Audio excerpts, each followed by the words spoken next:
Hello. I don't. Back at it again with freaking the great Ace Attorney. Yippee! It's been like a week, I think. I don't know. It's been a little bit. What the? Dun, dun, dun, dun, dun, dun, dun, dun. Once again, the music in this game is freaking amazing. It's beautiful. We're doing the freaking court part of this case of this episode. Yippee. Rip Saseki in freaking jail.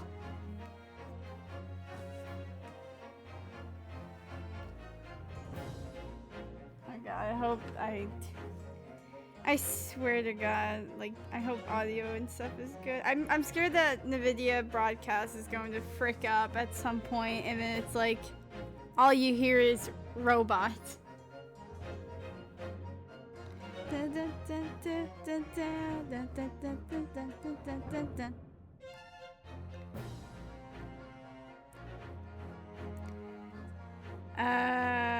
Okay.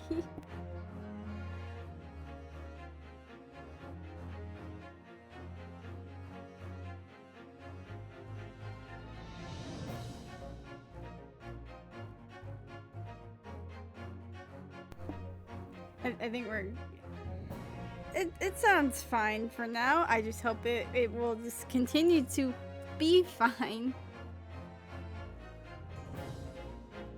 I literally just like started the stream on a whim. I'm like, should I stream today? I'm like, yeah, I should.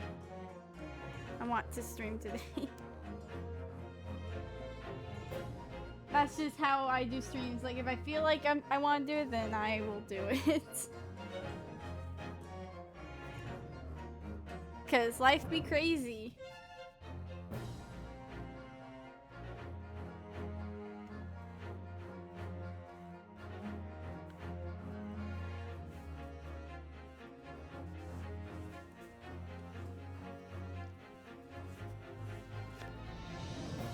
Okay. Especially since like I usually stream at 6, but now it's like no, stream at 9 o'clock and until like 1 in the morning. Or whatever. Depending on how long this is gonna be, we might get through this since there's only like 2 parts for the trial. I think, if memory serves. Load game. Oh my god, trial part 1! Okay, wait, hold on.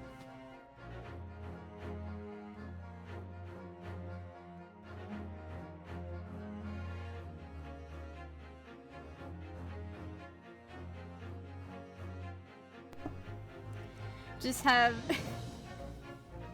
Zeke's is forever just gonna stay up there on the ceiling.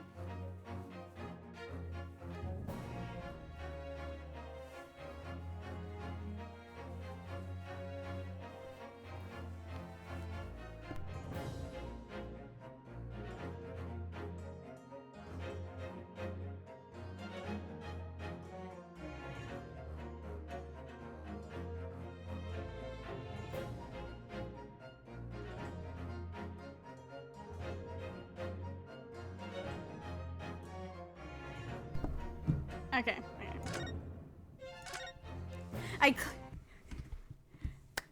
Oh god, just remember like one time I clicked on the thing in time with the music and I couldn't stop laughing about it. Oh my god, 20th of February. Well, I never expected this.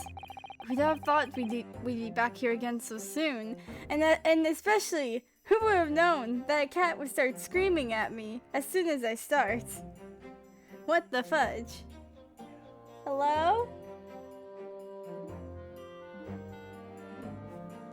As soon as I start talking, I start yapping about.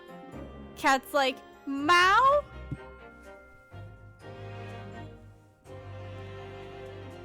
Oh my god. Who would have thought we'd be back here again so soon? We are on a study tour of Great Britain with the intention of learning the country's legal practices. In order to research the latest court procedures here, we need as much court experience as possible. Well, yes, I suppose that's true, but for the person in the dock, it may well be his or her one and only time in court, and it could be life-changing. In which case, treating it as research may seem a little crass. Oh, when you put it like that, you're quite right. Good morning. Oh. Hello. Oh my. Oh no, his eyes!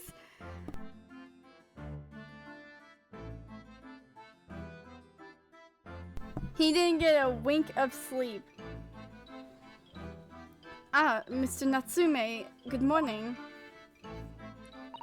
Oh dear, are you alright? Your eyes are terribly bloodshot. The early bird catches the worm, as they say here in Britain. Yes, I've heard that expression. But I really don't want to catch a worm. So I tried desperately not to wake up early, but I was so worried I couldn't catch a wink. And now, I'm absolutely exhausted as a result. Do all literary people take things so literally? Thank you for putting your faith in us today, Mr. Natsume. I wish I had 9 lives! My whole future hangs in the balance! I'm too terrified to tremble! Really, because I could feel tremors in the floor. I can't do this! I can't do this! Although, locum student Mr. Naruhodo Esquire. Yes? I caught a glimpse of the public gallery as I walked by the courtroom. It looked like the opening night of the opera. There were so many people. I had no idea my case was such a notorious affair here in London. Oh, neither did I. Do you know why that might be, Mr. Sato? I'm sorry, Mr. Naruhodo, but I have no idea. So that's all-knowing look on your face is just coincidence, then, is it? Don't hide the truth from me! It's because of the Reaper, isn't it? Lord Van Zeeks? Is that right, Mr. Sato? I purchased as many different newspapers as I could find this morning, and yes, Lord Van Zeeks is on the front page of every one. I knew it! Sometime after the prosecutor was dubbed the Reaper of the Bailey, he stopped appearing in court, it seems. It's been several years now, in fact, until the day before yesterday. Yes, Inspector Gregson told us something similar, didn't he? The trial 2 days ago marked Lord Van Zeek's return to the courtroom after a very long hiatus. The trial of Magnus McGilded. What a harrowing experience that was. I believe that appearance made even greater waves here in the capital than today's. But we wouldn't have realized, of course, having only just arrived in the country. Why is the Reaper back in the Bailey so soon, for what appears to be a mundane murder? That's the question the papers are asking, and they are all speculating various answers. Mundane! Mundane! It's the most significant saga of the century to some of us! Oh dear, I meant no offense, Mr. Natsume, but that's how the papers are describing it. Well, lest we also forget the fact that it could spark an international incident. Obviously, the reappearance of this infamous prosecutor has caught people's attention. But there's another blatant similarity with the trial of 2 days ago. Yes, I agree. Locum student Mr. Naruhodo Esquire. It's you! Me? Well, I suppose that's true. Both times it is you who stands against the legendary prosecutor. It can only mean that you're friends with the Reaper! Please, I don't rub shoulders with Deathbringers. I'm afraid that there's really only one other explanation. It can only be another example, Miss Naruhodo, of your uncommon bad luck. Thanks for that. Oh, this is just my luck! Why must I be represented by a man with such frail fortune? Man! By the least lucky lawyer alive! Well, let's not forget that it was you, Mr. Natsume, who asked me to represent you. Yes, it's true that I'm just a student, new to London, with little in the way of experience or skills, or luck, but I promise you this. I will fight your corner until the very end, and I will believe in you, Mr. Natsume. Oh, benevolent and welcome steward to Mr. Naruhodo, Esquire! You're not alone here with us, Mr. Natsume. Whatever happens, we will always be on your side. Oh, benevolent non-locum assistant, Miss Mikotoba, Esquire S. This is a long title. Oh. I am in your debt forever. I shall never forget this great kindness. Now what great kindness for as long as I live. Mr. Natsume, counsel for the defense. The court session is about to begin. Kindly make your way into the courtroom at once. Alright then, Mr. Natsume, it's time. Let's go. Yes! He's fine. He's cool. We're chill. This is it. My second appearance in a British courtroom. And my second trial against the Reaper. I hope you're watching over me, Kazuma. Oh my god. Don't show his face to me! Because this time, I won't let my faith waver. I'll believe in my client. Oh my god, I skipped it. Believe in my client to the last. Just like you believed in me. I believe I can do this now. I'm ready for this fight.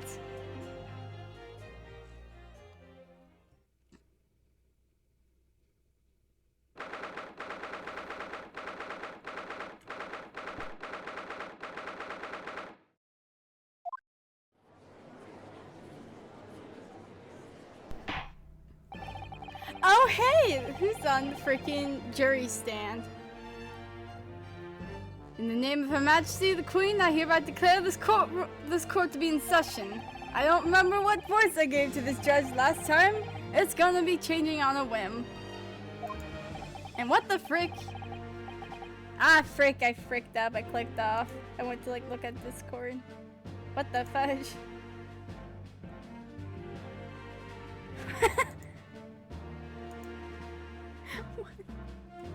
What am I? Oh my god.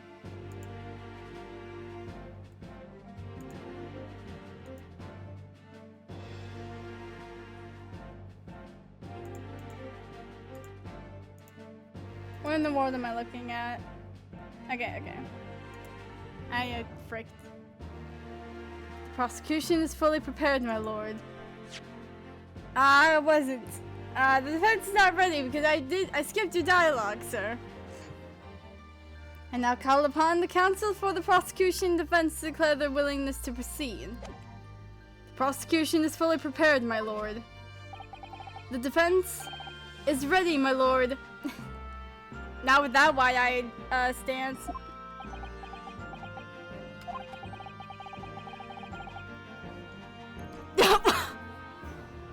Okay. The Nipponese are a truly fascinating breed. Sorry, what? Lord Strongheart has told me all about you. That you are a student who arrived in London but 2 days ago. A mere amateur. Do you have a point? Being a compatriot, you feel compelled to try to help the accused, I suppose. Typical Nipponese arrogance. Forgive me, but I do not believe arrogance is an appropriate description to Sato-san. After all, at our previous encounter, the defendant was found to be innocent. We barely started. Very true, and a most fascinating, if dark, trial it was, too. The tragic conclusion came later, of course. Here's to the acquitted, and his unfortunate, violent end.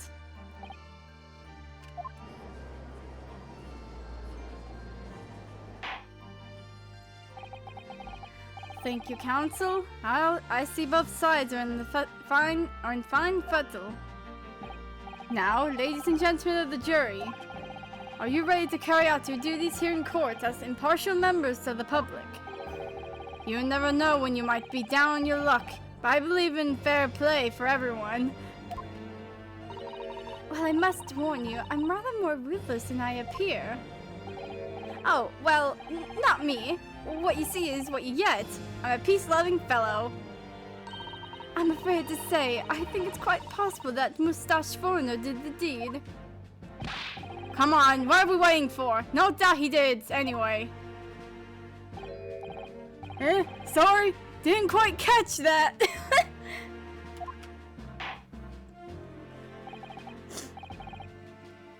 Oh god, we got like some... Oh god. Juror number 6 is gonna be our savior. Very well, let us proceed. Your opening statement, if you please, Lord Van Zeeks. Very recently, Great Britain signed an alliance with rising power in the Far East.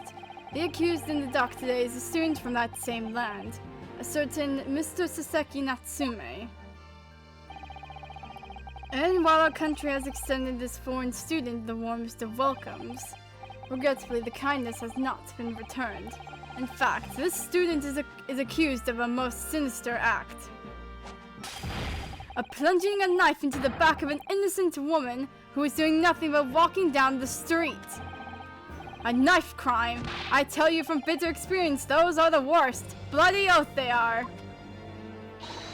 Just look at that sallow complexion and short stature. He's one of those dreadful Japanese. My god!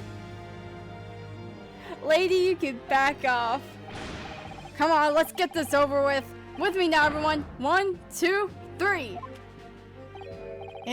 Sorry, didn't quite catch that. Pray forgive the discourtesy of smashing my hollow chalice here in this grand chamber. Allow me to call the first witness to the stand. Very well. Bailiff, lead the inspector in, please. Hello, Gregson. Your name and occupation, please. Yes, sir. Tobias Gregson, Detective Inspector at Scotland Yard. Would you please summarize the events of the case for the court, Inspector? The victim is thought to be a young woman in her 20s by the name of Olive Green. I beg your pardon, Inspector. Thought to be. Yes, having been stabbed in the back by her attacker's knife, the victim fell unconscious. That was 3 days ago now. She's been comatose ever since. What? So they don't even know who she is for sure? Comatose, I see. But her life is not in danger. Fortunately for the innocent student, the charge will not be murder. Pray elaborate on the details, Inspector. Sir, if I could ask everyone to look at this street map. As I mentioned, the incident took place 3 days ago, at around 5 in the afternoon. It happened on the pavement running alongside Briar Road, a wide thoroughfare for horse-drawn vehicles. It had not long since stopped snowing as the victim, Miss Green, was walking down the street. Out of the blue, she was approached from behind by the accused and stabbed in the back. Luckily, the young lady's life was spared, and she's currently being treated in one of the city's hospitals. But being unconscious as she is, we've been unable to take a statement from her, of course. This is the case file with everything we know about the victims so far. Thank you, Inspector. The court will accept the documents as evidence, if you please.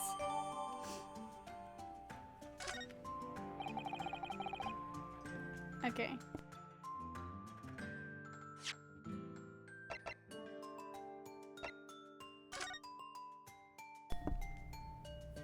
Okay, here's the map. That's where they say that she was stabbed.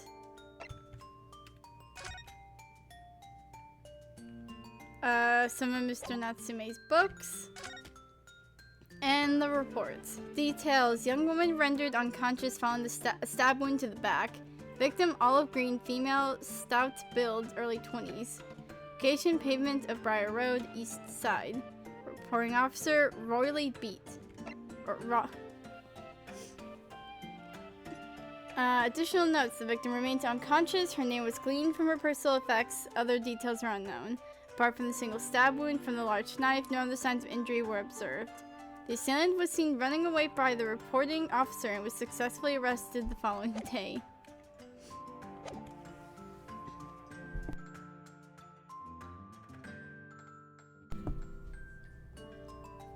What of the weapon that was used?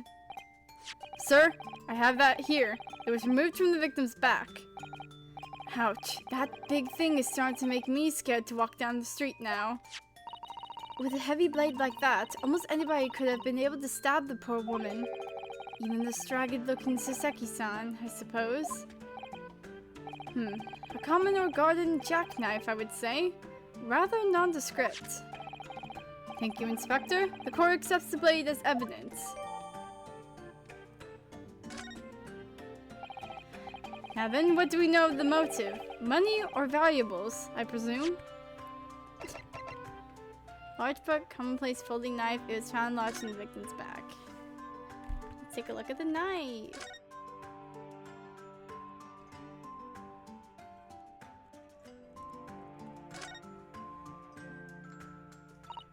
Oh, look here, Mr. Naruhodo. Just at the tip.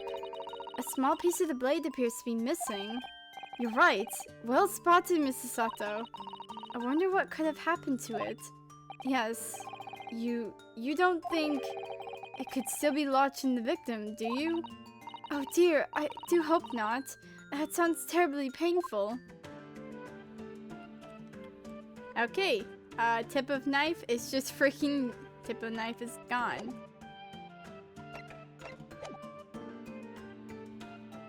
For no freaking reason.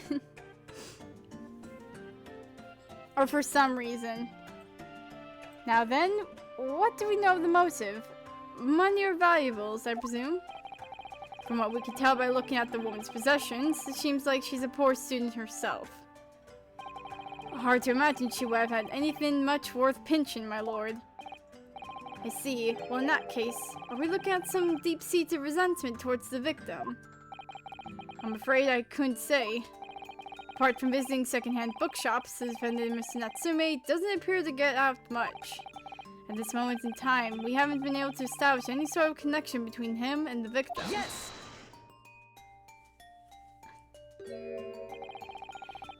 If theft ingredients had been ruled out as the motive, what reason could Mr. Natsume possibly have had for stabbing the young woman?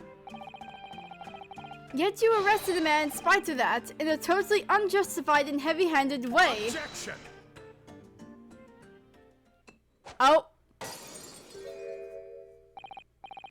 Pray forgive the discourtesy of flinging a freshly uncorked bottle into the public gallery. Uncorked? The frick?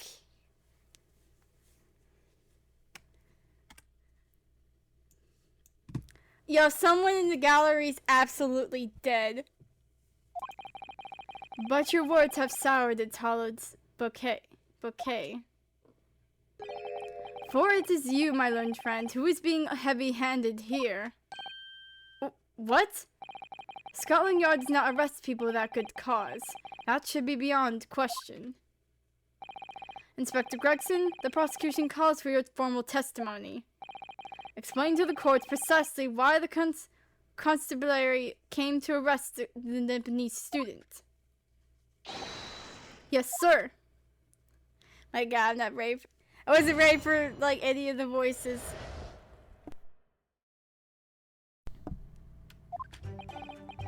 As I said, it was 5 o'clock in the afternoon when the incident occurred, and there was an unusually light fog.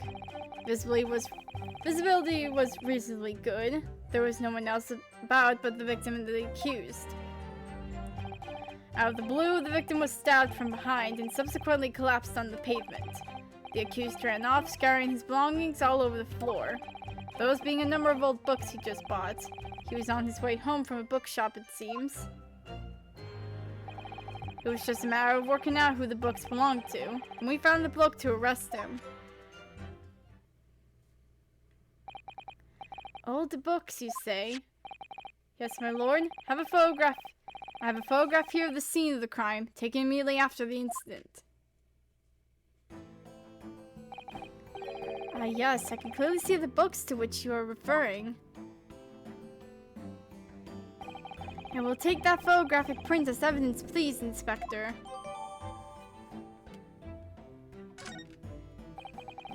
You Nipponese are a spineless breed, too cowardly to admit defeat, denying everything despite overwhelming evidence to the contrary. Well, Forgive me, Lord Van Zeeks, but the defendant is not denying everything as you put it. What are you doing, Mrs. Sato? Do go on. Mr. Natsume has admitted to playing some part in the incident. Isn't that right, Mr. Naruhodo? Well, now you mention it. When we visited him in the prison yesterday, he did tell us what had all happened. As I was walking along that accursed pavement, I could make out the silhouette of another ahead of me.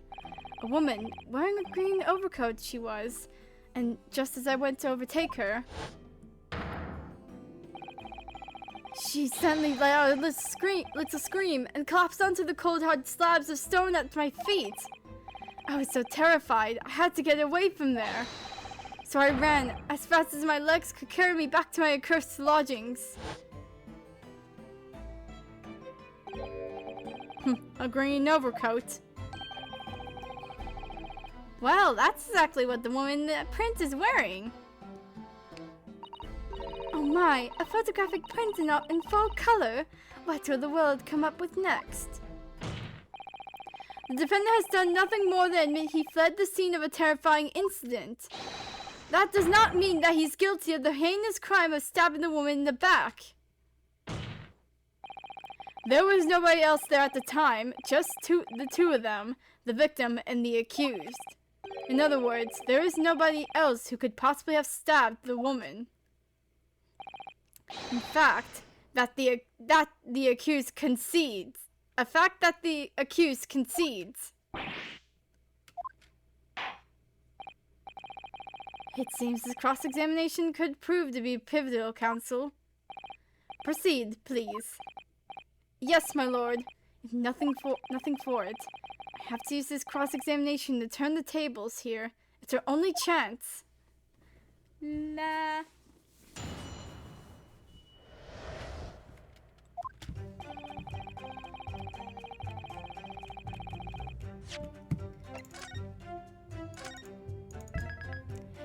Dun, dun, dun, dun, dun, dun, dun.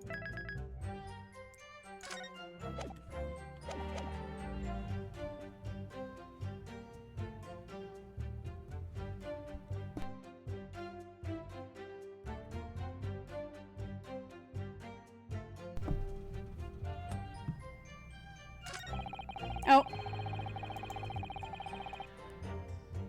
Didn't mean to do that. To go check. No, let me go back. Gregson, please. Oh my god. I have these the keys. I have these the freaking keys.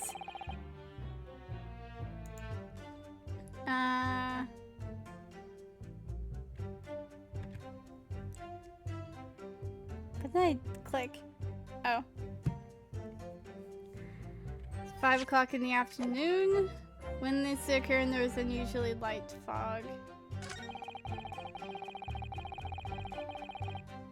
Hold it! How are you able to state that with any certainty? Quite simply, my lord friend, because that is what the witness to this crime have told us. Ah yes, Inspector Gregson mentioned the witness yesterday, didn't he? That's right. One of them is a policeman, I believe, from Scotland Yard. That's correct. That is correct, ma'am. Then we must hear their testimony. The prosecution will, of course, call them to the stand, should it be necessary. But wait a minute. At 5 o'clock in the afternoon, in the middle of winter, it would have been dark already. No matter how light the fog may have been, no one could have seen... I'm unaware of the situation on your tiny island in the east. But here in the capital city of Great Britain, all main roads are illuminated at night by gas street lights. Prosecution believes there would have been ample light by which to witness the crime. Quite. Here in London, for the first time in history, mankind has completely conquered the darkness. Which means we really need to hear those witness statements. If I could just get through the fog of this cross-examination, maybe we'll be able to. It seems the counsel for the defense is taking stock. Continue with your testimony, Inspector. I hear cat.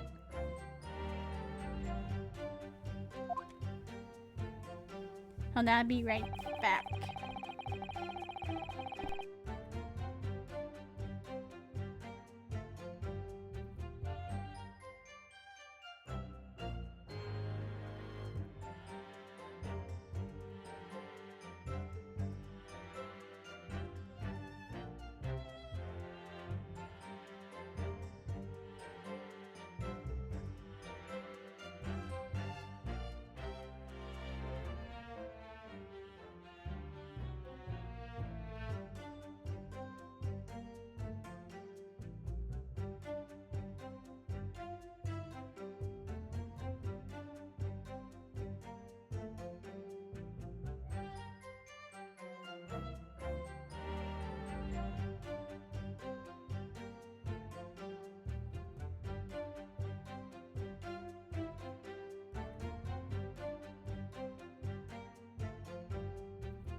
Okay.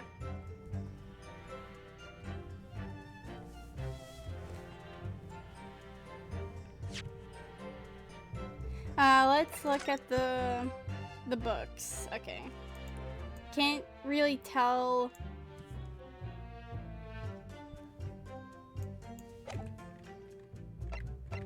Wait, how many books did you? He had 3 books.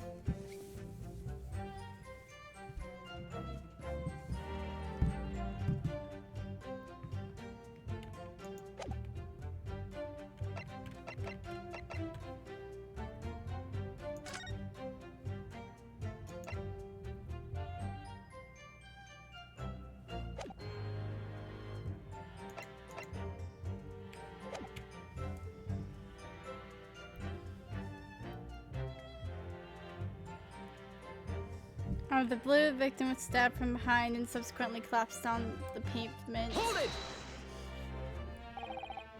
From behind, you say? That's right, as you can see from this print. Yes, quite so, Inspector. The handle of the weapon is clearly protruding from the victim's back. And you say this poor woman, Miss Green, remains in critical condition. Comatose, no less. I'm afraid so, my lord. Yes, she's being treated at Bart's. I was hopeful that she'd come around before the trial started so I could take statements, but it wasn't to be. Yes, that is indeed a pity. It would have been most illuminating to hear the victim's own account of events. Luck is on your client's side, it seems. What? On the contrary, my client has been exceedingly unlucky. Your force of tone is seriously undetermined by those disturbingly wide eyes, I'm afraid.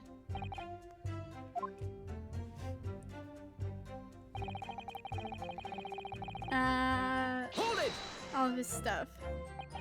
Mr. Natsume's belongings? I think you'll find it's all there in the photographic print of the crime scene. Yes, the 3 books on the floor. That's right, my lord. Second-hand books they were. Irreparably damaged after falling into the snow, of course. The accused could easily have carried all 3 books in one hand, which means his other hand would have been free to wield a knife, for example. He's very clever, isn't he? What do you mean? He's made it extremely hard for you to assert that Mr. Natsume had his hands full with his books. He's managed to close one avenue of escape we might have had before we even knew it was there. You mean to say that the defendant was holding his belongings as he thrusted the knife into the woman's back? That must be what happened, my lord. Yes. Must be a number of books he just bought. He's on his way home from a bookshop. Hold it! The defendant apparently visits a second-hand bookshop on a daily basis. Yes, so I understand. A shop full of old English literature. I commend the accused on the lofty subject matter of his scholarly attention. The book's room was stacked floor to ceiling with those musty old books. Can you tell us more about the bookshop in question, please, Inspector? Well, if I must, I'll have to ask you to look at the street map again, I'm afraid.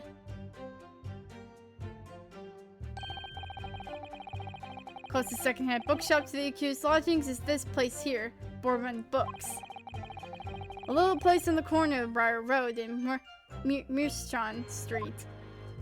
Edited the words. As it happens, the accused is currently living in lodgings on the other side of Briar Road at the opposite end. Which means it doesn't take a genius to work out the route he would have taken home. Something like this.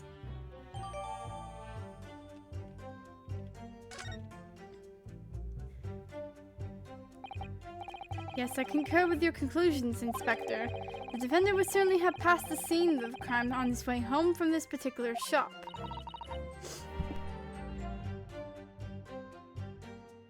That's not the right bookshop.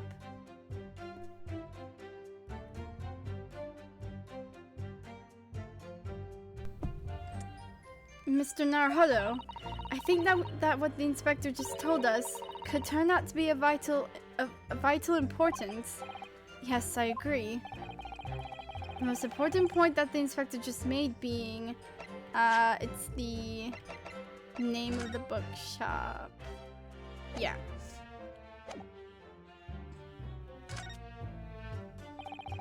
Inspector Gregson, may I ask you a favor? What? What? Would you kindly add the name of the bookshop to your formal testimony, please? I believe it may be of vital importance. Maybe? Oh, well, you know, I mean, yes, it could be a very important clue. Very well, not that I can see it being of any great significance, but please revise your testimony accordingly, Inspector. Yes, sir, my lord, whatever you say. Could the man be any more sardonic? He's on his way home from Bourbon Books, a secondhand bookshop he apparently patronizes.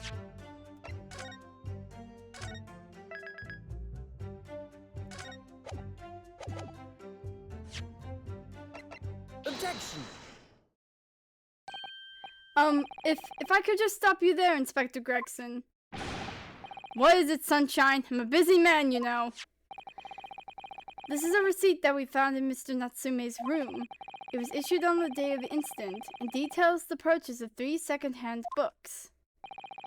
You found that in the accused room, did you? Yes, but the point is not where the receipt was found, but the name of the shop printed on it. Yeah, word. Go on. This receipt was issued from a bookshop called Your Books. Your Books? Y-O-R-E, I presume. Yes, my lord. So Mr. Natsume did indeed purchase a number of books at a second-hand bookshop that day. However, the bookshop in question was not Bourbon Books. Frick you! What? Inspector, do you know of this other bookshop? Yes, sir. Your Books is another second-hand bookshop not far from Bourbon Books. It's just that... Well, it's such a small place. I didn't think the accused would have known about it. But in fact, that is the bookshop which the defendant visited on the day in question. And this receipt proves it. Objection! Yes, for what difference it makes. Whatever the man purchased in his musty tomes, it makes no difference in the final analysis. Objection! I disagree. I mean, after all, I have the street map here if that might be of help. Oh, yes, thank you. Have a look at this, please. If the defendant had been returning from Bourbon Books, then yes, he would most certainly have passed the place where Miss Green was attacked. However, if we take into account the fact that he was actually at another bookshop, Your Books, it may very well turn out that he wouldn't have passed that location at all. Could that be true? My, it rather depends on where this other bookshop is, but I do declare it may be a possibility. Is that right, Mr. Lawyer, sir? What you just said? Absolutely. It absolutely could be right.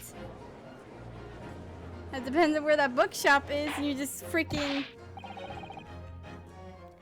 Inspector Gregson, where is this Your Books establishment? Well, obviously we looked into that. It turns out that Your Books is just here on the next corner of Merstrom Street going east.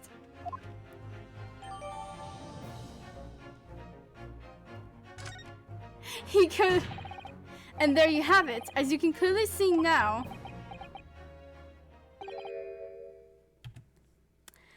Oh.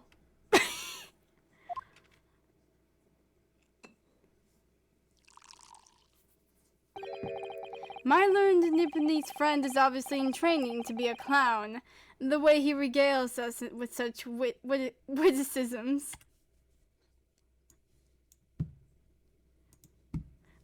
This whole place is a circus, and I'm the clown. To your future career in the circus! Frick you! You put that glass down, or I'll put it down for you! I, didn't think I need to spell it out, but here we go. If the accused is coming home from Your Books instead of Bourbon Books,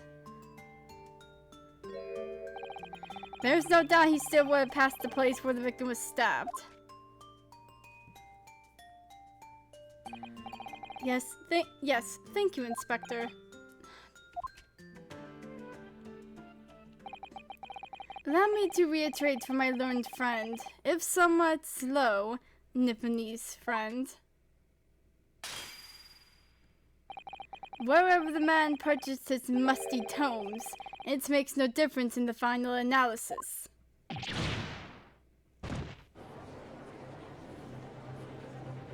Great. As I suspected, you can't fool me, and I don't suggest you try.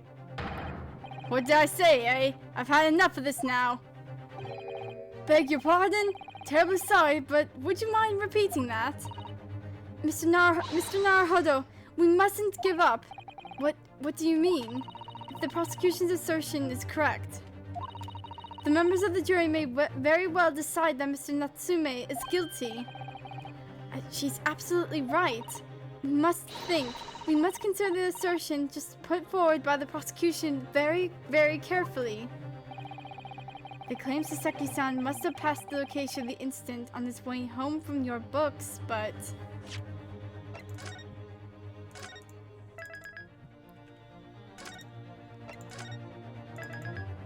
There's like two ways of going about it though. Like, could have went the other way.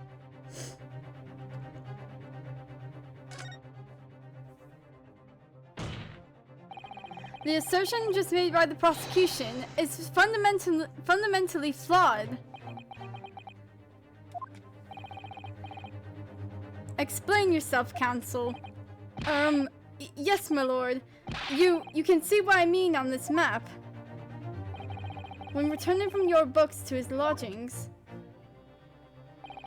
Mr. Natsume could have followed the route suggested by the prosecution. However, that isn't the only conceivable route to take between the two places. If the defendant used these streets, look what happens. He arrives back at his lodgings without passing the location where the victim was attacked. Objection! Talking back to a clown is a fool's errand, of course. However, I feel compelled to point out that... Stop calling. That route is what is commonly referred to as the long way around. On a cold winter's night, why would any man choose to take a longer route home? Well, the answer is extremely simple. He wouldn't. In other words, the accused took the obvious route back to his lodgings and is the obvious perpetrator of this crime.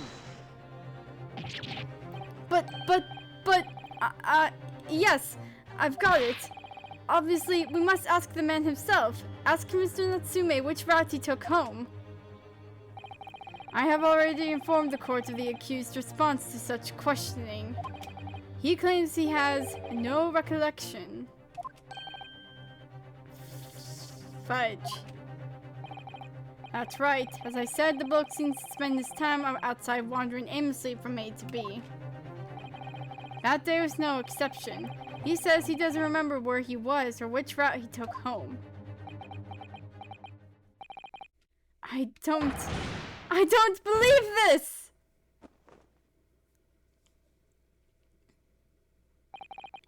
I thank you, my learned friend, and suggest that we do not waste any more of the court's time by wandering aimlessly around this subject. Pray, what say you insightful jurors? But even if that is the case, the defense still... Oh!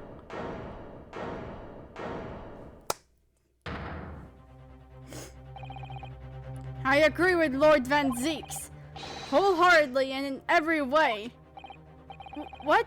I don't believe it. Does this mean we members of the jury are completely convinced now?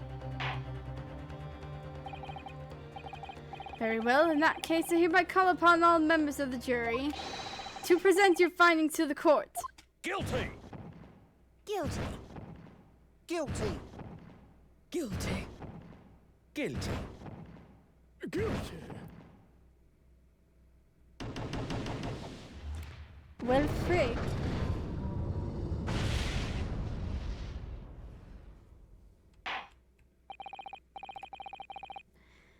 It would appear the jury's leaning is unanimous.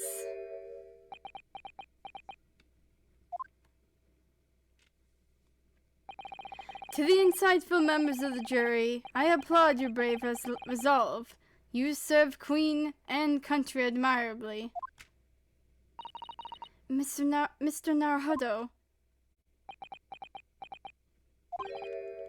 No, not yet. This isn't over yet. I still have one last chance to sway the opinion of the jury. I have to tip the balance of those scales the other way. I have to turn this around. Somehow. Those are the eyes of quarry, not yet willing to give up and die.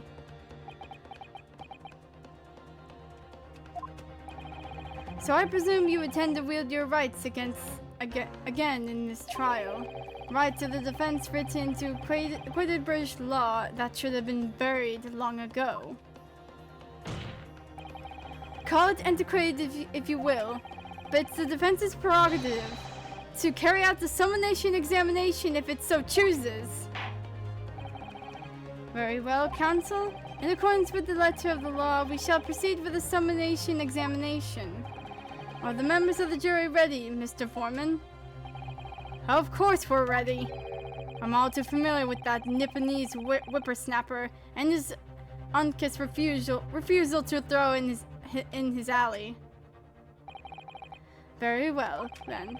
Ladies and gentlemen of the jury, you will each explain on what grounds you have determined the defendant to be guilty.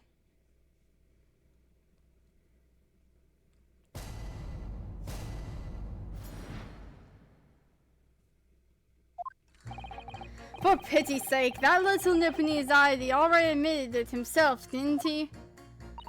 If he said that woman in green collapsed before his eyes, why it can only have been the victim? The man wouldn't have gone around the house on his way back from the bookshop, not in winter. So the poor woman was attacked from behind, was she? How dreadful. I really don't care. Can't we just wrap this up now? I've got work to be doing. Your books. Yes, nice shop that. But Bourbon books? No, not worth a visit.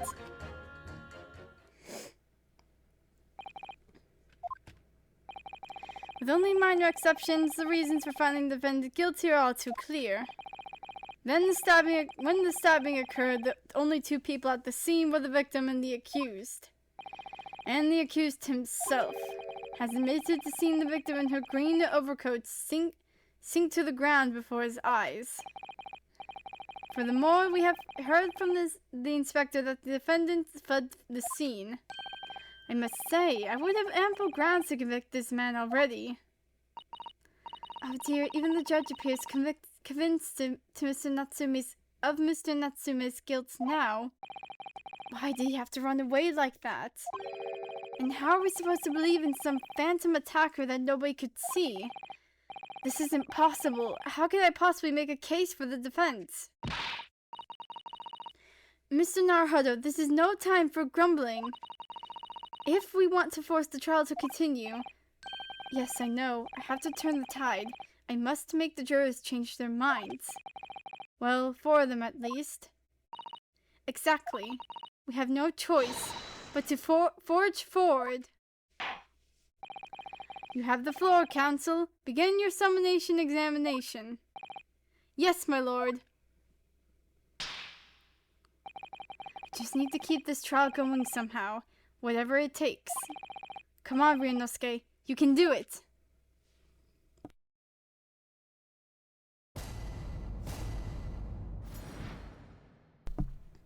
I'm sorry, Greg's in right behind. He's just standing there like, my god, this bloke doesn't know what he's doing.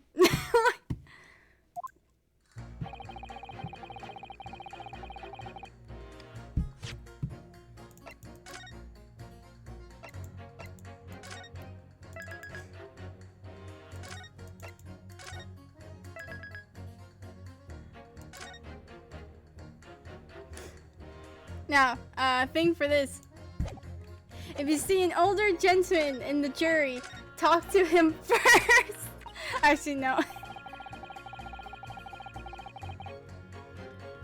Hold it! Let's go through everyone. Excuse me, but aren't you... Yes, that's right. I was in the witness stand myself just 2 days ago. I had a feeling I knew your face. Or the side of it, anyway. If I remember correctly, you're a banker, aren't you? That's right. After the gold rush down under, I came back to London to work. And it was all going swimmingly until you started fossicking around. Bruce Fairplay was a man of repute. Sorry? Don't think I've forgotten how you treated me the other day. You had me and that young hatter pegged as criminals. Oh, well, you know, water under the bridge. Now there's all sorts of rumors buzzing around, and the police have been badgering me non-stop. If I could turn back the clock... Well, anyway, I don't know about the hatter, but at least I'm in the clear now. And free to make up my own mind about who's guilty and who isn't. Thank goodness. Alright, maybe I might struggle to change this man's mind, given our awkward history. Oh dear, I wonder what's become of Mr. First now. Hopefully he's doing better.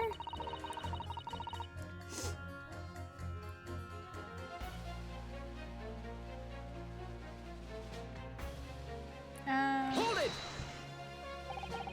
You're right that at the time of the incident, the defendant admits to have seen someone wearing a green overcoat walking ahead of him. Well, quite. That's precisely my point. Clearly that someone wearing green was the victim. And clearly that funny little Nipponese man with the disturbing mustache is the culprit. But let's not forget, madam, the defendant vehemently denies attacking the woman. Why, of course he does. If he admits to stabbing her, his life is over. The man is obviously a liver-faced coward, honestly, claiming the woman simply collapsed before his eyes. But if that's the lies you're suggesting, do you think he would have concocted something more credible? Oh, I really couldn't say. After all, you are foreign.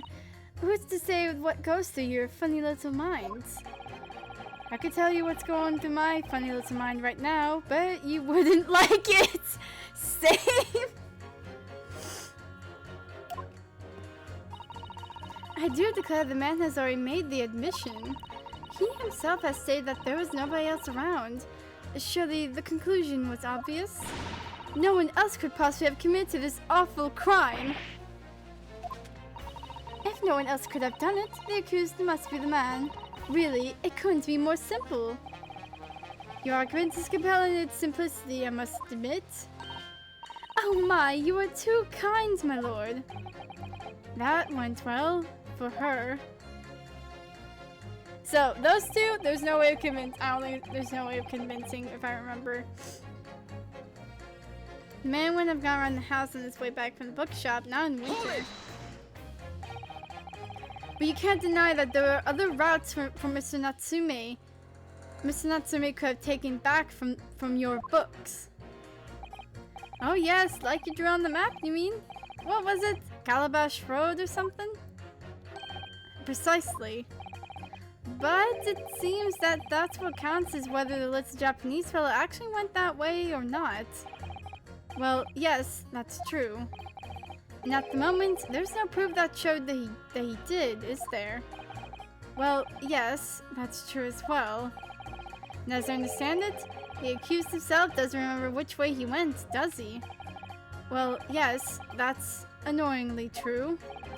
Winter nights are dark and cold, so that's the way I see it. You'd want to go home as quickly as possible. Well, yes. Why is this all true? Why is all this true? So, really, the only thing that makes sense is that he went home along Briar Road. I'm supposed to be convincing you here. I have given it a lot of thought, you know? I didn't just make up my mind on a whim like he did. I mean, there was some logical reason why he might have gone the Calabash Road way. It'd be different. I'd be happy to reconsider my position in that case. Honestly, I would. Reason why Seki-san might have taken the longer way home. Yes, a good reason.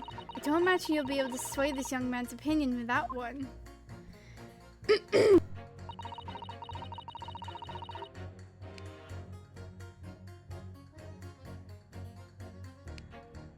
Hold it! Hey, Mrs. Garrideb. Whatever's the matter, young man? You're the wife of Mr. Garrideb, aren't you? the landlord who rents Mr. Natsume's room. The master's wife? Where do you get your ideas, sir? I'm the maid. The maid, you understand? She's keeping up that charade? This is going to be awkward. Why didn't you mention this yesterday? That you'd been selected for the jury in this trial, I mean. Well, I was told not to mention it to anyone till the day of the trial, you see. It was in the letter I received. The instructions were very clear, so I'm afraid I had no choice. I see. Anyway, Mr. Natsume, the defendant, takes lodgings in your master's house, doesn't he? Yes, that's right. Although he's only been in a little over a week now. And in that time, surely you must have taken stock of his character. Does Mr. Natsume look like the kind of man who would commit a crime such as this? Oh my goodness me, yes! He's just the sort. What? Spending all his time in that dark and dingy room, sporting that unscrupulous mustache. My god. Leave the man his mustache alone, man. The man never speaks and don't get me started on those shifty eyes. All the neighbors are talking about him. I've heard them, you know. People think he must be building a bomb in there or something. Oh my god! Oh my... What the fudge? Oh dear, poor Mr. Natsume. How could people say such things about him? He's just a harmless bookworm. Nothing more. Well, you just called him a worm, so... Anyway, I'd better be careful about inviting this maid to speak. She said enough darning things already. Jeez.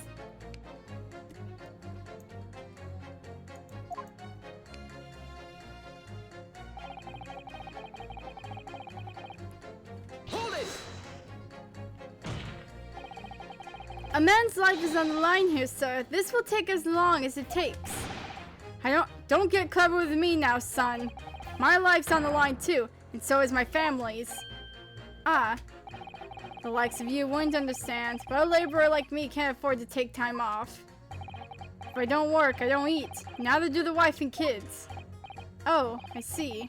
That must be very hard. I go to the union every morning to find out what needs doing. If you're late, the work's taken. It's tough. This time of year, there is water and gas supply pipes bursting left and right and center. They're after cheap labor to get the roads dug up to fix it. It's hard slog from dawn till dusk it is. So, you were out digging up the roads on the day of the incident as well, were you? That's right. In fact, if I remember rightly, it was just around the corner from where it all happened. By the old bookshop it was. What? Another coincidence? That's right. Meerstrom Street it was. Meerstrom Street? On the map, Mr. Naruhodo, there are only 3 named streets. Juror number 5, I need you to add that information to your formal statement, please. What's the point in that? Can't we just get this business over with now? Please, sir, it's important. Fine, I'll do it then.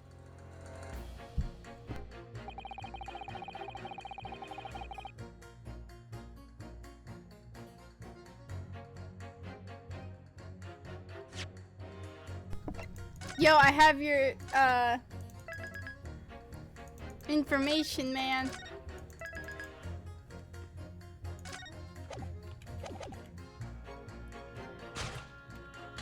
Objection! Those 2 statements are clearly at odds with one another. At odds, counsel. Explain yourself. Please don't point. It wasn't me, I swear. What? I just want to get this done and dusted. Well, Juror number 3. Oh, Misa, what do you mean? Juror number 5's words just now are extremely significant. Let's take a moment to consider the implications of what's been said on our map of the local area. On the day in question, Mr. Natsume visited this bookshop to purchase a number of second-hand books. And on the same day, we now know that there were works being carried out on Mewstrom Street, making it impassable, which means that the defendant's route home could not have taken him along Mewstrom Street down Briar Road. Oh, yes, of course! What do you think, sir? Well, yes, you can't argue with that, really, can you? We must have had a good 2 yards or more of the pavement up. Even every gentleman and gentlewoman that came along had to turn back and go the other way. So the only conclusion is this. The defendant must have taken the longer routes back to his lodgings. Yes, I suppose he must have. I suppose that must be right, eh? Juror number 3, you said the following. The man wouldn't have gone around the house on his way back from the bookshop. But we see now that he had no choice. Yes! My lord, Mr. Judge, sir, if I may. Yes? I don't think in all good conscience that I can say the man's guilty now. Yes, I'd like to see this trial continue so we can get to the bottom of what really happened.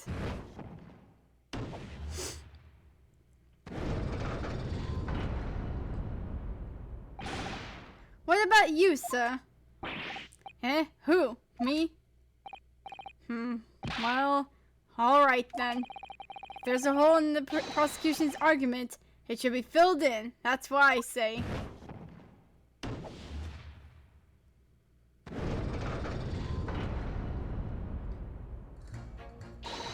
Well done, Mr. Naruhodo. That was wonderful. Well, we managed to change a couple of minds at least. It strengthened our position somewhat. Yes, and it will prompt the other members of the jury to reconsider their stance as well.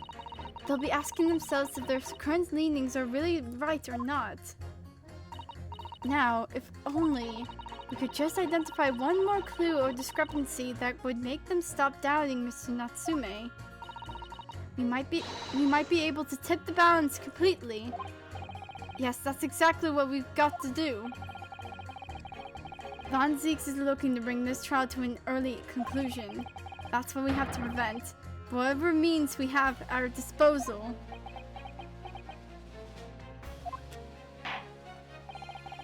Thank you, Counsel. On with the sonation examination, please. Yes, my lord. Okay. I have to say not guilty at this point, so I can see where the trial goes from here. Whether it's digging up roads or digging up the truth, you've got to see it through to the end, haven't you? You've got to.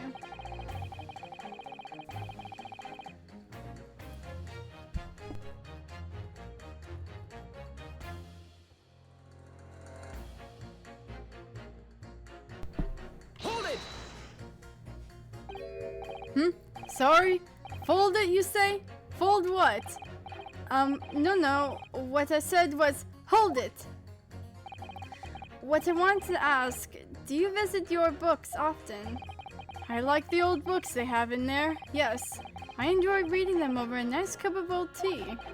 That's my daily routine, you see. Same thing every day, including the day you're talking about. And at what time did you visit your books on the day in question? Well, I was picking up books in there all afternoon, and it would have been just before 5 that I left. That's my daily routine, you see. Same thing every day, including the day you're all talking about. It's just before 5, you say. Exactly when the victim was attacked. Are you sure about the time? Oh yes, no mistake in there. I remember it well. I'm not about to forget that day in a hurry, not after the dreadful time I had. What do you mean? Well, I was walking down Calabash Road when I slipped on the ice and donked my head. It's always worse after the snow stopped falling. That's when it's most slippery. Knocked myself clean out, I did. Really thought my number was up. Wait a minute, let me get this straight. This happened on Calabash Road. That's right, I live in Cornpipe, you see.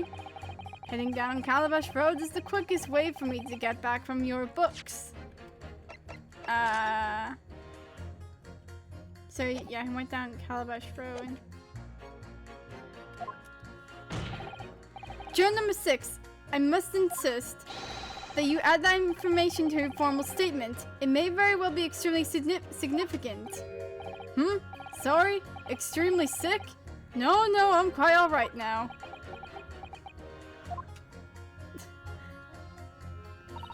You've changed 2 of the jurors' minds, Mr. Naruhodo. Yes, just 2 more to go.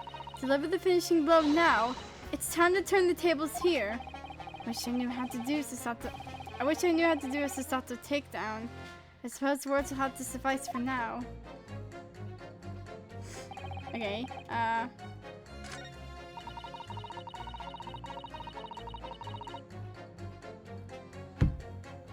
oh wait, no, yeah, wait, is her statement and... Wait, what?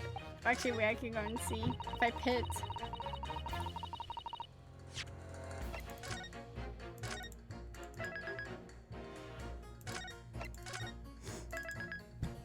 I mean, that doesn't explain the knife in her back, but like...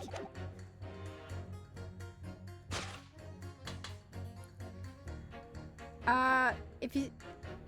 I slept over that evening myself on Calabash Road and knocked myself clean out, you know. Objection! Those 2 statements clearly show a flaw in the juror's reasoning. A flaw? What are you talking about, counsel? Well, juror number 2? Juror number 6? My, whatever do you mean, sir? I think perhaps the old man didn't hear you. Unbelievable. It's not like I was loud or anything. There is at least one fact of which we can be sure here. The bookshop receipts found in the defendant's room clearly indicates that on the day of the attack, he had been to your books and purchased a number of second-hand titles. He then returned home on foot. But the man says he has no recollection of his return journey. That's correct. But what he does remember is seeing someone appear in front of him on the way. Someone in a green overcoat who suddenly collapsed the pavement before his eyes. Yes, we are all aware of this. The poor young woman who was stabbed, obviously. Can we really be sure of that, madam? My, whatever do you mean? I'm sure you heard juror number 6 account of what happened to him that day. That same afternoon, there was somebody else apart from the victim, who was wearing a green overcoat and who fell over on the icy streets in the neighborhood. Oh my! My goodness, you mean... Oh yeah, this is how it goes. That's right. I'm referring, of course, to hard of hearing juror number 6. Oh, are you really suggesting that the person in the green overcoat whom the defendant saw collapse in front of his eyes was the jolly old gentleman on the end of the bench here with me today? That is entirely possible, yes. After all, the old man has a somewhat similar build to the victim. Well, look at that. My goodness.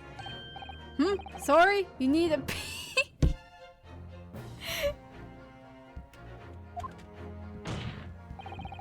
And crucially, we know precisely where the old man in the green overcoat fell. On Calabash Road. Therefore, the person who Mr. Natsume saw collapsing in front of him was in fact juror number 6. It means the defendant must have taken a long route back to his lodgings.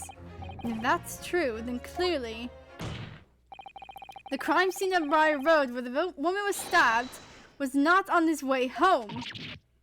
Oh my! Frick you. You idiot old man. If you hadn't been so daft as to be roaming about there, we've been boxed off this hours ago. And really, what were you thinking wearing such a befuddling coat? What did you say to me? Oh, angry old man! Angry old man! Is it a crime for the elderly to walk the streets these days? Is it a crime to slip over on ice? Is it a crime to keep up with the latest styles and wear a beautiful green overcoat? Is it? I mean, even Gregson's wearing one.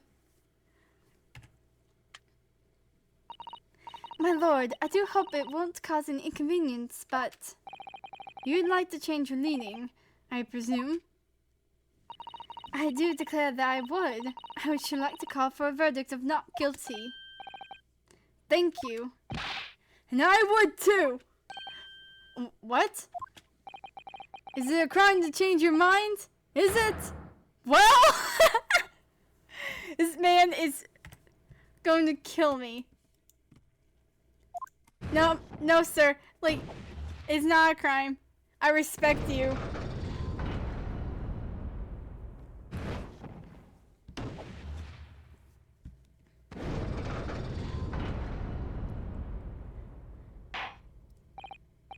Well, that summonation examination has concluded with a rather large shift in opinion. The eyes, 2. The nose, 4. So the nose have it. Not guilty, they say. Which means we no longer have a consensus among the members of the jury. The trial will continue. Objection! You still have your coat on. It ain't like freaking...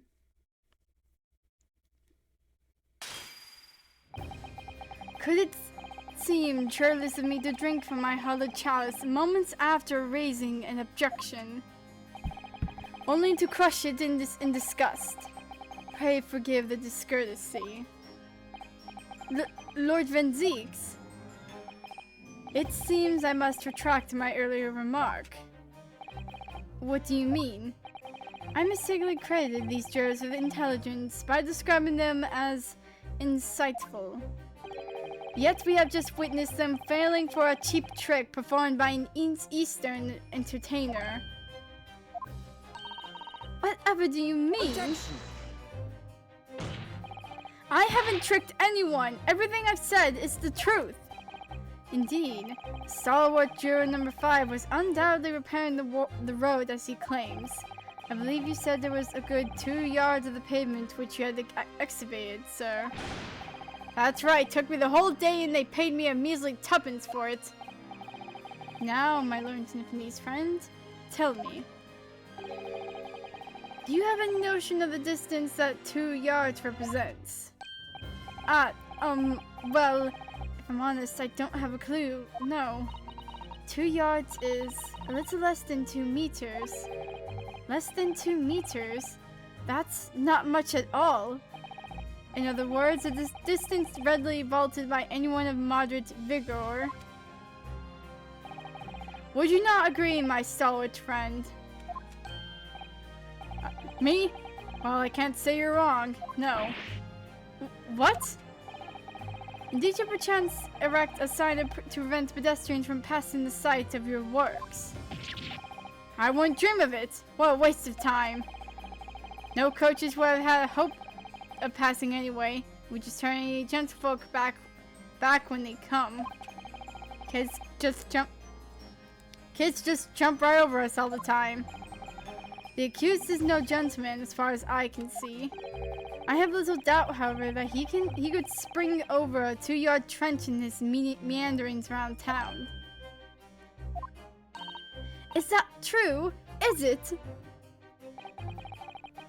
The incontrovertible truth is that the books just purchased by the accused were found at the scene. There couldn't be no doubt that on his way back to his lodgings, Mr. Natsume walked down Briar Road. Crushed in a single sentence. And old man? Cold man? You can talk!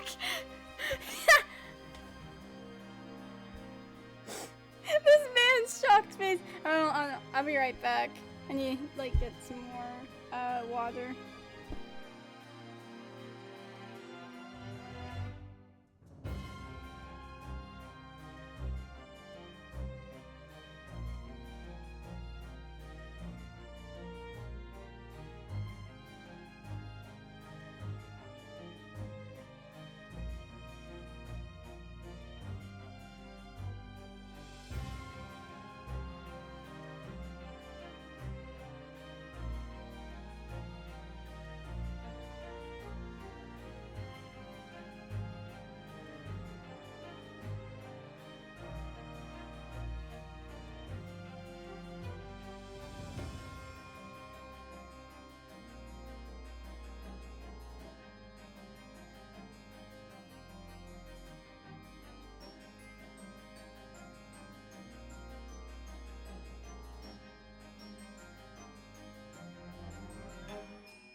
cold man.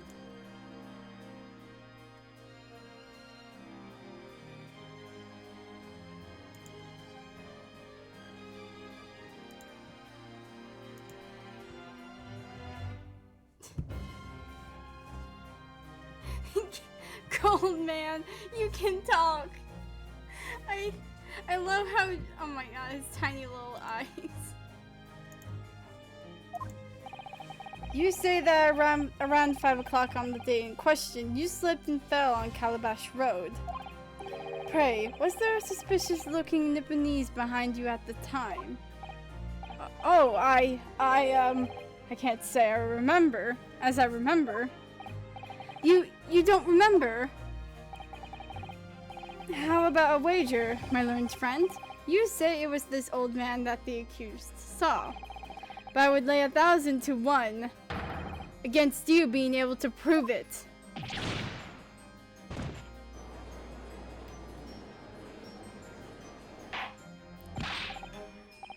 Order! Order! Lord Van Zeeks, explain yourself. My lord, if you had such a trenchant argument up your sleeve, why in the world did you not proffer it during the summonation examination? I wanted to give this young foreign student the sightseeing experience he no doubt came for. I want him to see for himself how the opinion of the jury is so readily swayed. But my hospitality has its limits, and they have been reached, I feel. Oh, there he goes. So, my learned friend, today's sightseeing tour of London is now over. What are you talking about? My lord? The prosecution requests permission to call its next witnesses to the stand. Granted. Bailiff, bring forth the witnesses. Its next witnesses? Mr. Naruhodo, do you not remember? We've been told on several occasions that there were eyewitnesses to the incident. Yes, I remember. One of them being a Scotland Yard policeman, no less. I'm afraid that's likely to be the prosecution's next witness. Alright, no matter who Van Zeeks brings to the stand as his witness, and no matter what they say, I believe in Saseki-san. I know he's innocent, and I'll keep believing in to the very end, until this battle is over.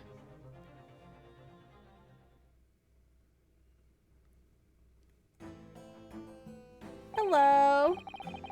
Witnesses, please state your names and occupations for the court.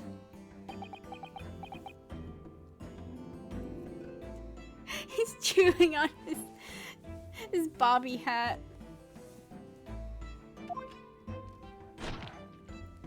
Oh! That crunch. Constable royally beat, sir. Nothing to report on the streets, sir. His silly little goofy music. And there he goes. And I'm Mrs. Beats. Patricia's my name. I'm proud to say I'm this young town's hero's wife.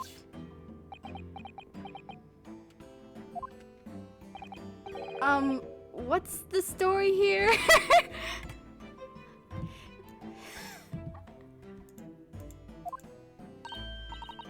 Well, in truth, we've no doubt been married long.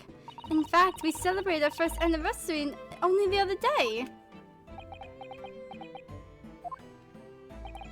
No, it was your husband I was asking about. He seems tired. Hardly surprising. Whilst being an honorable occupation, patrolling the beats is the most demanding work in the world. Oh, really? I'm sure I've heard that before, actually. Indeed, apart from rare days off, our gallant officers trudge some 20 miles a day, you know. They patrol boarding houses and pubs, collect taxes, survey the streets, check that meters are reading true, and they're responsible for keeping the streets clean, and lighting and extinguishing our street lights. There are a number of items on that list that don't sound much like policing duties at all. I wouldn't just be falling asleep on my feet. I'd have collapsed long ago. But it goes without saying that a policeman's primary duty is the apprehension of criminals. Even when he's off duty, a constable is expected to investigate and resolve any crimes on his beat. For the London Hop, Bobby is a man of honor. He looks so eepy. He's so eepy coded. He's so tired. And a man of slumber. On the day in question, this man and his wife were walking down Briar Road in the opposite direction, and they witnessed the incident as it occurred. Is that not correct, Mr. and Mrs. Beat? That's right, sir. Isn't it, Rolly?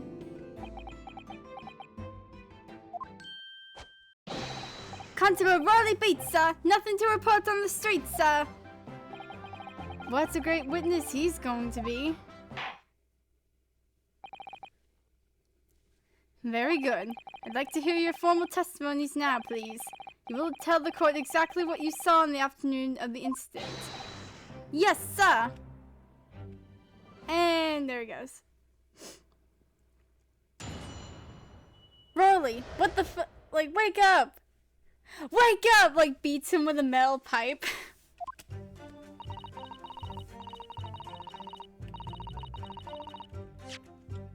I mean, I just want to, like... I still wonder why he doesn't have his hat here. Like...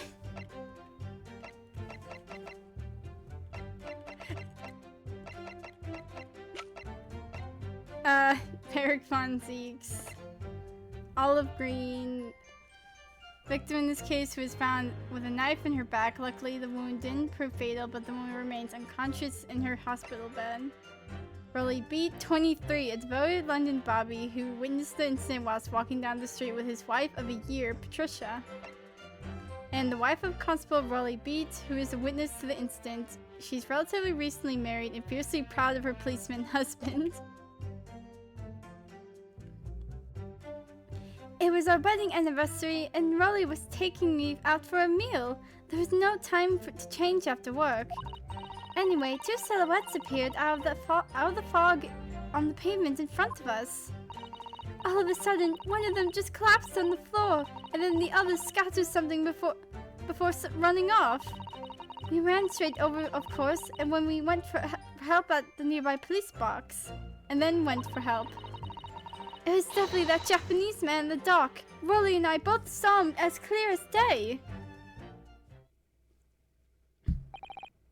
Well, this is extremely compelling testimony, I must say. Oh dear, this policeman and his wife are claiming to have positively identified Mr. Natsume at the scene. If their testimony is true, the alternative course of events that you establish in the summonation examination will be quashed. Funny question. If you were ever in court and the judge said order in the court, would you respond with what you're ordering? I'm in the mood for some Italian. Also, it's by Starlight the Pope. I hereby bless this court and everyone here. Also, I would like a McDouble.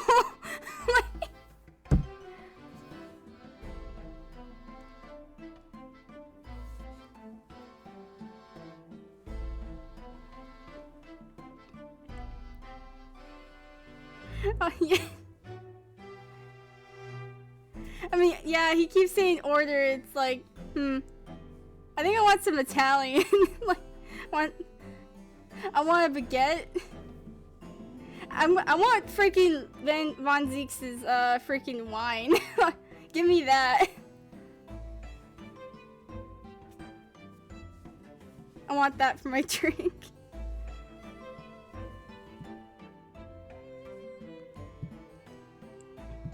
It's death kneel, in fact, because that alternative was never viable in the first place. One unfortunate but chancing. And on your wedding anniversary, too. Oh, I know, but I still managed to go out for the evening with my man. I thank the Lord for that. Gosh, the life of a London bobby sounds very hard indeed. Indeed, however, this cross-examination will be over in minutes. You may well have time to rest this afternoon. What do you mean by that? My learned friend, the witness saw the face of the man fleeing the scene. They are testifying under oath that it was without doubt the accused, Mr. Saseki Natsume. And one of these witnesses is a policeman, no less. So you appreciate the gravity of the situation, I'm sure. Except that the man's so tired, his wife has to do all the talking. So EP-coded. Enough preamble. Counsel for the defense, commence the cross-examination, please. Yes, my lord.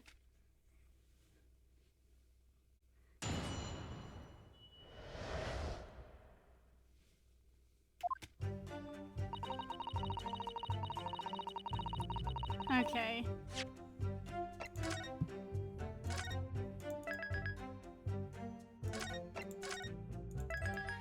These two witnesses are fun. They're great. They're such a happy couple. No time to change after work, you say? Are you also a member of the police, Miss Beat? Oh no, sadly not. It's a job for strapping young men only. Women, children, and the elderly can't even apply. Well, I think you can probably see why children and the elderly can't do the job, can't you? I think Willie looks ever so handsome in his uniform. It suits you down to the ground, doesn't it, darling? God, it sounds like she's snapping his neck. What? I just finished my beat. Pat and I were heading back to the station. I was actually planning on getting changed there. Is he talking in his sleep? This is creepy. Oh no, Willie, I much prefer you in your uniform. Sometimes I don't recognize you when I see you in plain clothes. Oh dear, that doesn't seem healthy. Kindly adhere to the point. You were going for a meal out after you had finished your beat for the day, correct?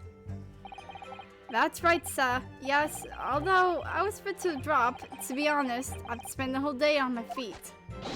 But policing is my life, sir. As long as I'm the proud owner of this, I'll serve my city and my queen to the end.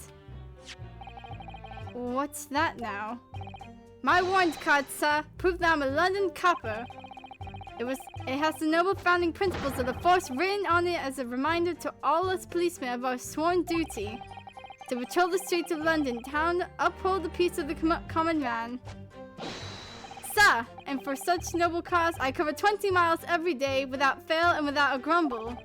Because I know that the plodding of my boots is all Londoners need to hear with this to feel safe and secure. God bless him. So, fighting crime doesn't appear to come into it then. But sir, just on one particular day, I was looking forward to celebrating my wedding anniversary. Mrs. Beat puts up with a lot of being married to a bobby like me. Wanted to show my dear wife how much I care.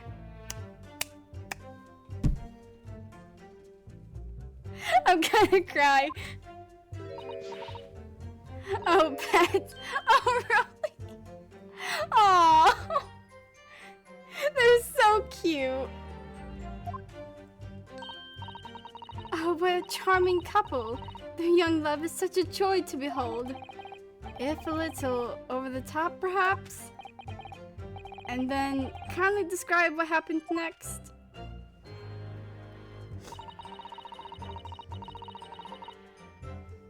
Hold it! Two silhouettes. That's right, they were coming towards us, walking up Briar Road in the opposite direction. There's a rather plump figure followed by a scrawny, thin-looking man. That does sound exactly like the victim as pictured in this print, and like Mr. Natsume. Yes, unfortunately it does. And you're certain that at the time there was nobody else nearby. Oh yes, quite certain. It was dark, but there were streetlights on Briar Road, you see. There was nobody else around at all. Isn't that right, my darling?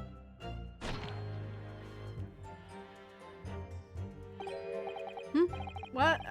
Yes, that's right. Of course, there was the light fog on the ground. But Briar Road is dead straight, and you could see a fairly long way down the pavement. And then there's the streetlights as well. I didn't see any other pedestrians. Before sleep takes a firm hold, your answer, please, Mr. Beat. Are you quite sure of what you've just said? Yes, sir. As a copper who spends all day every day keeping watch on the streets, I'd swear to it, sir. As I'm sure, as my love for Patricia is true. Oh, Pat. Oh, Rolly. Oh my god. They're still maintaining there was no one else around other than the victim and the attacker. It's starting to seem like that must be how it really happened. It's beginning to seem like there's nowhere to run. Well, that didn't stop Mr. Natsume, did it? He fled the scene all too convincingly. Thank you. I believe we have a reasonably clear idea of the situation just before the incident now. What happened in the crucial moments that followed?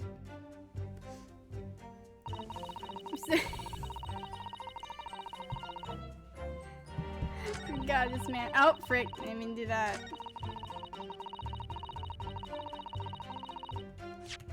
You like look at something real quick, but the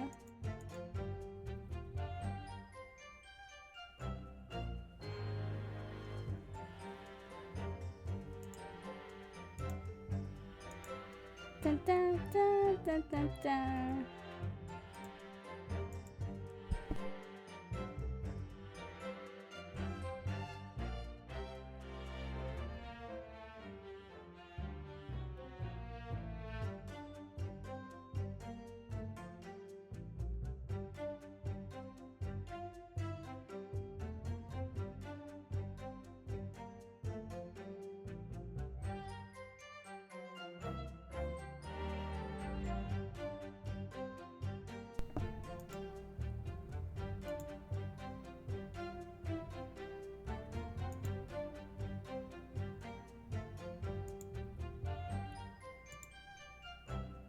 Oh, where did things go?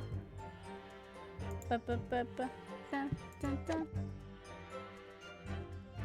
All of a sudden one of them just collapsed on the floor. Hold it! Scattered something? What do you mean by that?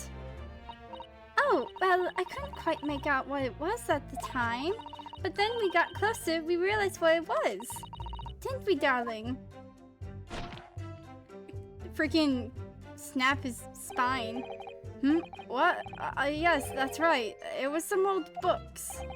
I see. Old books. Yes, sir. The culprit had dropped a number of them, all around where the victim lay on the pavement. Indeed. That's clearly pictured in this photographic print. That rotten Japanese man did that when he did the deed. Hold it! Let's not forget that it remains to be established that the defendant was indeed the attacker. But we saw him. It was the man in the dock without question, sir. The mustache, the hunchback, the cat-like eyes, the taunt mouth, the snub nose, everything. Tot. Any more insults you want to throw in? That's right, he looked down at that poor defenseless woman with those terrifying, intense eyes. And then suddenly he threw his books onto the pavement and ran away. I see. This is tough. They seem as though they're telling the truth here. May I remind the court that this unambiguous testimony comes from a policeman and his wife. Now please, continue.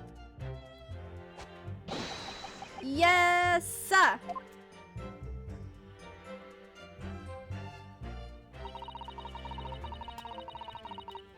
Okay. Was it your husband who went to fetch help? No, I went. I may not be a police officer myself, but I am the proud wife of one after all. Isn't that right, my darling? I keep like switching her voice and I'm like, I can't. What? Yes, that's right. I asked Mrs. Beat to go.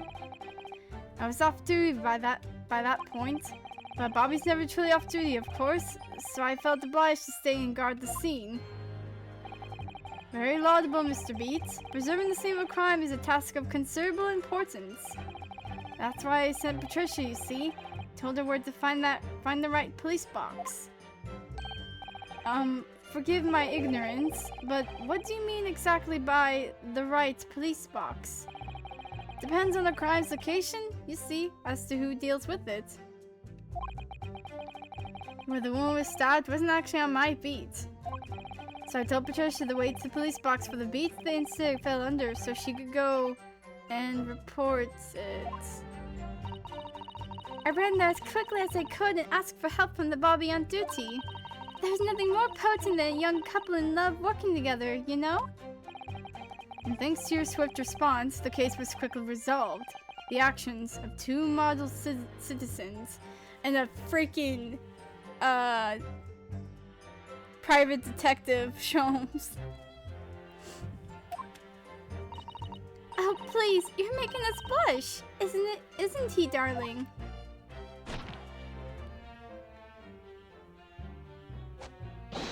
Yes, sir! What Patricia said, sir! Let's move on, shall we? Definitely that Japanese man, the doc, Raleigh and I both saw him clear as day. Hold it! But surely you wouldn't have been able to see his face by the light of the gas street lamps, would you? We absolutely could! Us Londoners have exceptional eyesight, I'll have you know! Right. The light from the street lamps was more than enough! And my husband already told you that the fog was only light, didn't he? Yes, and what of the fog? We're famous for it across the globe, I believe. But it's an absolute menace to those of us who have to live with it, of course. Oh, it is! When it's thick, you can't even see the hand at the end of your own arm.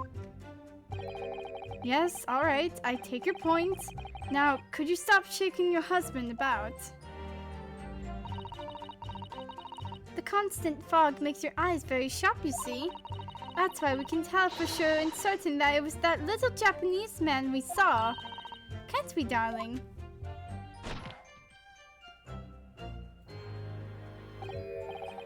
What? Yes, it was the accused and no mistake. The mustache, the hunched back, the cat-like eyes, the taut mouth, snub nose, unmistakable, sir! As far as this couple's testimony is concerned, there can't be any question. It was the Seki-san we saw running away from the scene of the crime.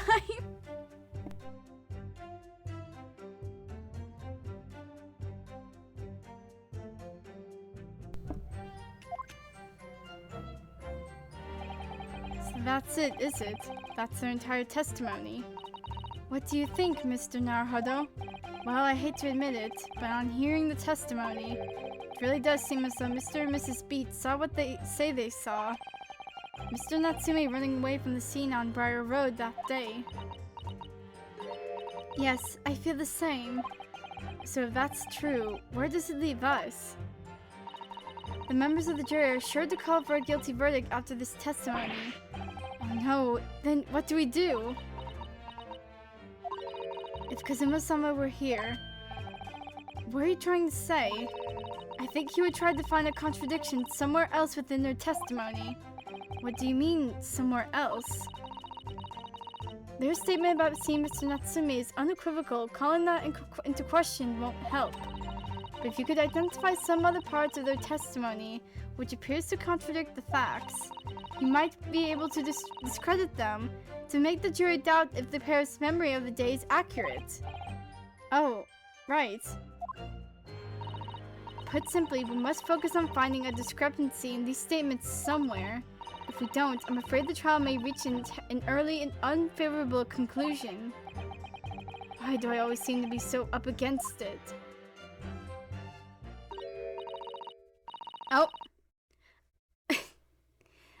Mr. Lawyer, sir, can I ask you something? Oh, yes, of course. What is it? Well, you keep asking us all these questions about everything we've told you, so... It seems like you don't believe our testimony. Is that right? Is it? Well, out with it. He's just... Like, you wanna fight? Like... You wanna fight?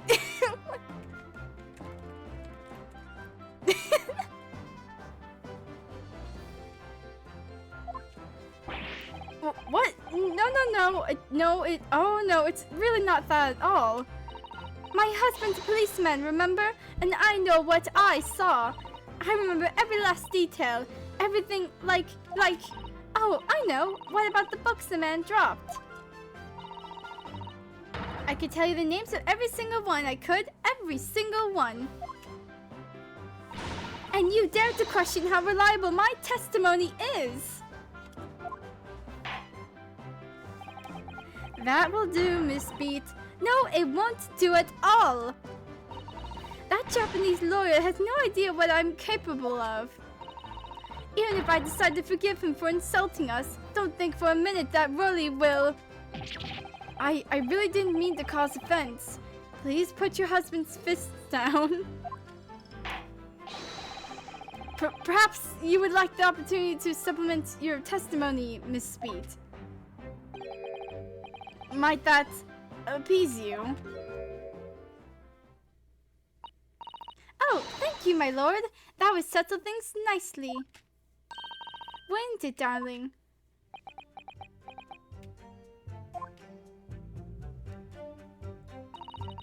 I can even tell you the names of the 4 books he dropped at the scene.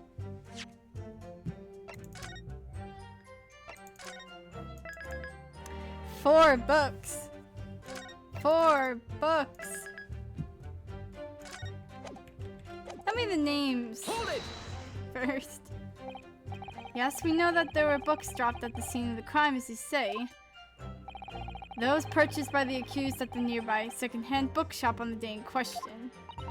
After I'd been to the police box for help, I decided to have a good look over the area for good measure. I'm a proud policeman's wife, after all. I did it for Rolly. And what was your husband doing at the time? Oh, he was lying face down in the snow, getting some well-deserved rest. This poor man. He works ever so hard, you know. Ever so hard. Don't you, my darling? Interesting way of guarding the scene of the crime. Well, Miss Beat, seeing as you regaled the court with tales of your powers of recollection, would you be so kind as to recount the titles of the books you observed at the scene? I'd be happy to. Now, are you all listening? There was the picture of Monsieur's somebody or other, and what's it, yearnings? Then there was, a meal for someone, and the last was definitely the thingammies something. You see? Yes, I see there are other or 2 holes in your memory. Oh well, they were along those lines, I'm quite sure. There were indeed books found at the scene with titles along those lines, as you put it. Well, what did I tell you? So I think it's very mean the way you've been implying that my testimony can't be trusted. Don't you agree, my darling? Oh! Oh, God! Rolly, please put the freaking gun down, God! Anyone who upsets my Patricia will have me to answer to. Don't put your gun away. Sir, this is a court of law. I know you're a Bobby, but no, put the gun down. Thank God the beast is asleep. Terrifying. terrifying. Yes, she really is. There's two kinds of people.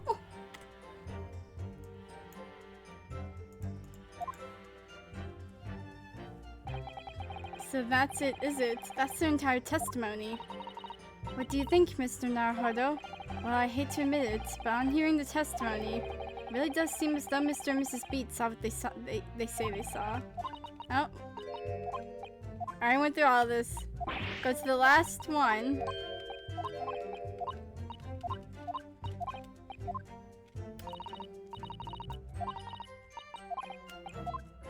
And 4 books?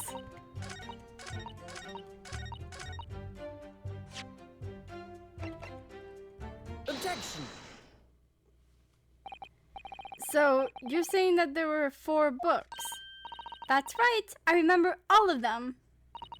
The picture of Manzu's somebody, what's it yearnings, a meal for someone, and the thingamy's something. I'm sorry, Miss Beat. But there is a fundamental flaw in that statement of yours. Oh no, what flaw? Simply that at the scene of the crime, there are only 3 books, not 4. What? This is the receipt from the bookshop where the defendant bought his books. Your books? Yes, and it details Mr. Natsume's purchases that day, but as you can see, only 3 books are listed. Only 3? But no, that can't be! I remember seeing them. There were 4 books, I tell you. 4 dirty old books. Oh, really? Have a good look at this photographic print of the scene of the crime. As you can clearly see from this evidence as well, there are only 3 books. But I just don't believe it. I saw them there. I swear it. I saw them. No, madam. I'm afraid your powers of observation cannot be relied upon. Weirdly enough. Actually, no. Her powers of observation are much more, it's more reliable than I think Sholmes' just a little bit. So it cannot be denied that though you say it was the defendant you saw, you could very well be mistaken. Oh no, oh no, oh no! No! Objection! Oh, the scarf is together. They have one scarf. Ignoring Zeke's, it's plainly evident. That is your powers of deduction that cannot be relied upon, my learned Nipponese friend. What? What cannot be denied is that these 2 witnesses saw the accused running from the scene. A fact that you know very well you have no hope of disproving. So you've striven to avert attention from that by dint of some inconsequential discrepancies. Would that be fair? He sees right through me. But plain? What? Ah yes, Ryunosuke has a freaking plane. Yeah. But your plan was somewhat recoiled against you. What are you talking about? It's quite simple. Let me explain with a toast. To the policeman's wife and her entirely accurate testimony in every respect. Oh! You see, the matter is not up for debate. At the scene on Briar Road, a total of 4 books were most definitely found. Objection. But what about the photographic print? It only shows 3 books.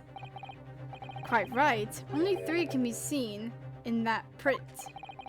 That print? You mean to say... Allow me to present another. One that shows the victim's hand. I don't believe it. It's the 4th book. As you will observe, the fourth book was hidden from view in the original print by the victim's torso. No. No! I'm gonna break down. Order!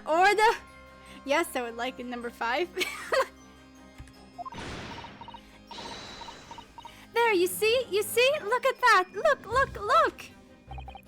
Yes. Yes, I see it. It's just like I said, isn't it, my darling? Yes, sir. Patricia's always right, sir. Let us study the receipt for the books purchased by the accused on the day in question. Miss Beat, the titles once again, if you please.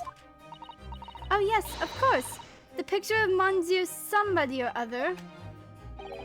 The picture of Monsieur Leco... Oh, there's a cat. There's a cat. Hold on.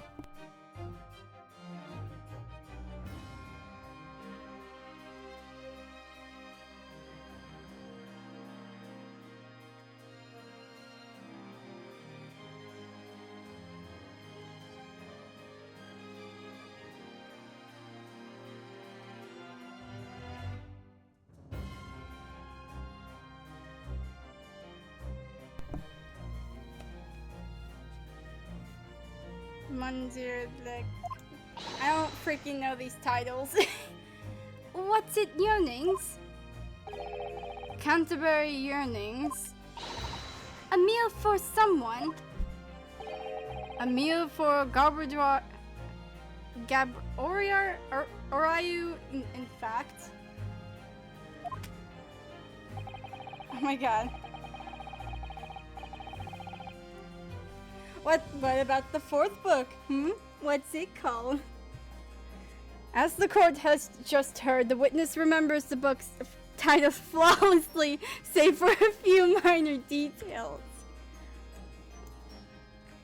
Just a little bit. Mrs. Beat powers of recollection can only be described as exceptional. Did you hear that, Rolly? The gentleman paid me a compliment. Yes, sir. Flawless, sir. Patricia is flawless.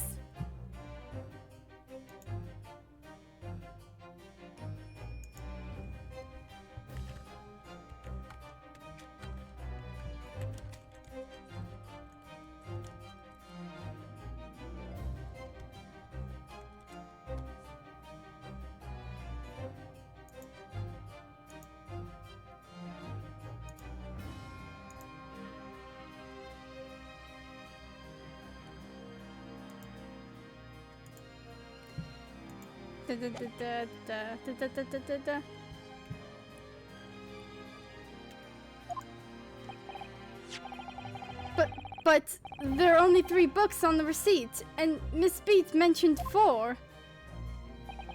There's nothing surprising about that. Clearly the 4th book is that which is shown in the photographic print. Oh wait, the Lion's Pride. Oh wait. Do I look like I care? I've given you time, and yet...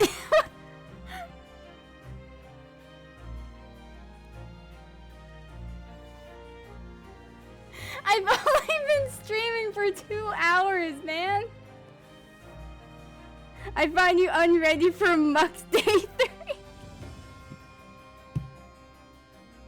This is unacceptable.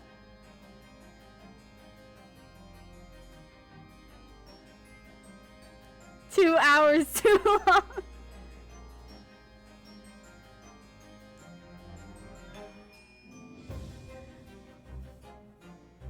Do I mean, dude? I would very much appreciate you didn't come into like my chat. Like, I understand you want to play, man. And I kind of just did this on a whim. I just kind of like, I'm gonna stream today.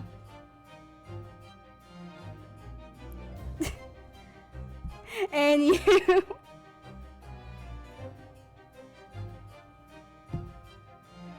Oh my god, the cat's screaming. What the fudge? How's the lawyer going? He ain't doing so well. We're not doing too well. I freaking skip. What dialogue did I skip? But there are only three books in the receipt. There must be mentioned 4. There's nothing surprising about that. Clearly the 4th book is that of which is shown in photographic print. I'm sorry, cancel, but does that not seem odd? Here's saying when I gotta go. Adios. Bye. Have a good day.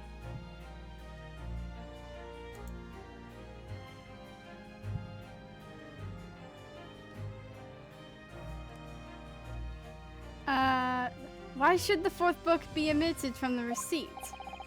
It's not odd, my lord. It's not odd, my lord. As the photographic clearly shows, the 4th book was found in the victim's clutches. In other words, it belonged to the victim. That's a burnt up book. The victim was holding her own book. I wonder, what became of that 4th book? Obviously, it wasn't overlooked by the investigating officers at Scotland Yard. I have it here as evidence. Give it to me. Give it to me. You will submit that in the aforementioned photographic print to the court, please, counsel. My pleasure, my lord. Second crime scene photograph has been entered in the court record. And the book. Give me the book. Prosecution rests. I have nothing further to add.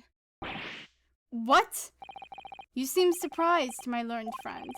But your resistance until now has been in vain. Entertaining, yes, but futile.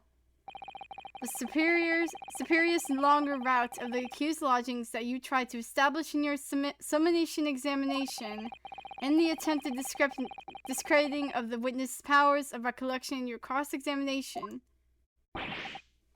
Futile. I walked right into this, didn't I? Yes, yes you did. Yo, the lion's pride.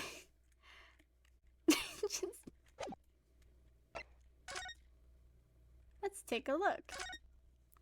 I wish there was music. Let me see. It's a book entitled The Lion's Pride. I'm afraid I don't know any English literature at all, so it would be something I've heard. Wait a minute. The Lion's Pride? That's strange. I think I have heard of a book by that name before. Very recently too. It's a title I recognize too, Mr. Naruhodo. Look at that burnt up book. Oh, look at this. The book has been badly burnt. You're right. You'd never be able to read it in this state, especially not the later pages. What a terrible waste. Judging from the scorched edges of the paper, I think the damage must have occurred very recently. A book recently damaged by fire. Why does that seem to raise a red flag with me?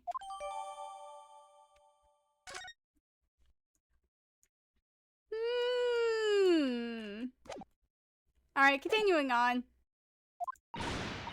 You see, everything we said is true. Isn't that right, my darling? I swear to God, she's going to break his back. Yes, Pat. Marry me, Pat. You're already married. So perhaps the ladies and gentlemen of the jury would like to reconsider their positions. Should the court waste any more time on this Nipponese travesty? Or is the decision you have to make too apparent already? You have heard all of the witnesses and seen all of the evidence. This trial has run its course. Mr. Naruhodo, I'm afraid we are in a terribly precarious position. No kidding.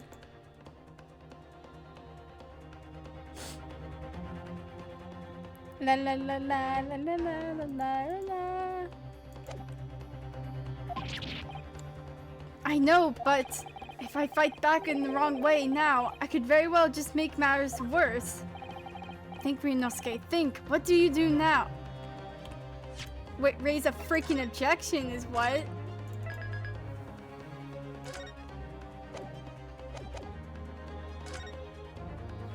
Objection! frick you. I'm not done yet. No, my learned friend. It's over. That last cross-examination was your final chance to establish a credible defense, and you failed. The die has been cast. There is no room for debate. Well, it might be over as far as you're concerned, but... I can't think of what to say. If I may, Lord Van Zeeks, it seems somewhat boorish to close down the debate at this point. Your insignificant little Eastern Isle must be a lawless hole indeed. For a lowly judicial assistant to have the audacity to intervene at moments like this. You back the frick up!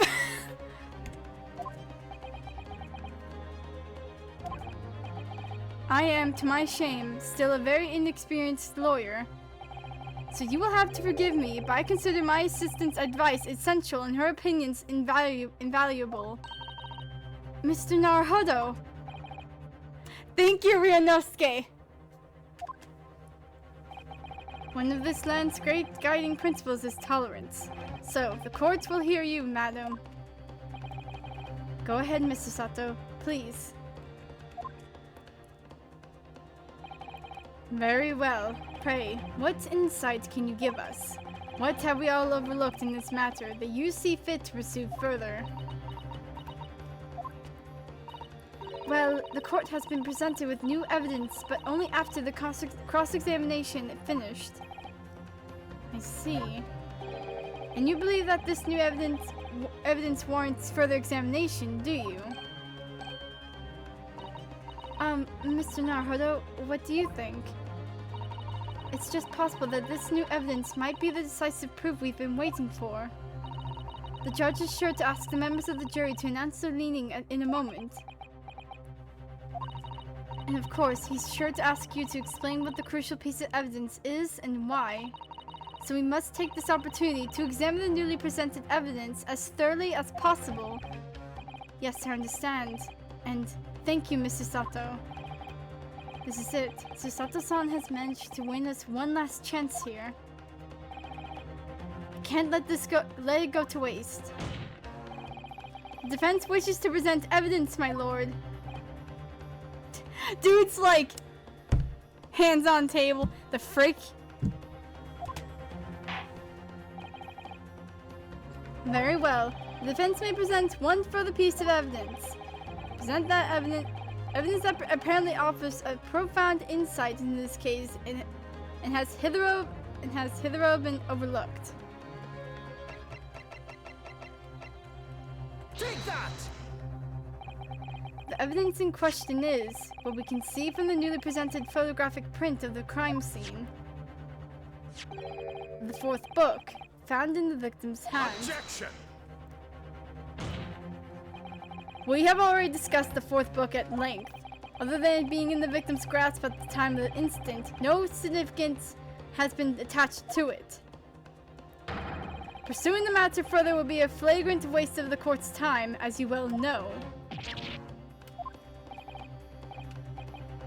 I'm afraid, counsel, I must concur with the prosecution on this matter.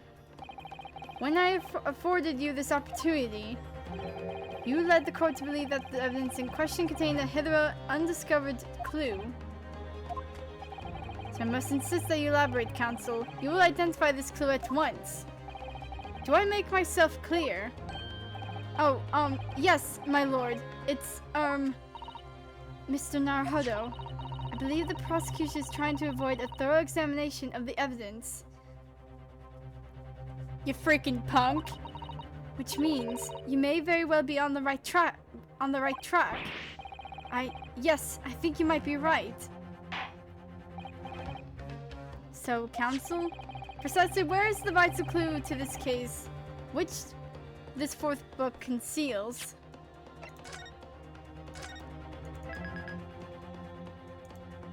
Your Honor, you won't believe it. Just turn the book around. Holy frick. Let's go through this again. Got it! I would ask the court to observe the back of the book in question. The back? What do you... Good gracious! It's been burnt to a crisp! So we have to ask ourselves, why was the victim clutching what is clearly an unreadable book? It is undeniably an extremely unnatural thing for her to have been doing. Objection! Unnatural, you say? What of it, my Nipponese friend? Oh. Were I to concede the point, if it bears no relation to the case, there is nothing to discuss. So should you wish to assert that this fire damage is some vile clue as to what happened that day. Pray, do enlighten us all. What truth does this charred book hide? A charred book. There is just one possibility here, which I can't quite bring myself to rule out. It's an outside chance, certainly, but worth a try. Alright, I'll explain my theory. Don't keep us waiting any longer then, Council. Explain your theory, this theory of yours. Why are you suggesting that you can't my god. You can ascertain from the fire damage this sorry tome has suffered. Its owner. My lord, the burn on the back of this book reveals a startling truth about the book's owner. I beg your pardon, but we already know who the book belongs to. The victim was gripping it in her hands as she fell to the floor. After all, it's obviously hers. The question of how this book came to be in the victim's hands has yet to be answered. However, as to the questions of who the book really belongs to and where it originated, the defense has very credible answers. Good gracious, how can you possibly? Very well. I will play along with this futile attempt to delay your inevitable demise. But do remember, the members of the jury may well burn you if your little gamble goes awry. Counsel, the defense response here is very likely to influence the final outcome of this trial. So tell the court, who do you claim is the owner of this burnt book? It's the freaking moon. Take that! The answer is that the book belongs to the couple who own the house where the defendant has his lodgings. A certain Mr. and Mrs. Garadab, the landlords. And whether this is some extraordinary coincidence or some kind of fate at work, I don't know, but it's God. Of all the people in London, one of the 6 chosen for jury duty on this courtroom today is none other than Mrs. Garadeb herself. Oh my goodness, me? I think you must be mistaken, sir. I'm not Mr. Garadeb's wife. I'm his maid. Things would be so much easier if you would just drop the pretense. Alright then, how about a simple question for you? Have you ever seen this book in Mr. Garadeb's house? I would never presume to know all of the books he keeps, sir. Objection! This is outlandish behavior. This woman is the accused landlady, you say. You implicate his handiwork working member of the public. You besmirched her without a shred of evidence. Your actions are unforgivable. Objection! This is not mere conjecture. The defense happens to know that on the day in question, at almost exactly the same time as the victim was stabbed on the pavement below, another incident was taking place in the room on the top floor of Mr. and Mrs. Garadeb's house. Good lord! What sort of incident, counsel? A fire, my lord. Afraid to say it was. Happened in the blink of an eye, you know. The whole place filled with smoke. Couldn't see a bally thing. Didn't take long for the fire to spread, of course. Bally furniture started going up as well. Worst of it is, I lost my favorite. Book called The Lion's Pride. The Lion's Pride. By Jove, the very same title that's the subject of this debate. Oh, dearie me. Objection! Oh, dear me. Dearie, what? Whatever. This is recitable. All you've told the court is that a book by the same name was involved in a fire, in which case it would be reasonable to assume that it was burnt to ashes. And entirely unreasonable to infer that it magically removed itself to the scene of the crime. Perhaps it would make more sense if I told you that the cause of the fire was martial discord.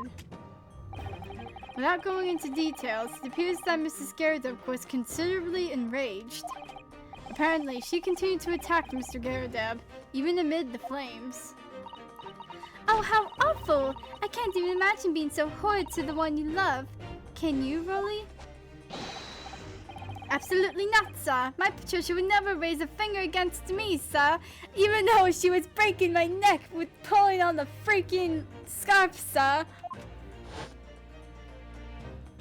And breaking my neck. And all my favorite old novels in that case. But as soon as the fire got hold of them, that was it. Whoosh, up in smoke. Then the wife started hurling things at me. There was I, backed up against the window under heavy enemy fire, incendiary books coming 10 to the dozen.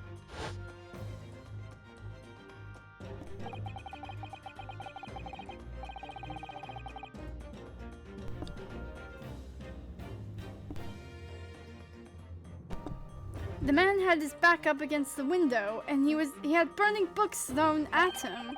Goodness gracious! Are you suggesting that the book was thrown through the window and landed coincidentally at the scene of the crime? Objection! No, a thorough investigation of the surrounding area was conducted the very evening of the incident. And there was no report of the Garadeb's window pane being broken. That's quite true. We also saw no signs of broken glass when we visited the Garadeb household. But is it not conceivable that the window was open at the time in... Not even remotely. Let us not forget the season and the chilling weather that accompanies it. No Londoner will ever leave a window open in the middle of winter.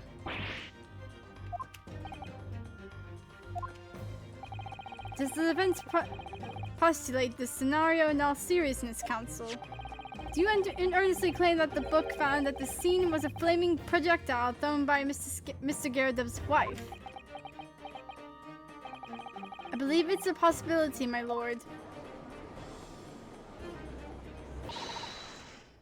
That's quite enough. Oh. Well, I hope that everyone can see you for what you are now, you little foreign trickster. You would call yourself a lawyer, but you're just a coward. A mean coward. Really? Claiming that our little tip set the whole neighborhood alight. Honestly. Implying that I'm merely posing as a maid for appearance's sake. How could you? It's nothing to do with this beastly case, not any of it. All you've done is sully our family's name. No, I assure you that was never my intention. Dragging up an upstanding citizen's name through the mud, simply to divert attention from your failing defense. Oh! I should box your ears! That's what I should do! It's utterly unforgivable! Too right! Here we go. How long have we sat here now, listening to this Nipponese spouting out his fancy foreign theories? But think about it. At the end of the day, the only person who could have possibly stabbed the victim is that little hunchback with the mustache, and he ran away from the scene too. I do declare you're right. It's true. Yes, what did I tell you? Makes sense to me. Sorry? What's that?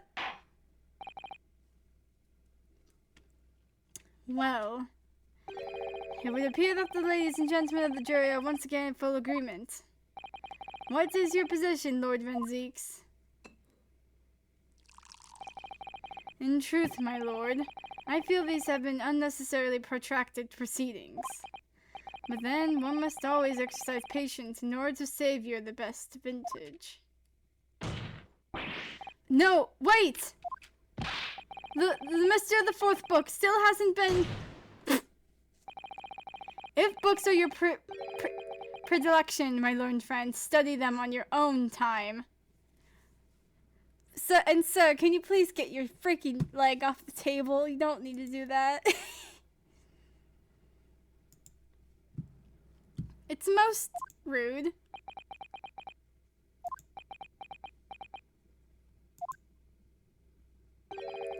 What? No, forgive the discourtesy this time. When he sets his leg on the table, it's fricked out the window. In that case, ladies and gentlemen of the jury, you will now state your individual decisions regarding the defendant's culpability for the court to hear. Guilty! Guilty. Guilty. Guilty. Guilty. Guilty.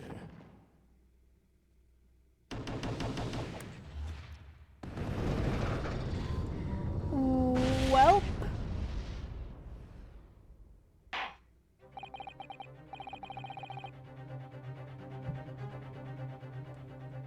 Thank you for that unambiguous response. Great. That's twice now. It's over. Mr. Naruhodo, don't give up. Mr. Sato, have you forgotten? The battle isn't over yet. You're not suggesting. Of course, the defense has the right to another summonation examination at this point. You could still convince the jurors to change their minds. You have one more chance. My lord, the defense asks to exercise its right to a summonation examination. You believe you still have tricks up your sleeve. I don't intend to trick anybody. I intend to uncover the truth. This is no time to be downcast. As long as there's a chance, I have to stay strong and determined.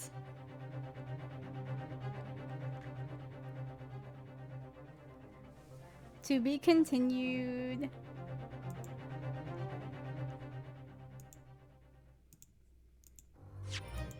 Dun, dun, dun, dun, dun, dun, dun, dun.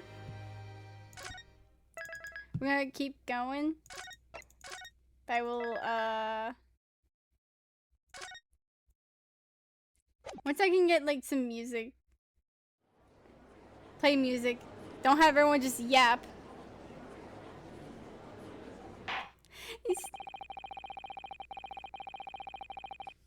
I have considered the defense counsel's request for a further summonation examination of the jury. And I have determined that the court must uphold the defense's judicial right to this procedure. So, counsel, you will now proceed with your second summonation examination. Presume the jury is ready, Mr. Foreman? We are, my lord. Very good. In that case, I must ask each of you now to state clearly and concisely for the court the grounds on which you find the defendant guilty of this crime.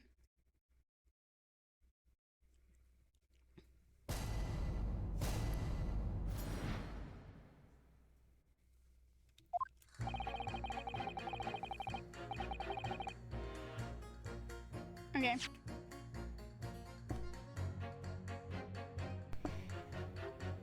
I'll be right back. Oh, it's been a while since I had this, like, up on the screen.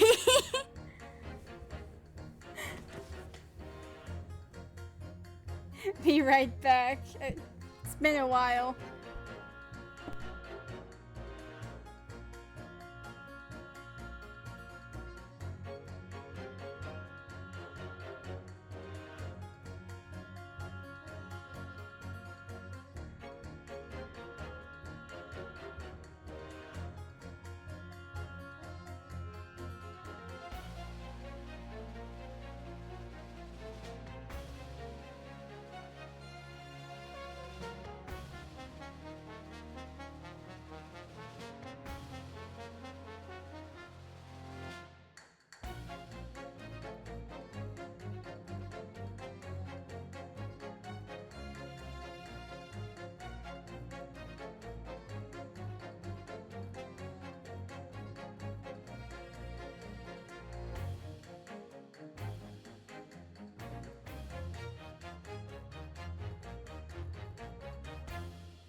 Okay, and I'm back, but I'm gonna quickly check on some stuff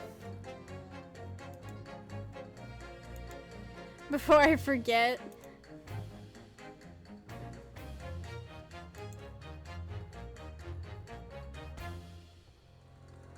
And by stuff, I mean like going on Windcraft.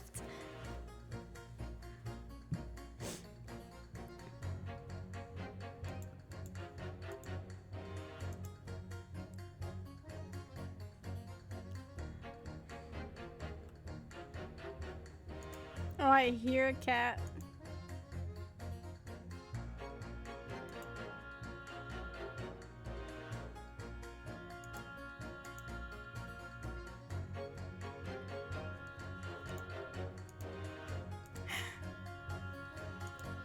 Oh god, there's one video I want to like watch.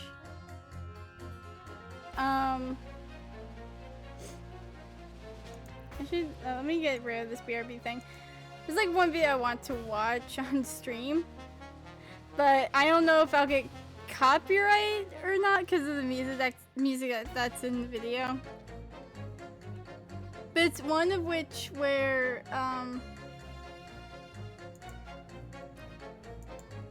Zeke's or the Lord Beric von Zeke's VA, his English VA, does a freaking Subway commercial.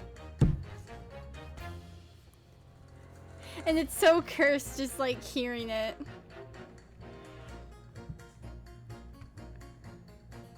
Like online. Real quick. What do I need to do? If it's something quick, then I'll do it, but craft items, I can do that. Okay. I'm like doing freaking. Forgive the discourtesy of me playing Windcraft at this time. Trying to get the daily stuff for the festival. I need like. No, I'm selling all my stuff. Nope. This.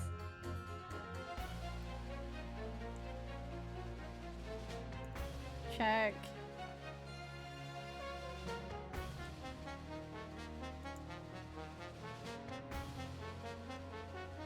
Do pray this. Okay, I crafted 4 items.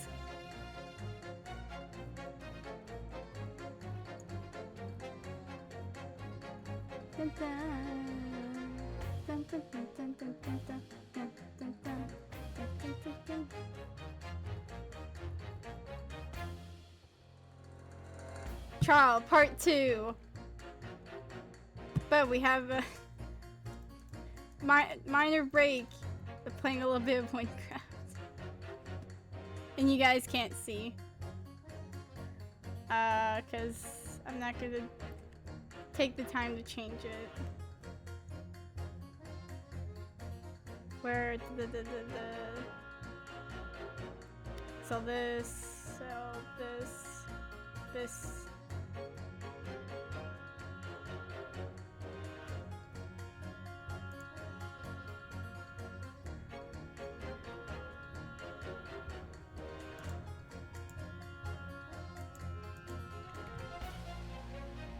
Okay. Did my thing. Okay. Get the frick out of Minecraft.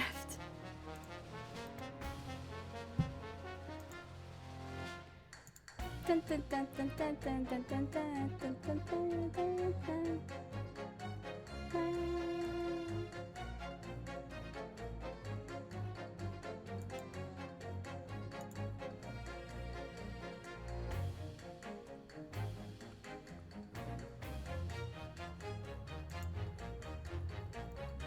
How goes the Grey's turn? It's going great. It's going swell. Just like took a little break to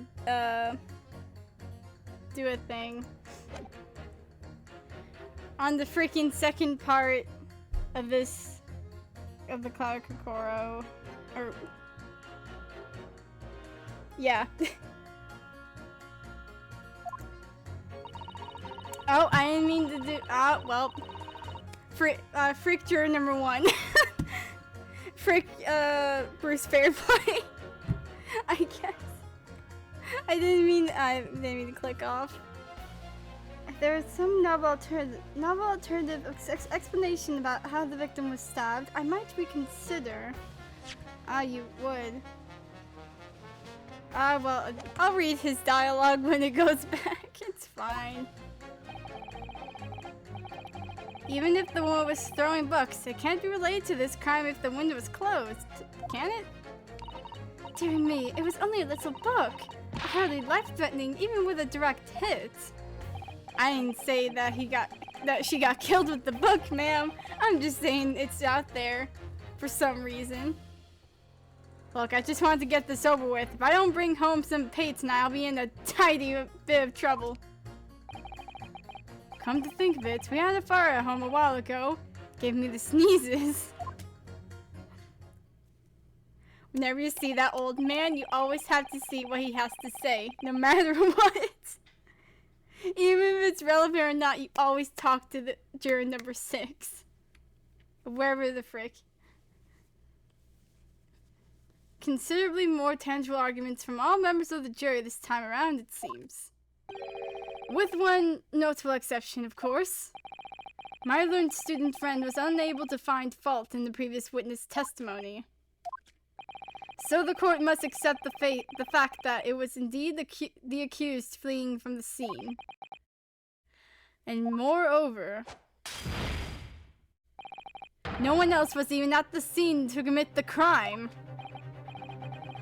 Well, if the eyewitnesses are correct, it would seem as if the conclusion is somewhat set in stone. I fail to see how it can be argued in any other way. Oh, hold on.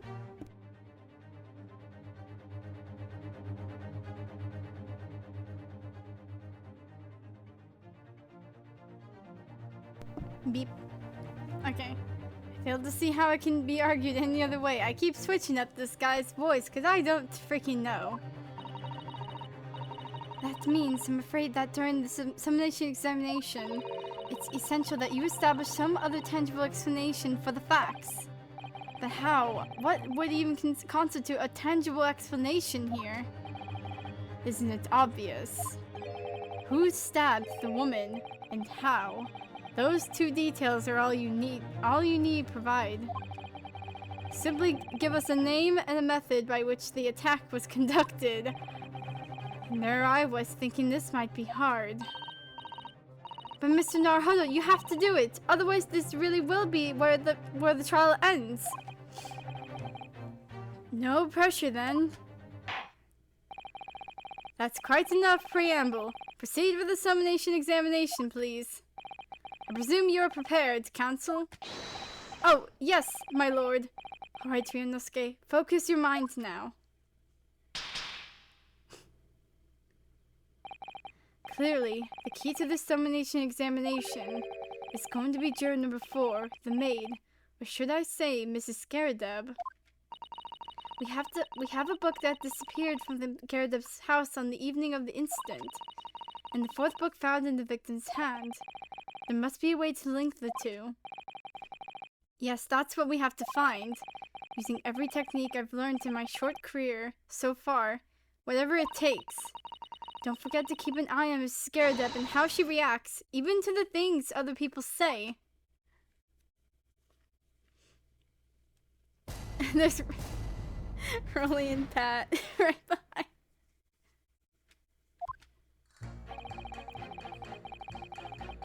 The accused left behind evidence at the scene, didn't he? Those 3 books of his. Hold it! But as we now know, there are 4 books, not 3. Well, what difference does it make? There's every possibility that the 4th book in fact belongs to the defendant's landlord. Yes, that's the part I have a problem with. Sorry? Well, at the point the woman was stabbed, this landlord fellow was at home, wasn't he? Enjoying a fiery scrap with his wife or something, you said. That's not exactly how I put it, no. Well, anyway, the point is the fellow and his wife were somewhere else when it happened. I think that's what you call a strong alibi. So it couldn't have been the landlord who did it, which only leaves the Nipponese fellow. Honestly, I can't see what all this palaver's about. It's a done deal, isn't it? I suppose it is, since I have nothing witty left to say.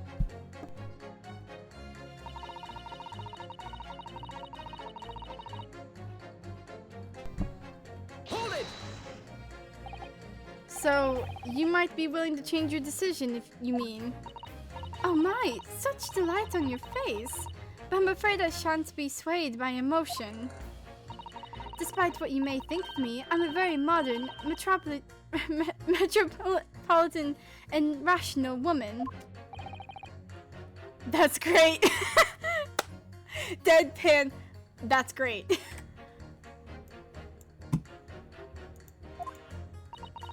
If one reads the morning papers, it's all forgotten by tea time, isn't it? So why read them in the first place? You see, modern, metropolitan, and rational thinking, wouldn't you say? And not at all extreme. As I see it, an overwhelmingly suspicious Japanese man has been implicated by overwhelmingly strong testimony. So despite one or two minor puzzlements, I do declare that the man is overwhelmingly guilty. Modern, metropolitan, and rational logic, wouldn't you say? Overwhelmingly. But us modern gals are always delighted to embrace new fads, you know? So I'd be only to be too happy to consider an exciting new theory if you could come up with one. I'd be happy to do that too, if only I could. Let's do our very best not to disappoint the modern and metropolitan young lady. Right. I'm glad you admitted rational there. Thank you. You were the one with starting bucks. It can't be related to the crime if the window was closed. Can it? Hold it! But what about the possibility that the window was open? What about it? I mean, there's just no way it could have been. How can you be so sure? The prosecutor fellow over there said it earlier, didn't he? Winters in London's are no joke. You don't want to invite that sort of cold indoors. So no, that window wasn't open. Us Londoners like sitting by the fire and staying warm, see? But you couldn't categorically state that the window wasn't opened, could you? It just wasn't. They wouldn't have opened it. Then what's the point in even having windows, huh? I mean, yeah, like there's freaking tax on them. Counsel, you will kindly refrain from childish bickering. Oh, sorry. The freaking Phoenix, right? Like, oh yeah. Yeah, I done goofed up, huh? Somehow I need to show there's an undeniable possibility that the window is open. Because this young man isn't going to budge otherwise.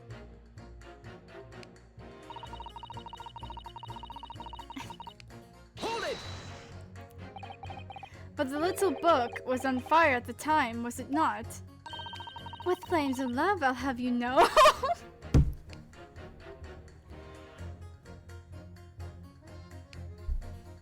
No. There's really no such thing as loving incendiary as a loving incendiary bomb. Oh, well, he brought it upon himself. It's playing with fire to betray a fiery love, isn't it? Well, don't you agree? Oh, well, any kind of betrayal is certainly a bad thing, yes. But I think the argument might have arisen out of your misunderstanding, Miss Scaradab. Never mind, you mind that. The point is, we were just having a jovial little dispute, nothing more. Ladies and gentlemen of the jury, take a look at this picture of like their fricked up room. Like,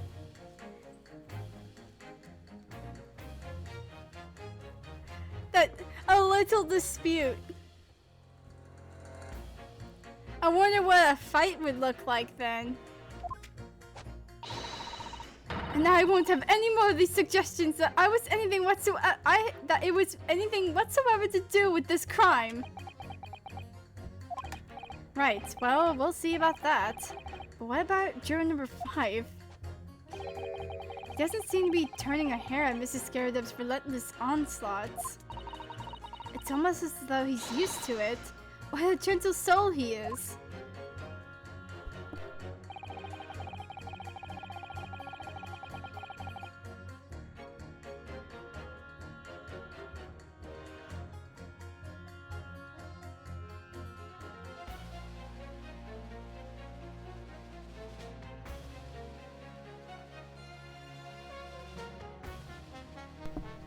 Oh my god, okay.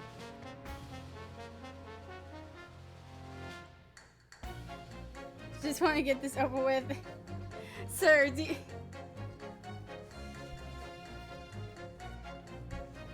Hold it! You just want to get this over with? How can you sit there and say something like that? A man's future is at stake here. Well, him and me both then, like I said before. What? I told you already, I'm a day laborer, aren't I?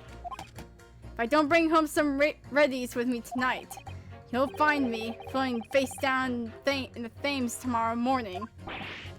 What? You heard me. My missus isn't one to mess about, you know. She can be fierce, believe me. Believe you me. That's why he's so... Another shining example of martial bliss, then. Martial bliss, then. Situation like this cropped up the other day. It was, well, do you know, it's funny, but I can't quite remember. Sorry? It was too frightening, that's the thing. Must have blocked it out. Helpful. I wonder if Mr. Beats will ever be attracted to the Thames by his scarf. Oh god! God, let's hope not. Don't even go there, Mrs. Sato. There must be some way to jog his memory about this.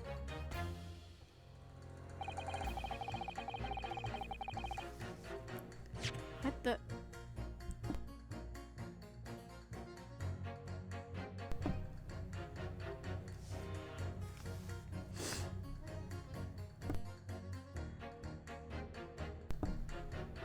The weird.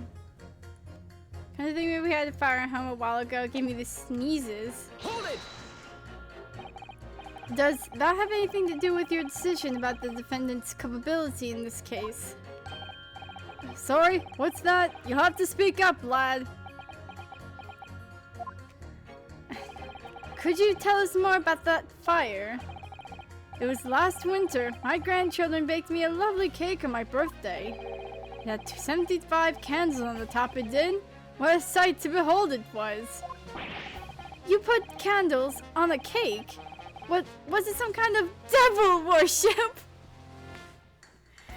Like, he gave you a cake, Rhianno's cake. Of course not, it was an angel cake. To celebrate my birthday, obviously. Like, what the heck, defense? It seems that that's a common custom here in Great Britain, Mr. Naruhodo. Anyway, muster all my puff to blow them out. Only I must have boned wrong somehow. The flames didn't go out, but candles went flying all over the room. The furniture caught and everything went up. The whole place filled with smoke. Definitely sounds like devil worship to me. And by the sneezes, I presume you mean a cold. But how did you catch a cold from a fire? What a fiasco it was. The grandchildren, bless them, threw water over me as they tried to put out the flames. And then because the whole room was filled up with smoke, of course, we had to open all the windows to clear it.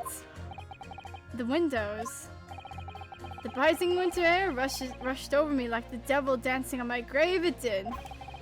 I caught a terrible cold from it. Put me in hospital for a while. I won't forget that birthday in a hurry. I knew it was devil worship all along. Keep that to yourself, man. But something about this old man's story is playing on my mind for some reason. Man, the possibility of, we need to demonstrate who apart from Mr. Natsume could have attacked the young woman on the street. As well as how he or she could have done it. Yes, but once again, the jurors' statements are full of personal prejudice. A lot of them seem convinced that they're right, even in the face of logical arguments to the contrary. I think you're going to need to pit them against each other to force them to accept an alternative explanation. Yes. Don't necessarily need to find contradictions between their assertions. Just a connection might do the trick.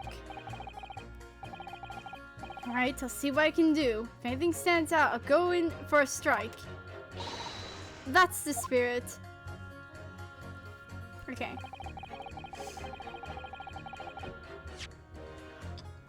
Like, save here.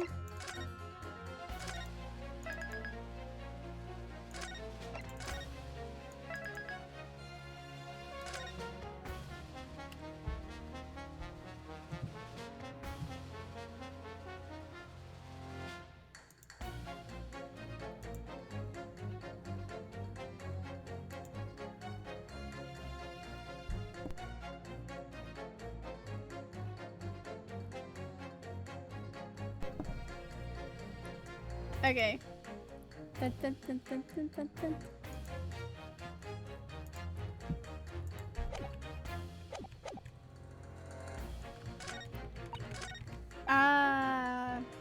It has to be you and winter house fires are dire. You have to open windows to clear the smoke. That's when the chill gets you. You see. Objection.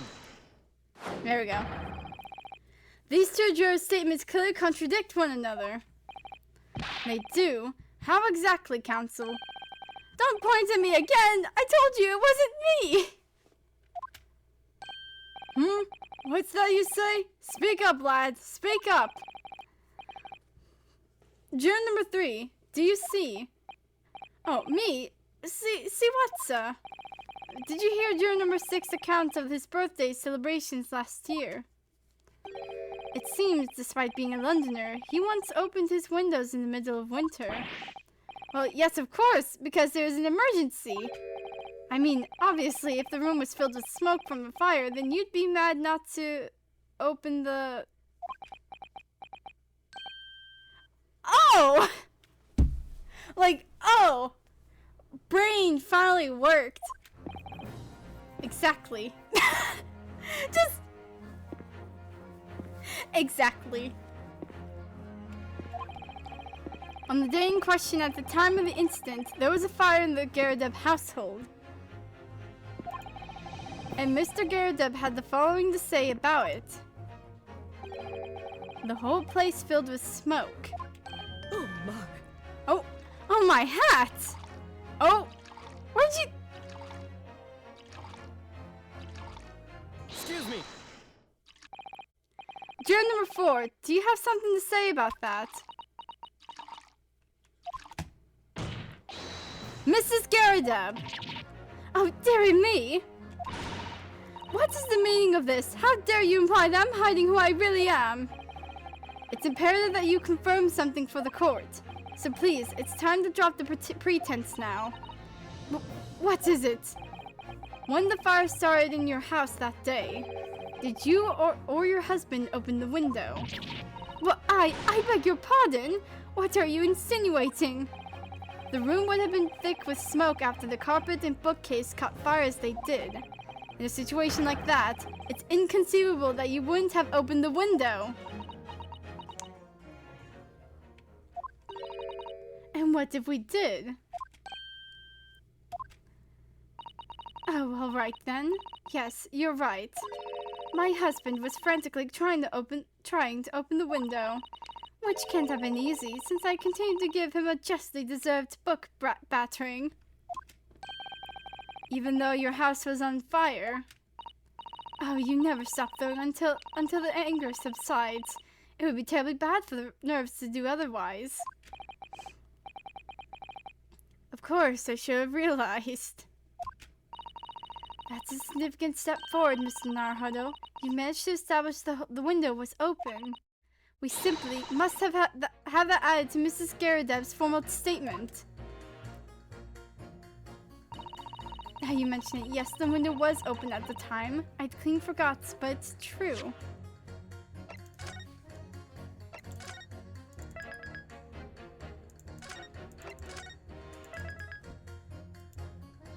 Like, God forbid you have the freaking...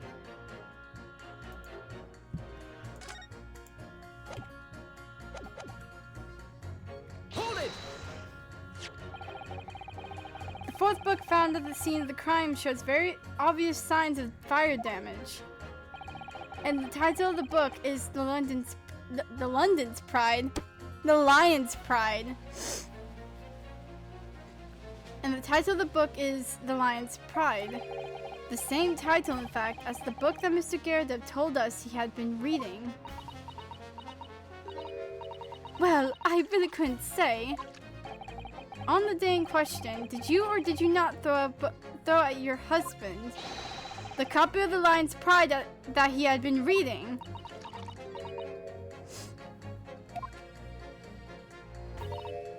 I did. It was the first thing I could lay my hands on, so I hurled it straight at him.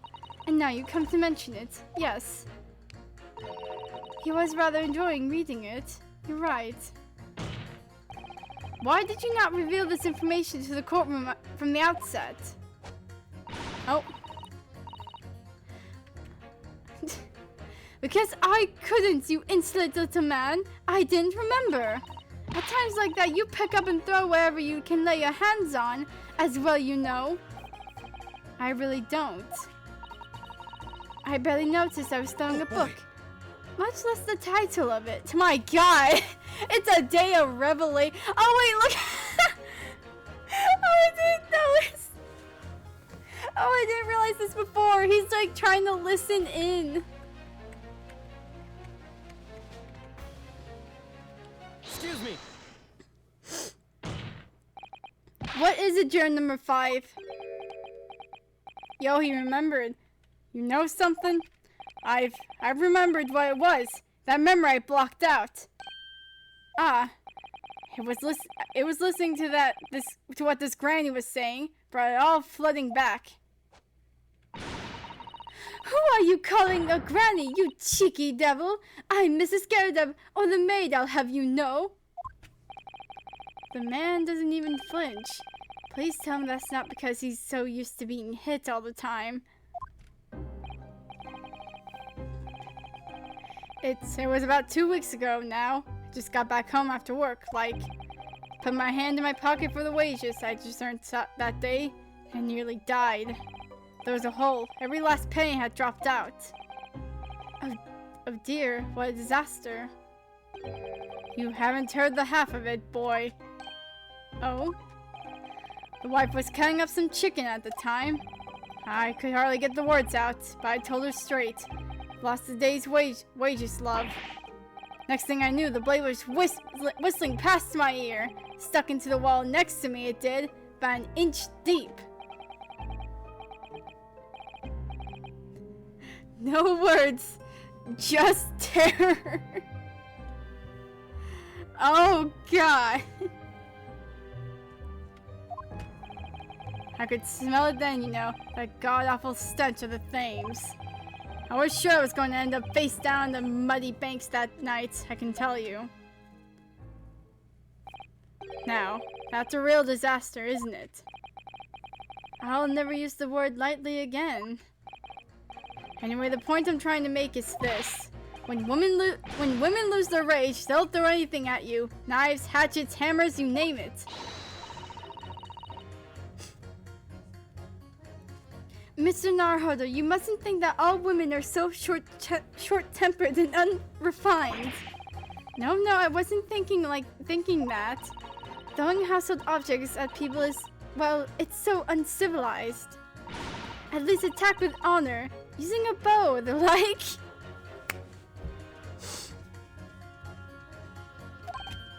What? Attack? Who are you going to attack? Never mind. Anyway, this man's words could be rather significant, I think. Alright, we'll come back to the bow and arrow thing later, if I dare.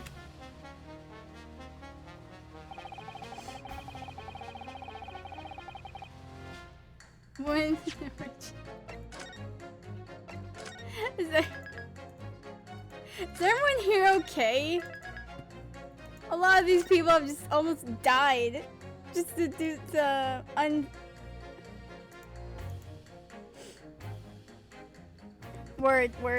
words. The words are wording today. Yup. Dun, dun, dun, dun, dun, dun, dun, dun, dun, dun, dun, dun, dun.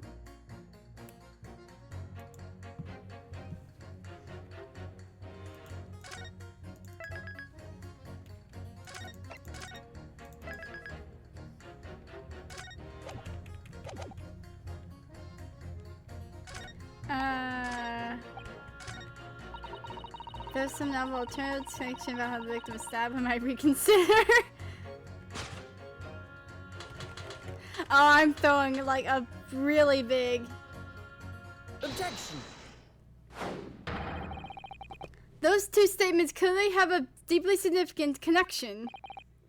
Good grief, you mean they don't contradict each other? Explain, counsel, at once.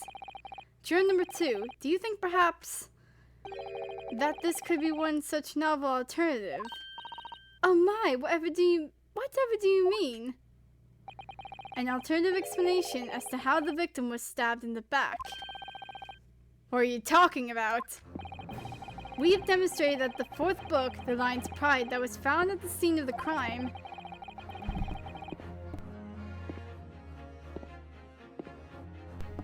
Oh god, my throat. Originated in Mr. Garredub's room on the top floor of his house. Therefore, it's equally possible that some other object besides the book, could have found its way from the Garredub household to the street below. Eh? What's that now? After all, Miss Garredub could have thrown any number of different objects at her husband. Isn't that right, juror number 4? What are you insinuating now, you little beanpole? You beanpole. I'm beginning to think that, ever since the true origins of this book came to light, perhaps she's had a feeling this might be what happened. Now you listen here, you Eastern Gala. As the foreman of this jury, I demand a straight answer. You give us this yarn about some other object making its way out of the house, but what? What was it? Yo, you won't believe it. I'm really taking a big gamble here. That was a bold accusation to make. I haven't any real evidence to back it up. But I'm certain that at the very least this warrants further investigation. Alright, Mr. Foreman, I'll try to explain the defense's theory. The other object that found its way from the Garredub household to the scene of the crime was... it's the knife!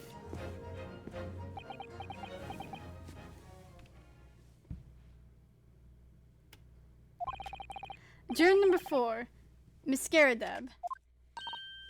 What now? I must apologize in advance for this. But I need you to confirm something else for the court. This knife. Have you ever seen this knife before? Good Lord, counsel, what on earth are you doing? That's the weapon that was lodged into the victim's back, man. Look, I'm standing there. My lord, remember that when the victim was attacked, Mr. and Mrs. Garredub were in the throes of an argument. Throws. Miss Garredub was hurling anything she could at her husband, who had been backed up against the window. A window that had been opened to clear the smoke, and through which a book sailed to land at the crime scene. You can't seriously believe that. The book was found in the victim's grasp. Are you saying that it flew out the window and crossed the street to land neatly in her hand? Huh? Even my missus hasn't got a name like that. Yes, I admit, there are many details we don't yet understand. But that's the point. That's precisely why. We must not allow this trial to end. Not right now. Oh my. Miss Garadeb, your answer, please. Have you seen this knife before or not? Oh, oh.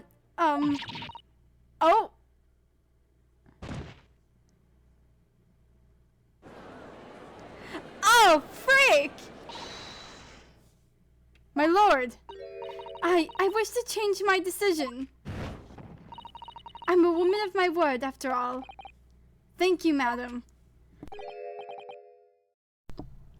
Yes, I agree. I certainly didn't see this coming, but I just don't think it would be right for this trial to come to an end now with so many unanswered questions. Mr. Foreman, I'd have to agree. Not that I think the granny did it, mind. Yes, you know what? I'm not quite happy about this at the moment either. All together now, ladies and gents. No, jury number 6. Please. Of course, that's before out of the 6. We did it. Oh, congratulations, Mr. Naruhodo. So as a result of the defense's summonation examination, a number of jurors' leanings have changed. 2 jurors called guilty and 4 now calling innocent. Currently, the opinion of this court is divided. And this trial will continue.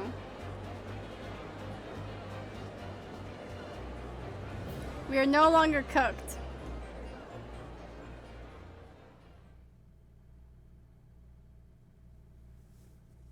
We are so back.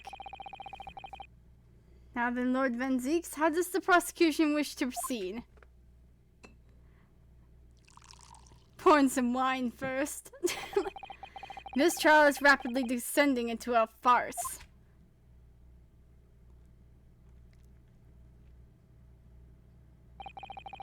Like a corked wine, the first few sips are bitter enough. But what follows is so repugnant, it's good for nothing save the gutter. If I may, Lord Van Zeeks, the defense has just put forward a credible alternative explanation for what happened. Credible? Is that your considered opinion, Mr. Foreman? The defense argument is a joke to which I barely know how to respond, but let me start by insisting that you must all familiarize yourselves better with the relative positions of those places being discussed. What do you mean by that? What's his angle this time? It should already be more than apparent that between the crime scene and the Garadeb household runs a rather wide street, Briar Road. Which means that the distance from the Garadeb's house to the scene is some, yes, 15 yards. Let me see. 15 yards. That's around 14 meters. 14 meters? Oh, that's a little farther than I imagined. And as you, ladies and gentlemen of the jury, rightly note as having portentous significance, the 4th book was found in the victim's clutches. In other words, the smoldering book, wantonly hurled by the lady of the house, traveled some 15 yards, to land on the opposite side of the road, neatly between the collapsed victim's fingers and thumb. Is that your final conclusion, my learned and deluded friend? And did the jackknife follow a near identical trajectory to plunge into the middle of the victim's back? This fantasy is somewhat stretching the notion of having a bad day for the victim, I think. Even those pathetic serialized detective stories have more believable plots.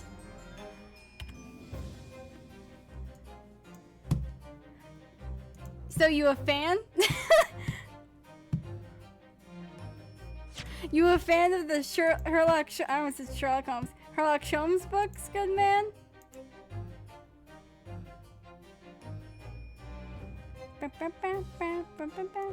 I'll need to check something. Oh, what the fudge?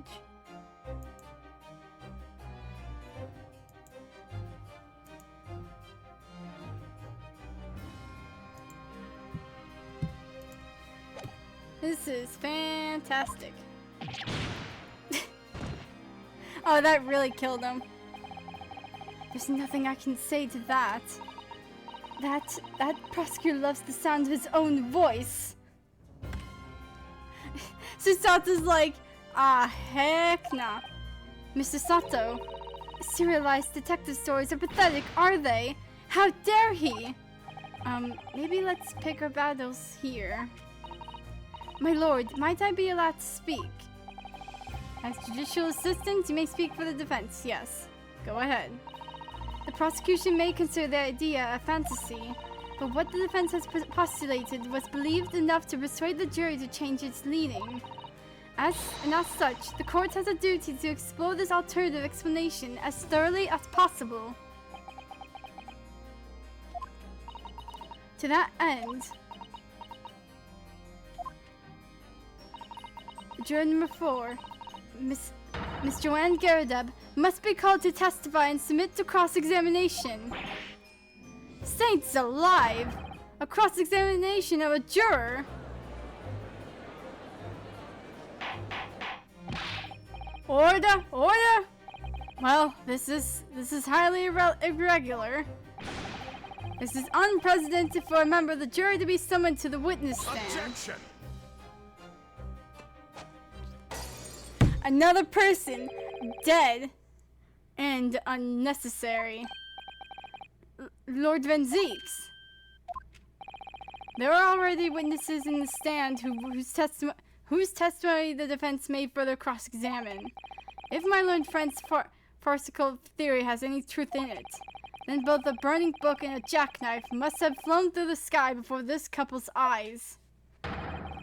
And we must assume they would be able to testify accordingly. What say you, witnesses? You gonna wake up? Yes, sir! Constable Rolly Beach reporting for duty, sir! Well, good morning, officer. Sorry for dozing off until now, sir. I haven't slept for a month on account of a villain who's appeared at my beat, sir. Oh, they are so heroic, these London bobbies.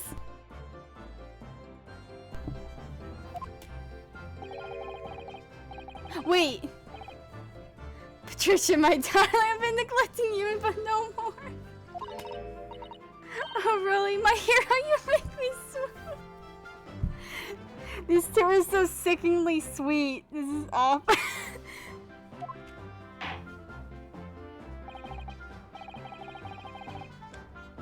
Very well, I hereby reject the defense's request. What the fudge?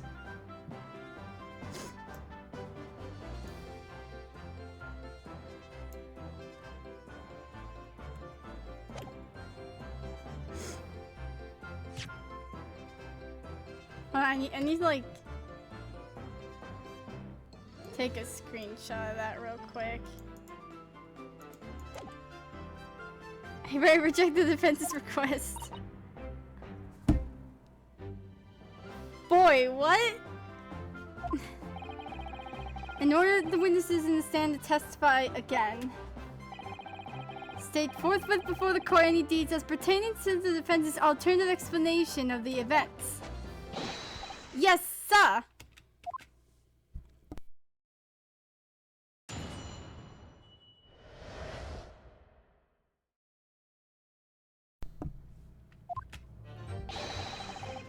This case has nothing to do with Mr. and Miss Scared. Believe me, the London Bobby is good for his word. You see, sir, The window on the top floor of the Gyarados house are top hinge casements. Obviously, if anything had been thrown out of the window, we would have seen it. I did leave the scene to go fetch help, but my trusty Rolly was there to make sure nothing was disturbed. I didn't take my eyes off the crime scene for one moment, sir. Nothing strange to report on that front, sir. God bless your country. Well, this is quite interesting. Top hinged casement windows. That detail is not in the police report, Constable. Yes, sorry about that. I must have been a little drowsy. My freaking god, he's doing the freaking thing. Oh my god, I hate this so much. Like, I just did a little... I just screwed up a little bit, so... like... It was just one mistake, sir. You gotta believe me. You cannot excuse your sins with drowsiness every time, Constable. No, sir! Sorry, but... what exactly is a top-hinged casement window? And you? You cannot excuse your ignorance with such trite remarks, my learned friend. Of course. Sorry. I found it, Mr. Naruhodo. Cast your mind back to the windows in Miss Gyarados' room. Alright, I'll try. So the window opens in order to allow air to circulate inside the house. But as it's a top-hinged casement window, it swings open along the upper edge, you see.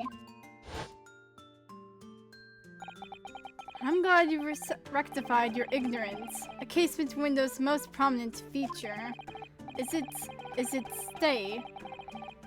A metal bar which prevents the window from being opened beyond a certain amount. It prevents its opening. This is all news to me. Absolutely correct, sir. In other words, if a book or knife were to have been thrown through the open window,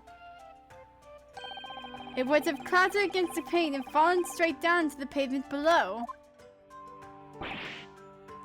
No. You see the problem then? Good. Your education in windows is complete. There was never any possibility of either the book or the knife traveling 15 yards over the road. That is, unless the window pane had been shattered. Something we've discounted already. That can't be!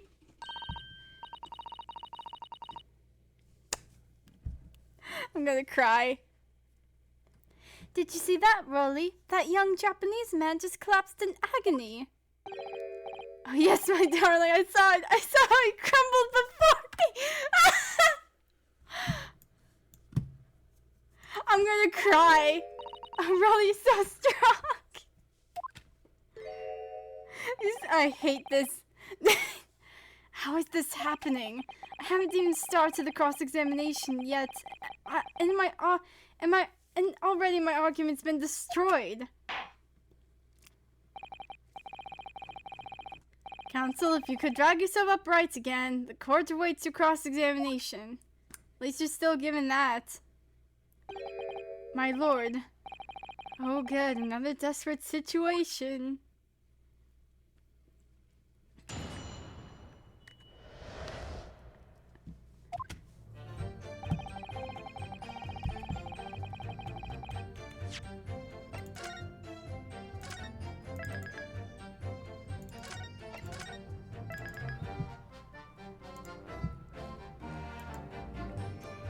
Dun, dun, dun, dun, dun, dun.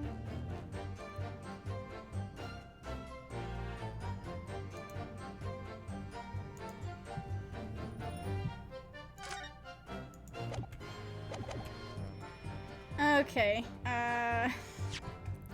what evidence do I have again? Oh yeah, okay.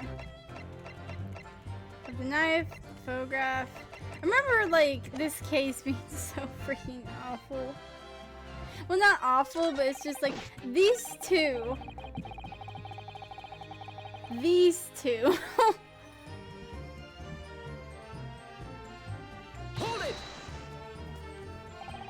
How can you say that for certain? A very good question, sir. And the answer is this. It has the noble founding principles of the force written on it as a reminder to all us policemen of our sworn duty.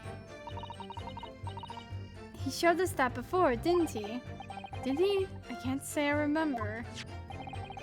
To patrol the streets of London town and uphold the peace of the common man.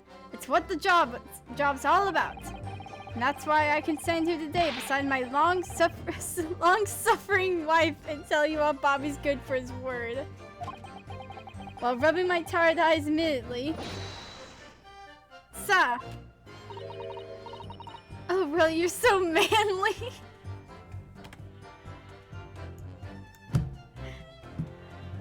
Like, you're so manly, and just looking at his face. Of course I am, my darling Patricia. Oh, pet. Oh, Rolly. I love, like, these two, they're great. I love them. But, oh my god, they suck as, like, witnesses. Or just this freaking... No, none of this is what I meant.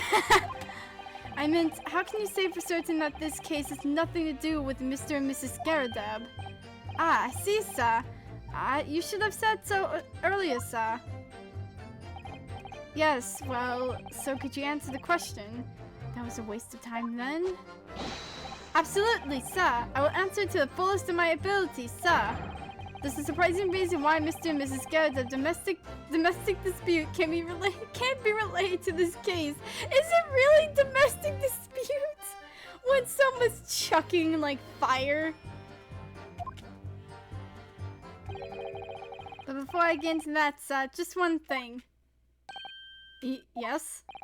I'd very much like you and all your countrymen to understand the great British institution of Scotland Yard. So I hope you take back some tales of us London Bobbies and how we uphold our guiding principles. I wasn't planning on going back just yet. I've only just arrived here. So to that end, sir, I'd be happy to lend you my warrant card for your pursuit. But I must warn you, you won't be able to get through it without shedding a few tears. Thank you. I'll try. I'm already shedding tears right now. Like, don't worry. I'm already crying. Well, you see, sir, I'm gonna, like, look through your freaking principles of policing. I'm gonna find a contradiction in your statement. Like, Item 1. The policeman will strive to preserve the peace within his allotted beat. Item 2. A patrolling officer is expected to walk 20 miles around his beat every day for the furtherance of community relations. Metropolitan Police Regulations. Item 1. Any crimes fall under the jurisdiction of the beat in which they are discovered. Item 2. When a crime is discovered on his beat, a policeman must assist with initial investigations and help detectives.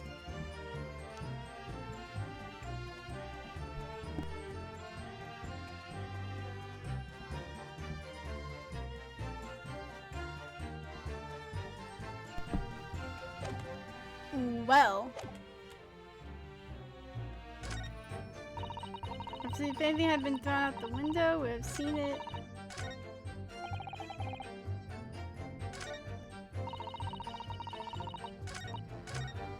I can't remember like which one of these things is like. Hold it! Well, like press everything just in case. But what you mean is they don't open fully? Is that correct? Yes, sir. They're just there to allow a bit of air through the house, you see? So they're restricted as to how much they open. And therefore anything thrown out of the window from inside the room would simply strike the pane and fall to the street directly below. For clarity, allow me to mark the map. Here is the location where objects would have fallen. Yes, directly opposite the scene of the crime on the other side of the rather wide road. Would it have been so hard for somebody to mention this top-hinged casement thing before? Well, I have another question for you, Constable. And what would that be, sir? There's a cat at the door, sir.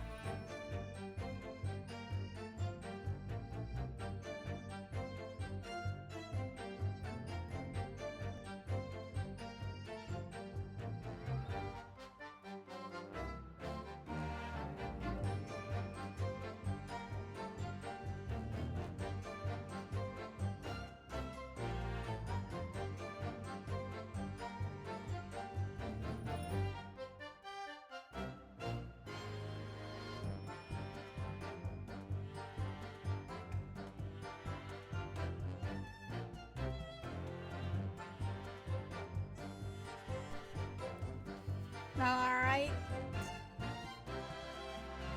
And what would that be, sir? How do you even know? Why would you have any idea what sort of windows Mr. and Mrs. Garrett's house is furnished with? Ah, well, sir, that's very simple. You see, I helped with the investigation yesterday. Oh. Excuse me. Do you have something to add, Miss Beat? Sorry. You look, well, delighted. Is there some particular reason for that? Oh, I was just remembering, that's all. We really were so lucky. Lucky? What do you mean? Well, of course I feel terrible for the poor woman who was attacked. Don't misunderstand me, please. But we were just so lucky it didn't happen on Rolly's beat. It was so close, you see. Oh, I hadn't realized. Oh yes, that street, Briar Road, that's the boundary between Rolly's beat and the next one. Isn't that right, my love?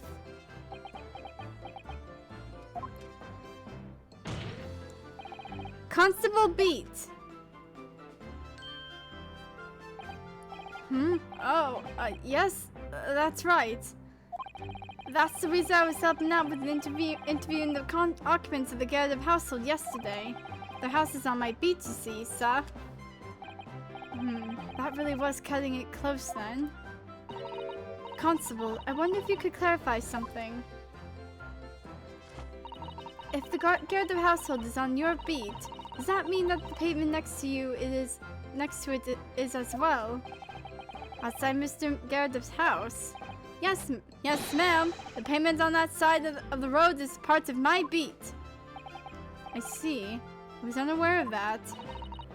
Just think, if the woman had been attacked just on the other side of Briar Road, we would never have been able to go for that meal to celebrate our wedding anniversary. But that's the life of a Bobby, after all. Extraordinary people. Our Bobby's tirelessly working for the benefit of all Londoners. Do you know what I think? I think it was the good Lord's way of rewarding my Rolly for all his hard work. So god-awful. Don't you think so, my darling? That must be it, Kat, my love. That must be it. I think perhaps we should make sure we have that information officially on record. Leave it to me, Mr. Naruhodo. I'll take care of it immediately.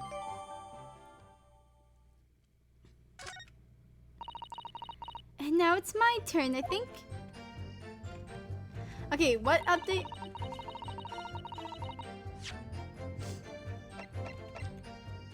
Okay.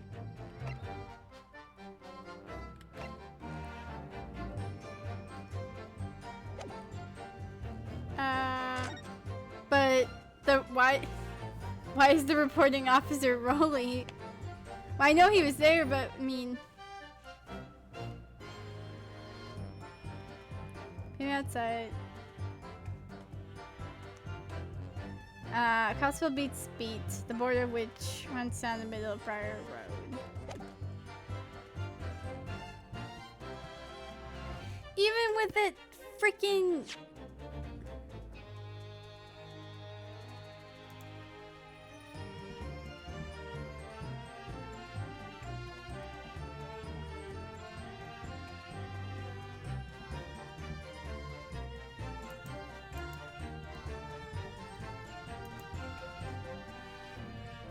oh, freaking. Didn't have me throw out the window, we would have seen it. Did leave sink go fetch help? I didn't take my eyes off the crime scene for one moment, sir. Nothing strange to report on that front, sir. Then... Okay, wait, let me save.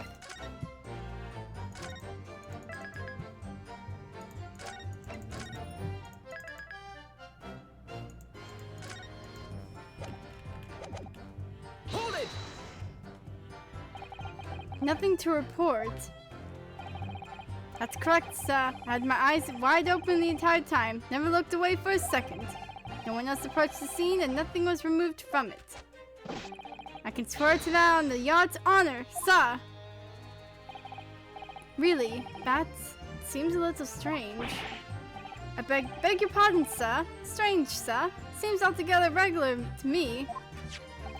This burnt copy of the Lion's Pride was originally in the Gerda household. So the question remains, how did it find its way onto the hand of the victim? Or into the hand? Can you shed any light on that, seeing as you were at the scene of the crime the entire time? Aha! Could it be a different copy, sir? One that just happened to be burnt as well? Even if that were possible, why would the victim have been gripping a book like that in her hand? As we can see from this photographic print, she had a bag over her shoulder.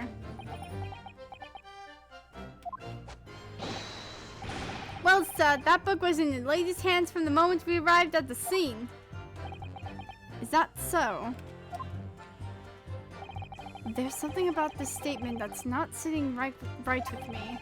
Two mysteries of how that knife ended up in her back and how the book ended up in her hand. There must be some common thread between them.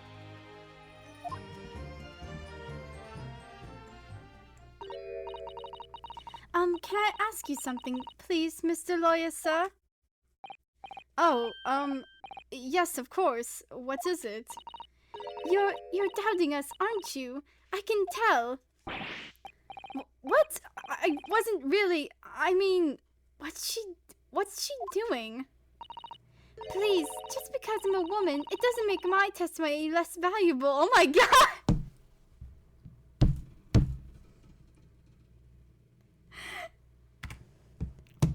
Ma'am, that is not what we're freaking saying. You might just see me as the wife of a policeman, but I'm a woman of my word, I am. I really don't remember ever suggesting that I doubted you. No excuses, I don't want to hear it. My voice will be heard. My lord, you'll let me speak, won't you? Yes, Mrs. Beats, I will allow you to supplement your testimony if you so desire. Sometimes the path of least resistance is the sage one. That was a very loud mutter. I heard that! That Japanese man thinks a policeman's wife's word counts for nothing, does he? Well, watch out, sir. I might let you get away with something like that, but my Rolly won't. Duly noted, Miss Beats. Please, I humbly ask you to continue. What could she possibly be about to say, I wonder? I know what I saw. My eyes never let me down. My sense of direction is a little off sometimes, though. Hold it!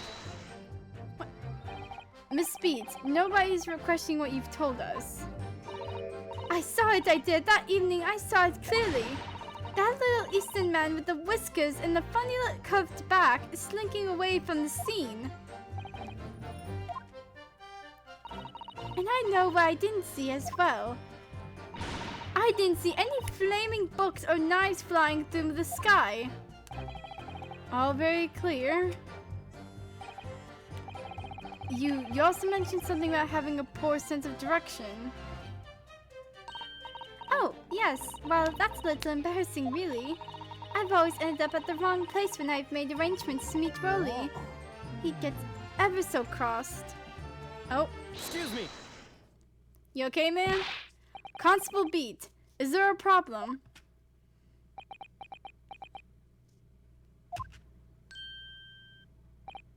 Huh? No, sir. No problem, sir. Did your wife's remark just now bring something to mind, perhaps? Oh, well, in a way, sir. Yes, sir. I was just remembering that the same thing happened that evening. That evening is all. You mean Miss Beat lost her way on the night of the incident? Well, you see, I sent her off to find the police box in the next beat over mine. But she was gone a fair bit longer than what I was expecting. I thought she'd be back inside 10 minutes, but my darling was gone a good 15. Oh, really, such a tease.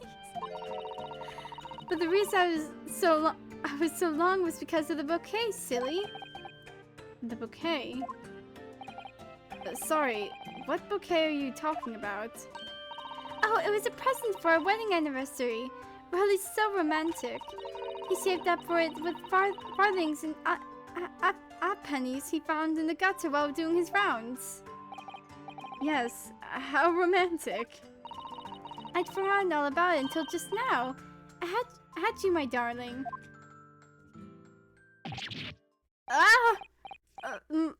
Oh, yes. But that was just between us. No talking about it to anyone else, darling. You have to promise. Really? Oh. What was that all about? Constable Beat looked very obviously troubled during that exchange.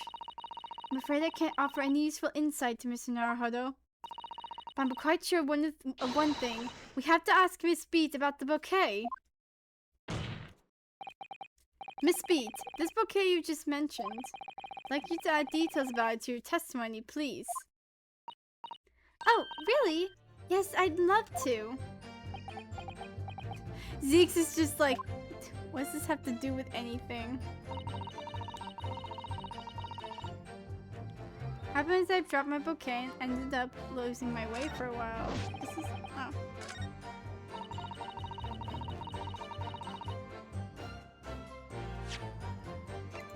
You dropped your bouquet.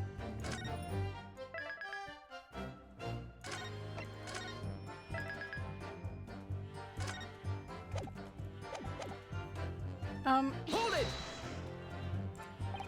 You mean you dropped the bouquet at the scene of the crime? Yes, that's right! Oh, I was so upset. When we ran over and saw it was a woman with a knife in her back, I was so shocked I dropped the bouquet Rolly gave me. It was in a dark spot where the streetlights weren't casting any light, so I didn't notice at first. And then you went to the police box to report it to the police box to report it to the policeman whose beat it was on.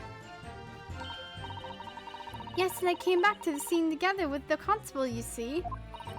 That's when I spotted my bouquet again. But the funny thing was, when I went to pick it up, it was nowhere near the victim's body at all. In case you need reminding, Miss Beat, the victim is not deceased. I was all flustered for a moment before I heard a voice calling me from the other side of the road. Your husband, presumably. That's right, silly me. I had gone over to the wrong side of the street.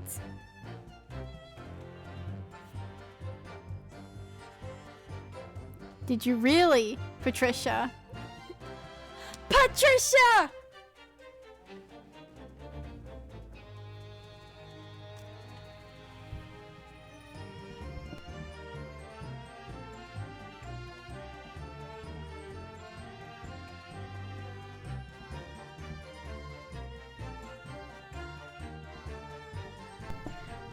Were you really on the wrong side of the road, Patricia?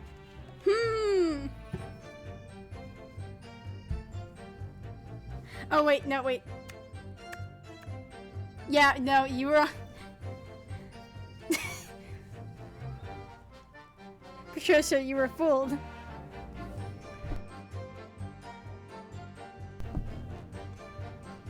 Oh, I remember this, like, being so complicated with, like, oh, directions and whatnot, then it's like, oh.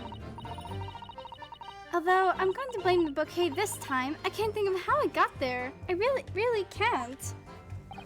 So the bouquet somehow moved from one side of Briar Road to the opposite. Curious indeed. Isn't it? But the worst of it is, I forgot to pick the bouquet up again when we left the scene. That beautiful rose really brought to me, with that change from the gutter I spent so long collecting. By bouquet, do you perhaps mean this sorry, solitary rose? Oh! Oh, yes, that's it! That's the bouquet Rolly bought me for our anniversary, with old bits of change he found in the gutter. Maybe just call it a rose. Tell us, Lord Van Zeeks, where did you come by the flower? According to the report by the police officers in charge of the crime scene investigation, it was found on the edge of the pavement in front of the Garadeb household. In front of the Garadeb's house? Though it wasn't noticed until the morning as it lay there with the street lamps cast no light. It was believed to be of no relevance to the case, since it was found on the opposite side of the thoroughfare. Oh, thank you, sir, thank you! Can I have it back now, please? No, I think for good measure this rose should be added to the court record as evidence. Oh.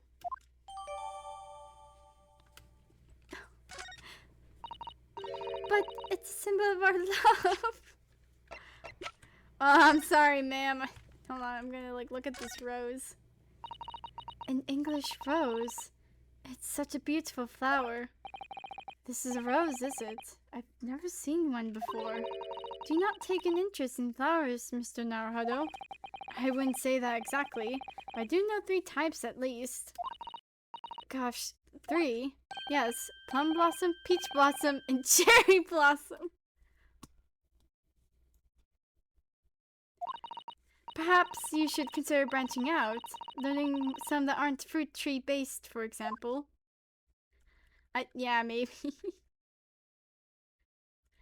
Is that just yeah, it's just facing the flower. Oh. It's very stylish it's very stylish paper the flower's wrapped in, isn't it? It's just an old newspaper, Mr. Naruhodo.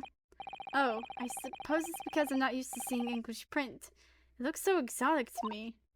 I see. Is something wrong?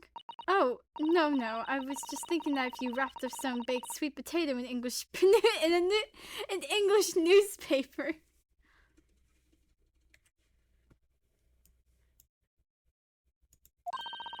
It might look like some sort of fancy cake.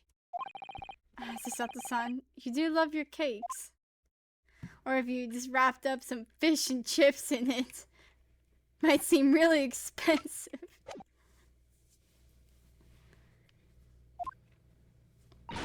I want it back after the trial. Do you hear me? I want it back.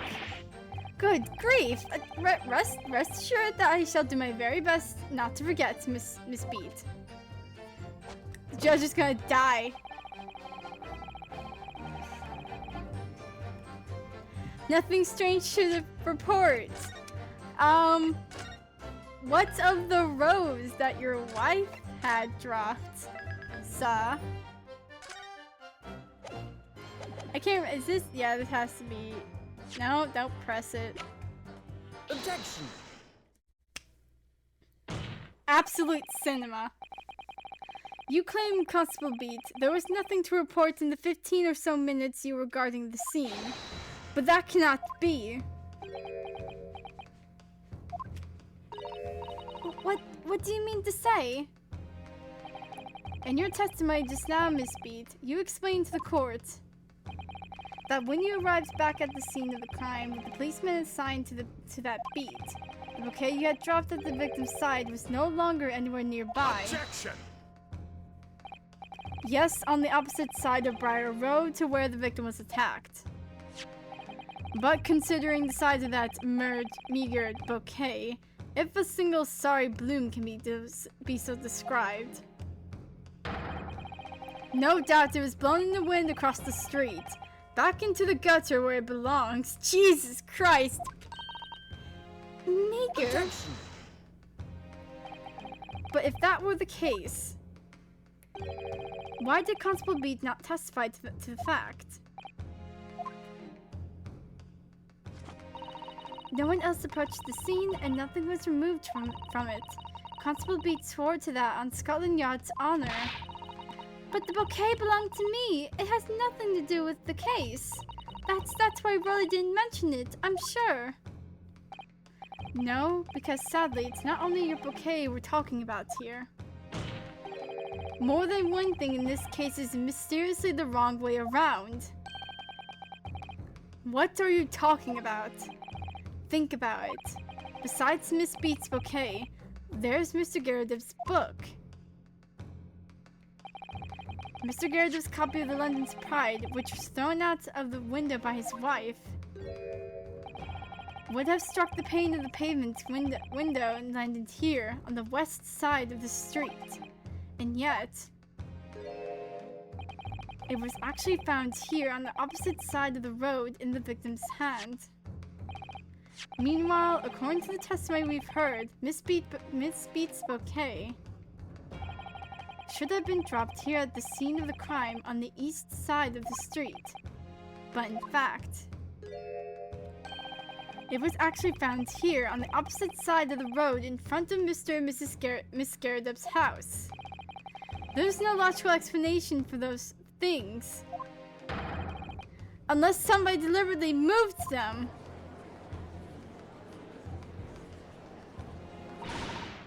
What are you trying to say? The way you're talking, it sounds like you think my Rolly's done something wrong. Don't you listen to a word that scrawny lawyer says, wittering on about books and bouquets. Why should we care? It's nitpicking, that's what it is. Oh good, Miss Garredub's come around. You might call it nitpicking, Miss Garredub, but deliberately meddling with the scene of a crime is a criminal offense. It's called, tampering, Mr. Naruhodo. But the person responsible for this tampering cannot admit to it for a very subtle but compelling reason. Objection! Tampering? You've barely heard the term before. Tell us, my learned friend. Who would possibly have had cause to carry out such an elaborate deception? Yes, there is someone who tampered with the scene of the crime that evening. All the evidence and all the testimony points to that one particular person. Counsel, I demand that you substantiate this conjecture. Who are you saying is responsible for tampering with the scene of the crime? Saseki. No. I'm so sorry, Rolly, but obviously there's only one person it could have been. Constable Rolly Beat, it was you! What? A policeman? A member of Scotland Yard? What nonsense! Why would my Rolly do something like that? There's no one straighter than my husband. No Bobby works more tirelessly for the people of London.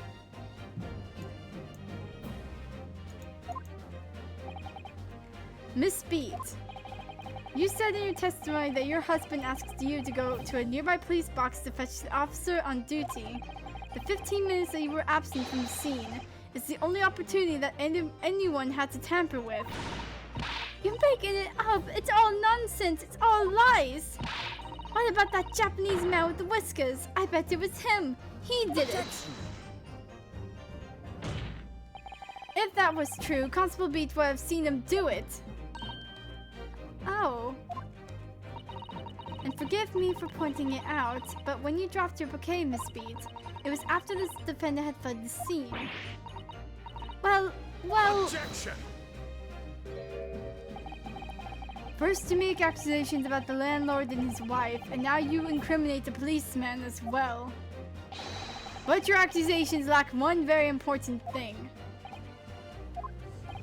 You claim the crime scene was tampered with, but there is only one reason anyone would commit such a reckless crime: to hide something.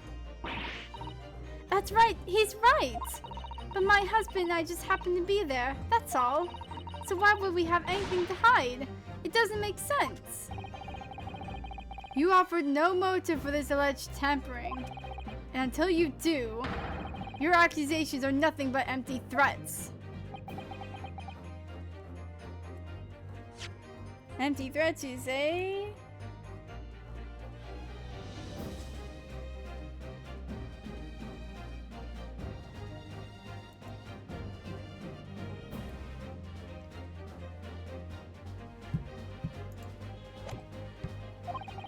Constable Beat had a very good reason for wanting to tamper with the scene of the crime.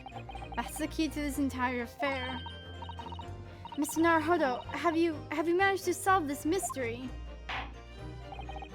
Counsel, you have made a very serious accusation against a London police officer. If If you are mistaken, I'm sure I need not to point out that your reputation as a lawyer will be irrevocably damaged. With that stark warning in my mind, you will now explain to the court the motive for this alleged tampering. Yes, my lord.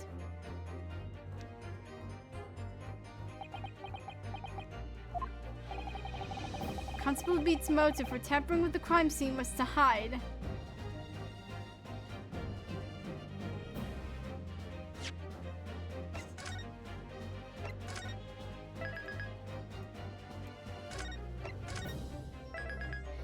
Oh god. Okay. It was where the victim fell.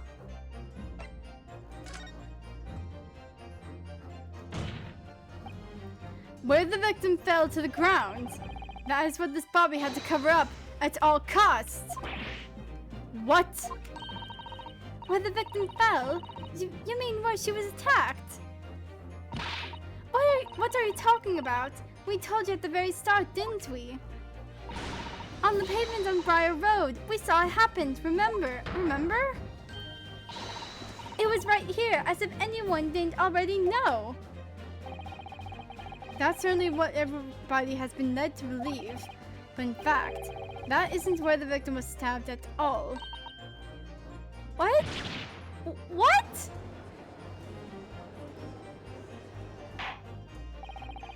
I am beginning to wonder where this tumultuous trial will end, Counsel.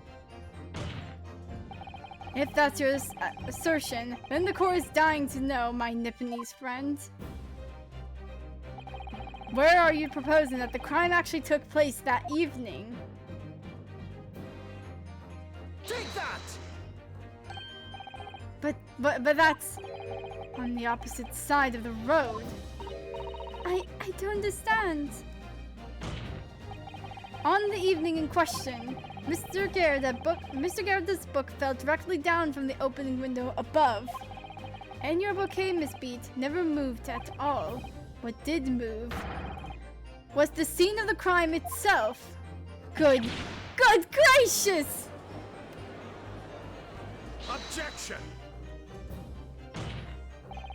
Perhaps you haven't been listening to the ample testimony the court has heard. But these witnesses both saw the moment the attack took place. That's right, I saw it with my own eyes. It was 5 o'clock in the evening and already dark. There was the typical London fog on the ground. When you saw the incident unfold and ran to the victim's aid. That was actually on the west side of Briar Road. No, that's not true! But it can't have been. Constable Beat then arranged for you to be absent for a while by sending you for help. And during the 15 minutes you were away, he transplanted the crime scene. He moved all the things shown in this print, the victim, herself, the 4 books. He moved everything, in fact, to the pavement on the east side of Briar Road. Extraordinary. But the constable overlooked one thing. What? What did he overlook? The bouquet, I presume. Exactly. The prosecution told the court just a few minutes ago about the discovery of the rose bouquet. Lord Van Zeek said it wasn't noticed until the morning as it lay where the street lamps cast no light.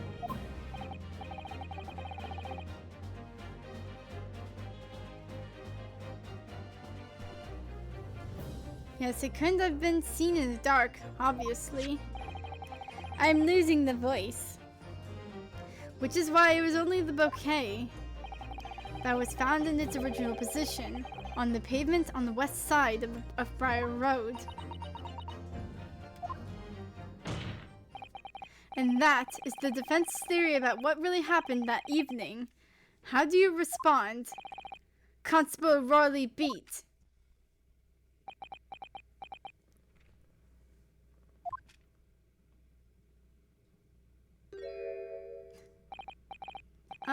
Well, I'm very sorry. I didn't mean to nod off again.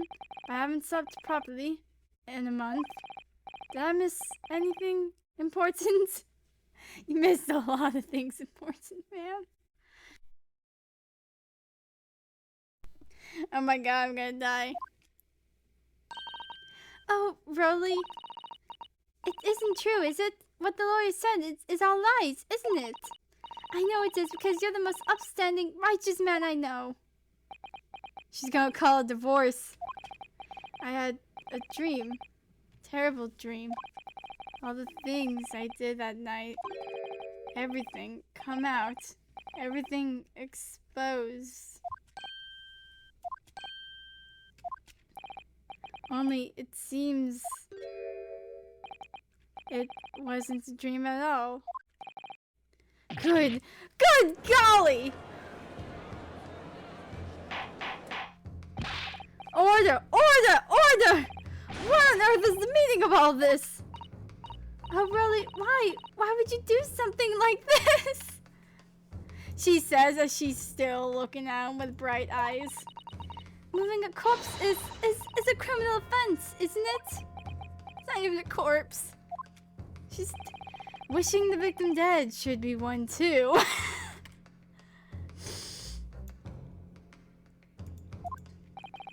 Constable, explain yourself. Why would you do this? As a respected member of Scotland Yard, your duty is to protect the good people of London town. I can't say, sir. What? I really am ever so sorry about all of this. For damaging the Yard's reputation, for everything. I have a possible explanation. For why, on that particular evening, Constable Beats felt compelled to move the scene of the crime. I can think of one reason. What? How could you possibly know? You, a foreigner, are presuming to understand the mind of a Scotland Yard policeman. And yet, Lord Renzies is this foreigner who has uncovered the startling truth of the matter thus far. I believe it would be beneficial to the court to hear this extraordinary young lawyer's theory. Counsel for the defense, if you please. Yes, my lord. Now then, I think you had better show us some evidence. At once, my lord. England, Japan, makes no difference where you're from. Human emotions are the same.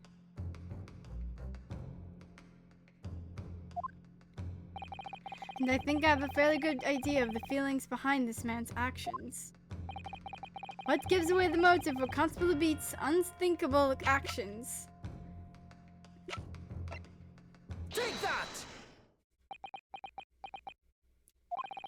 I've realized that I'm a foreigner in this land, and I've only just arrived from Japan, which is why all this information about London's so-called bobbies is completely new to me.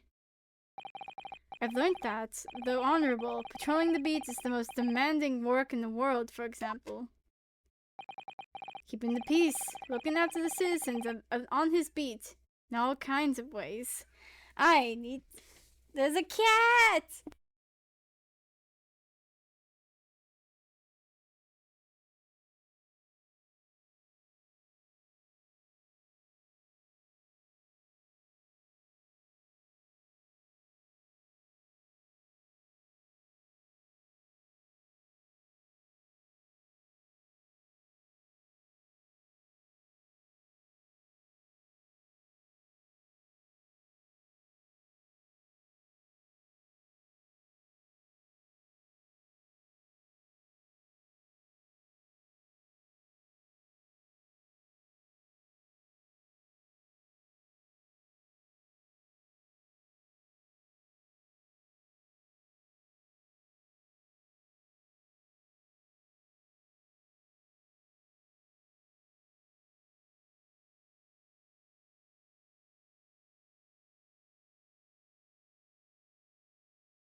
Okay. Keeping word. Keeping. Like but.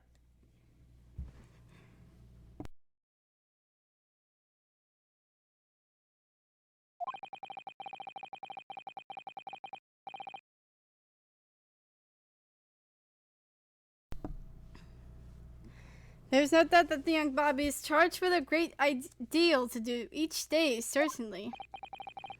But for Constable Beat, the day in question was special. It was his wedding anniversary.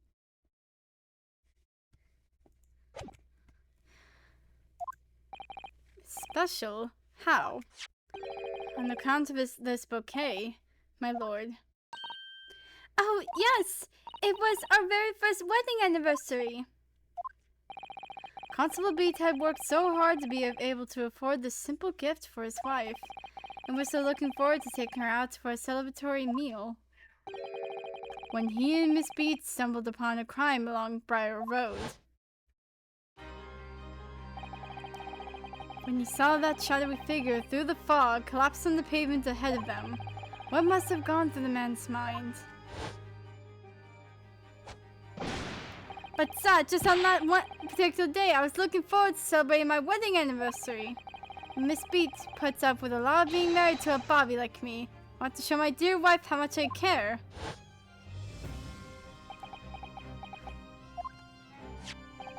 This is the warrant card that Constable Beat offered to lend to me earlier. Inside, among the rules for patrolling policemen, it says, when the crime is discovered on his beat, policeman must assist with the initial investigations and help detectives. There's a freaking cat!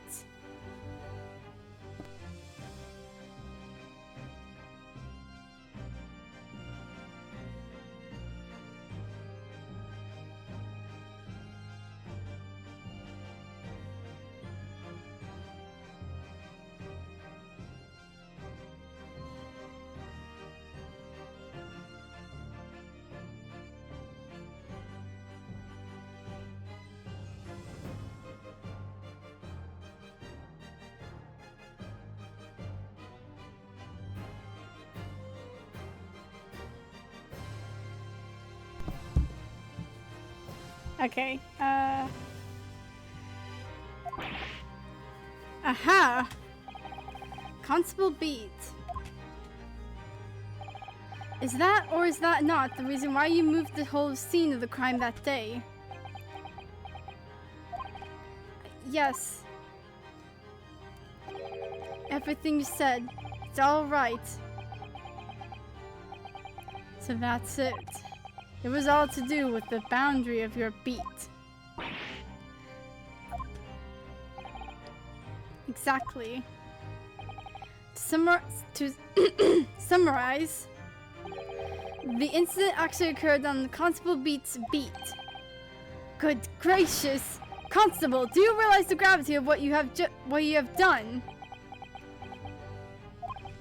It was the first time since I became a copper that I'd ever cursed God! Oh!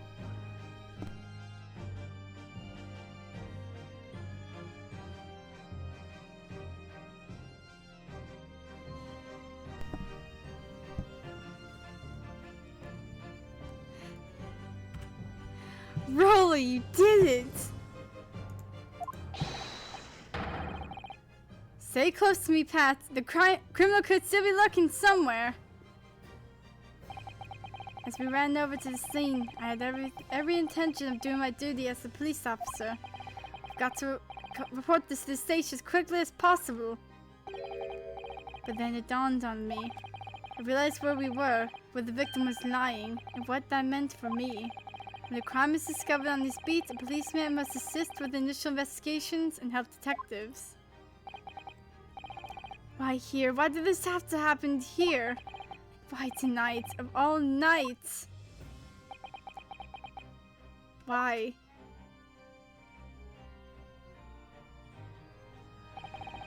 It's a cop's job to guard the scene of the crime, so it's my job to make sure the cats are freaking freaking. Ah!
Okay.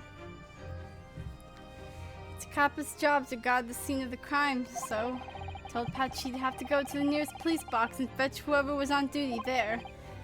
It was then when I opened my mouth to speak. It just came out. Couldn't believe the words that were coming out of my own mouth. This is the next beat to mine, Pat.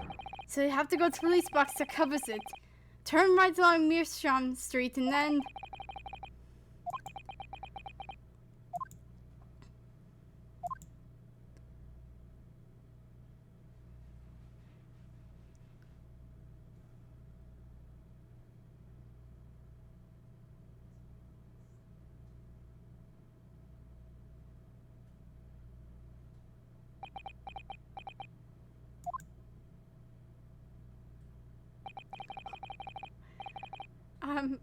oh my god, he's crying! He's crying! Ah!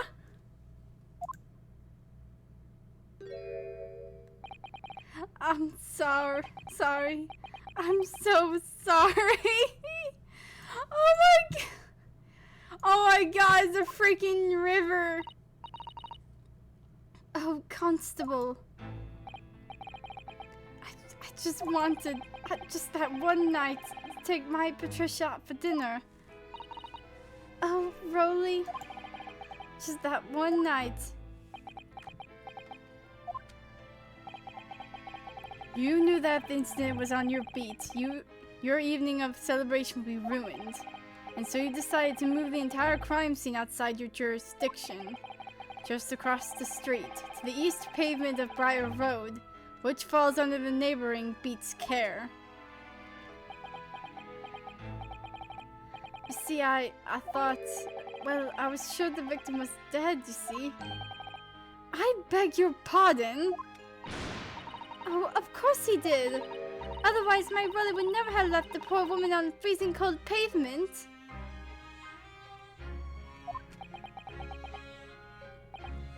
I see your meaning now. But God got me back from my sins, didn't he? That's why I missed the rose I bought for Pat. Oh no, Rolly, that was all my fault.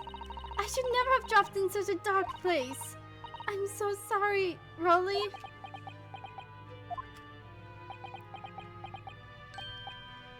Can you tell us, Constable, how many books did you move from one side of the road to the other in total? 4 it was. Yes, sir. Definitely. 4.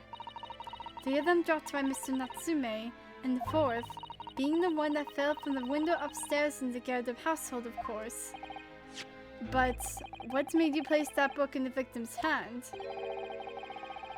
When all the others were stacked haphazardly around, I mean. Oh, well, sir, that's because that's how I found it. How you found it? What do you mean? When we first ran over to the scene, the victim was already holding the book. So when I moved everything, I made sure it was still in her hands. You're sure it was this book, The Lion's Pride, that the victim was holding? Oh yes, sir. No doubt about it, sir.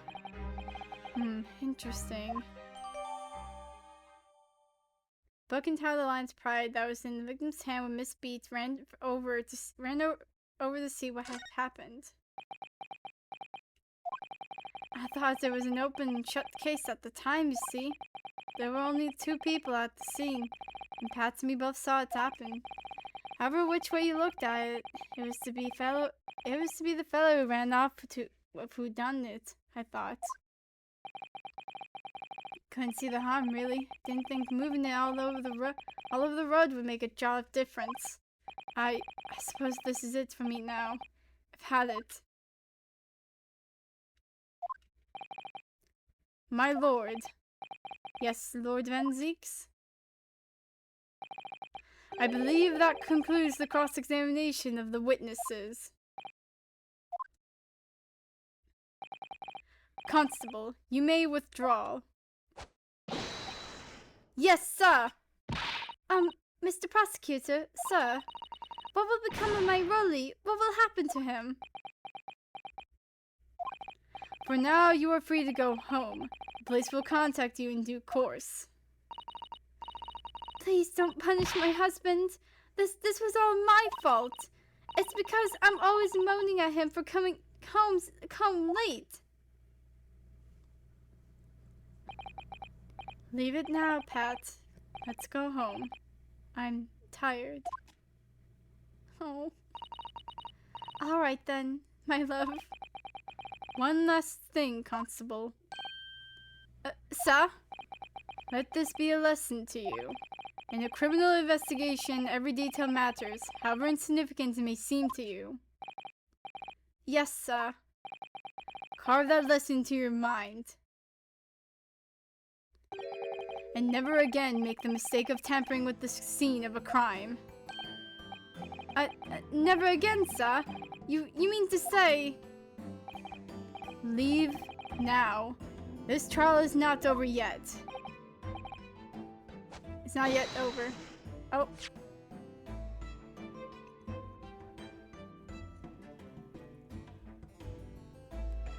Oh, sir.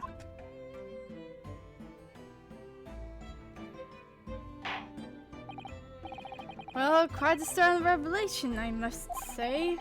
Whoever thought of a third party transplanting the entire scene of a crime like that? Indeed, my lord. Nevertheless, there are some immutable facts here. Principally, that the accused, Mr. Saseki Natsume, is the only person who could possibly have committed this crime. No, I disagree. Now that we know the true scene of the incident, there is someone else. Another person who could be responsible for the knife in the victim's back. Forgive me for being presumptuous, but I believe the prosecution is probably well aware of this possibility already. Lord Van Zeeks, is this true? Very well. Name the person if you will, and if the further investigation is warranted. The prosecution has no objection to the trial continuing. You like look at the thing?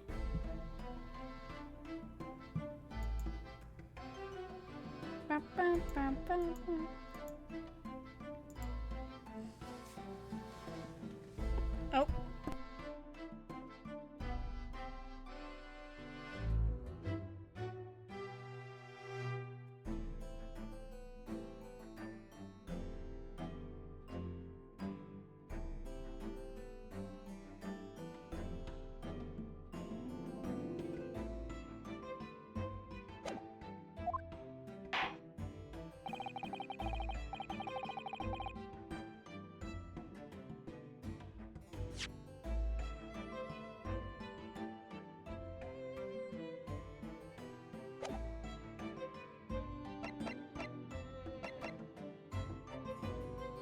Take that!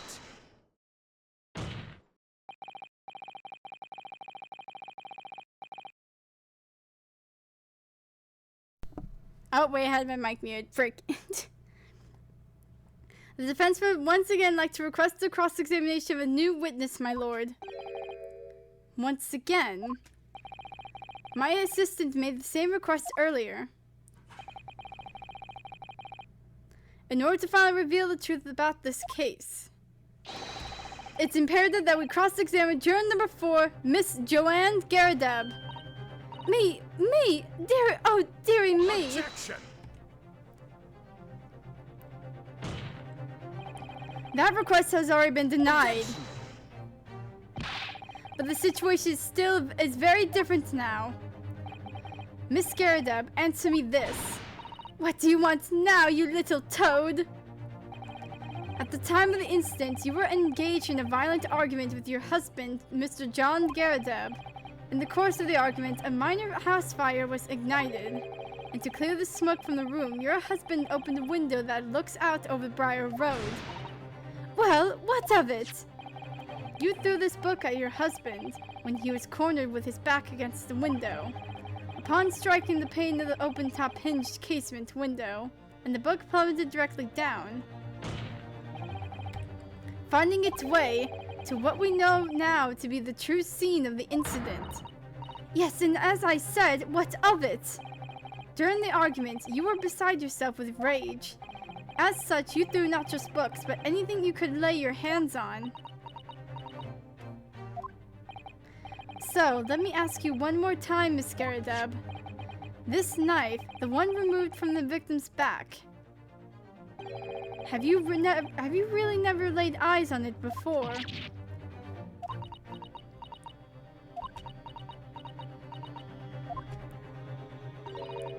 I don't recall it. Seriously? Am I supposed to remember everything I picked up and threw at my husband? And anyway, the man over there is on all that regalia said members of the jury need testify, didn't he? Conveniently, yes. Objection! No, I have no recollection of saying that at all, juror number 4. Make no mistake. You jurors are not special in any way. You are not immune to the judicial process. If you know something about this knife, madam, let the truth come out. But that's just a common or garden knife. It could have come from anywhere. We have several like that at home. If one went missing, how would you expect me to know? What's that? Are you joking? What are you saying, please, Miss Garadeb?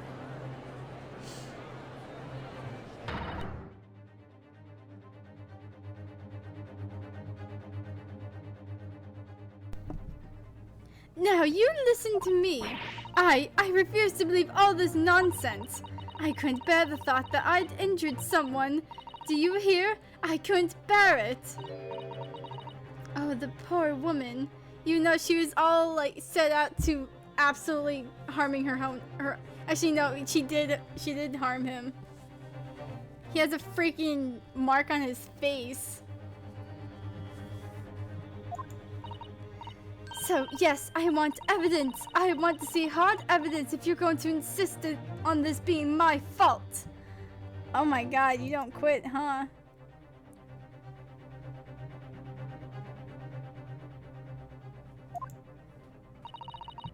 You're going to have to prove to me that I threw that knife if that's what you think. Come along now. Chop chop. Do your worst. Well, Mr. Naruhodo, if I had evidence like that, believe me, I would have thrown it at her already. Then take the stand, juror. The prosecution does not object to the defense request to cross-examine this woman. Thank you, Lord Van Zeeks. I'm going to have to testify.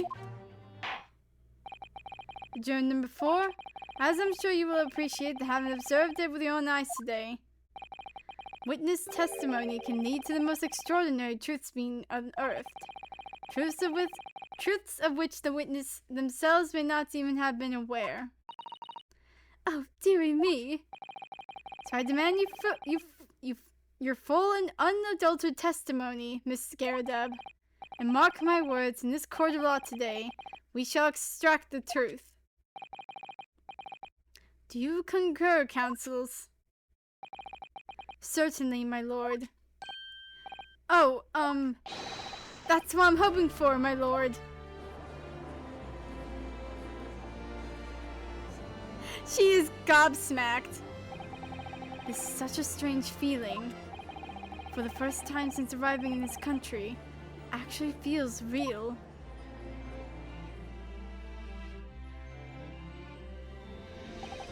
I'm here in the Old Bailey, and I'm a lawyer. Holy frick.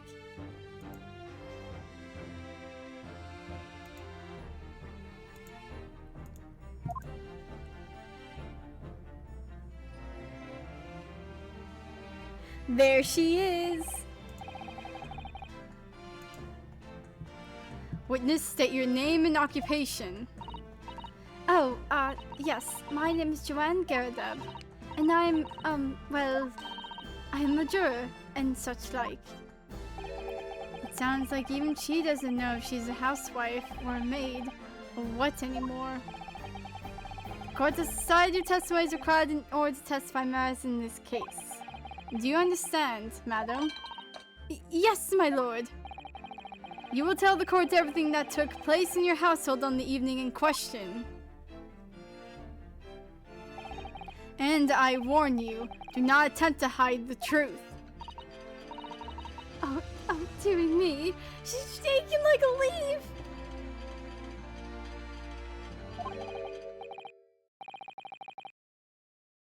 Oh my god! Oh yeah! Forgot about this. Chin up, Johnny. Nothing to worry about. Oh look at! Oh, John! Oh, there's a cat! Frick!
is so sweet.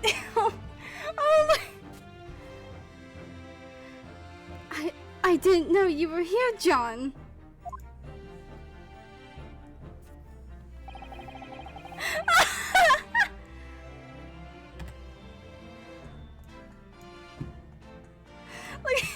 like stop. Dude's just determined, and she's looking. Aww.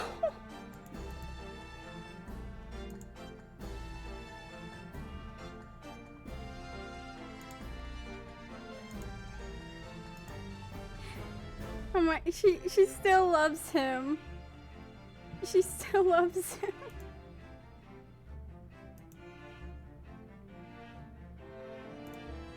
I'm gonna cry. Okay. Wasn't only you in the room that day, old thing, was it? Rather, I think I ought to testify as well, don't you? Oh. Oh. I'm gonna cry. But what about your knee, dear? Don't you worry about that. Hardly notice it. Not the sort of chap to leave a comrade to face disciplinary action alone. Oh, John. I presume you're Mr. John Garadeb? Yes, sir. Former second lieutenant of the 3rd Regiment of the 4th Northumberland Fusiliers, sir. I can't. Fusiliers, sir. Seen my fair share of action, now living the quiet life, as it were. The quiet life? Were you not engaged in an incendiary battle with your spouse on the day in question? Ah, well, yes, quite. I believe this may represent the first in the proud history of the British court. Calling a judge to the witness stand is unprecedented. However, the court will hear your testimony now during number 4, and that of your own husband. You will recount clearly and concisely the events in your home at the time of the incident in question. Sir, at once! Freaking.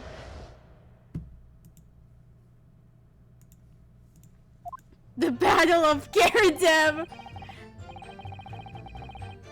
Yes, on the day you're referring to, the wife and I have a bit of a skirmish. Can't recall the reason now. Knocked a candlestick over and set fire to the carpet. Soon had it put out though, and got the window open. Meanwhile, I was picking up whatever I could find to throw at him. Plenty of knives around our place. Can't say I'd noticed it if 1 or 2 went missing, I'm afraid. That bally thing in the victim's back really was one of ours. You'll have a job proving it, I think.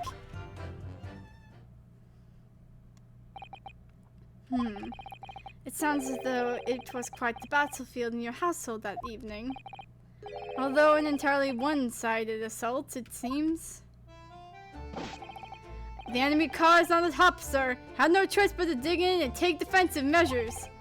To be honest, if the enemy had kept shelling us for another minute, we'd have been toast. Talk about your wife. Of course, a veteran such as myself is only too aware that on every battlefield, you're just a gnat's whisker from death at any moment. Are we still talking about a marital quarrel here? Well, I must say I'm dubious that this testimony will shed any light on the origins of this jackknife. In combat, one's focus narrows such that surroundings are barely noticed. These witnesses may not be able to offer anything more than what they have testified already. This may be a dead end. Von Zeeks may well be right. Well, whatever the chances, we only have this last cross-examination to uncover the truth, Mr. Naruhodo. Yes, I'm afraid so. Very well, counsel. Begin your cross-examination.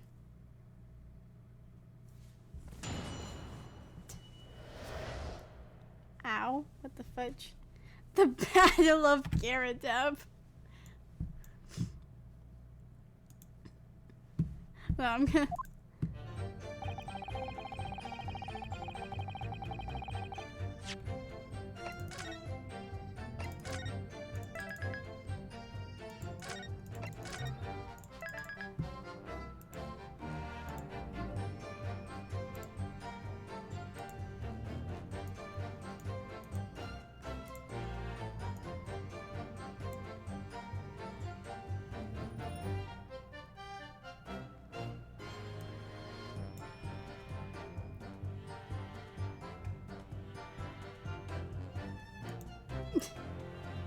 The Battle of Karatek. Kind of freaking...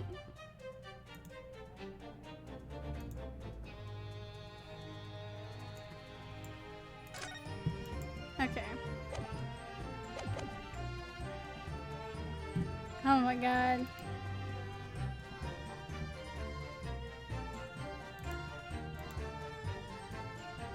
Can't recall the reason now. Picking up whatever I could find to throw at him. Hold it! Yeah, it was this. Even though the room was on fire, as far as I was concerned at the time, it was more important to extinguish my anger than the flames. When a woman wants to throw, she must throw. That is most certainly not true of a Sasato takedown, Mr. Naruhodo. How did she know I was thinking that? So, please cast your mind back and try to remember. Was the knife among the items that you threw at your husband that day? No, honestly, I don't recall. I feel I must point out that I am no monster. Let me see. Some bread, a cabbage, garlic, towel, and a sponge. Jupiter! A napkin. Oh. What? By Jupiter! Excuse me. Do you have something to add, sir?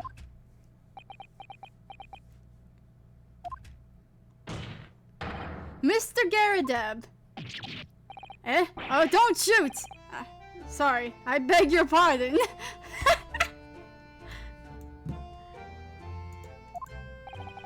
Did your wife's remark just now bring something to mind?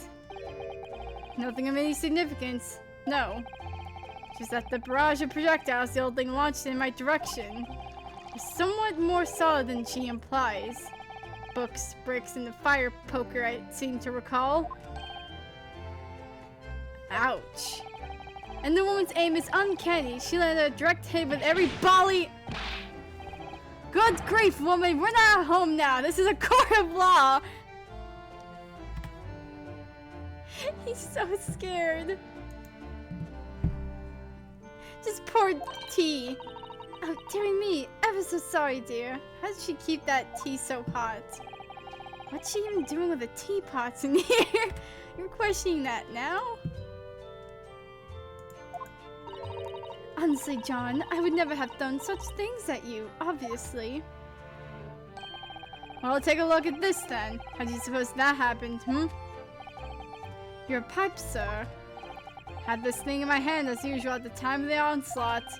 Knocked it clean out with one of her soft projectiles, she did. Yes. And when I went to pick up the thing, it was broken in two. Like to see a sponge do that sort of damage. I see. Your pipe was broken. It would never have been set firing unless it was hit by something pretty solid. Anyway, I've managed to bandage the thing up for now. You are one to exaggerate, aren't you, dear? I wonder what we should make of this account. It's important.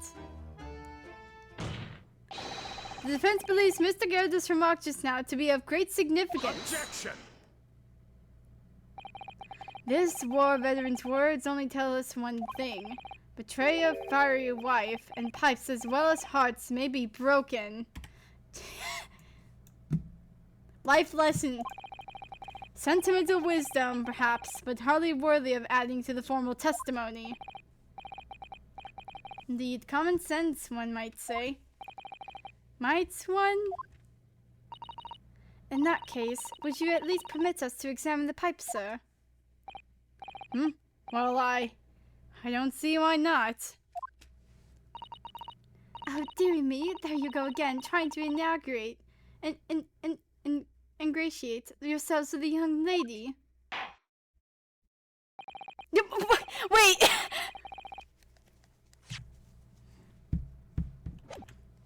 Oh, come on. Very well, the court will accept the gentleman's pipe as evidence. Mr. Mr. Garrett's pipe. Apparently, it fell to the floor during a domestic dispute he had with his wife. I hope it didn't speak out of turn, Mr. Naruhodo. I was just feeling rather disappointed for you that your request was turned down. Oh, no, it's fine. Thanks to Sasato-san, we have some new evidence to work with. We should examine it carefully. Well, thank you for that. Beautiful, Mr. Garrideb. Now if we could return to the crux of the matter. What can you tell the courts about the knife used to attack the victim?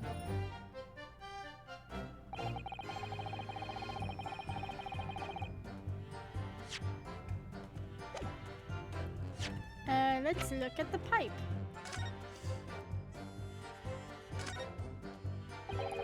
It looks to be in a sorry state with the bandage around it, doesn't it?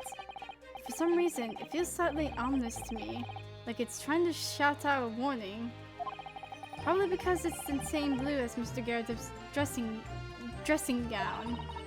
I suppose it must have considerable sentimental value to Mr. Garrideb, given that he's gone to the trouble of repairing it like this. Either that, or he can't afford to replace it.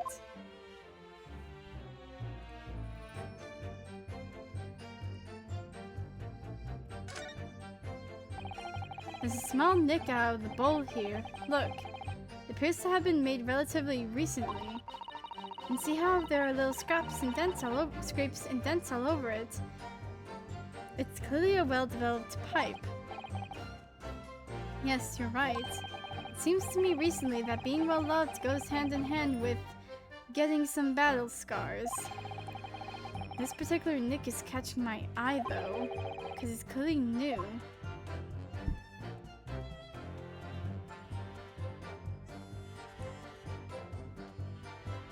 Good freaking God. What could this be? Oh, something just twinkled inside the chamber of the pipe there. Yes, I saw it. Something stuck in there, I think. Let's turn it over and give it a shake. What's this? It's a tiny fragment of metal. It looks like the tip of a blade or something. The tip of a blade? Surely, it couldn't be. The small piece of metal looks like it might be the tip of a knife blade. It was stuck inside the bowl of Mr. Garrideb's pipe. Well, now it's gone. Okay, it's gone. Have it. Give it to me. This is the tiny piece of metal we found in the chamber of Mr. Garrideb's pipe. It looks like the tip of a blade or something. The tip of a blade. Is something wrong, Mr. Naruhodo? I don't really know. There's just something niggling me, but I can't quite put my finger on what it is. Perhaps in that case, it would be wise to examine some of the other pieces of evidence again. Alright, do this. Go over here. Open this knife up with the broken tip. Look at it. Oh, look here, Mr. Naruhodo, just at the tip. A small piece of the blade appears to be missing. Wait, part of it is missing. Could be wrong, but I've just got a feeling. You remember this? That's the tiny fragment of metal that we found inside Mr. Garrideb's pipe. Yes, and just maybe. Oh my, it's a perfect fit! Somehow, I just knew it. Alright, we've come to that realization now. That tip of the blade is part of the knife.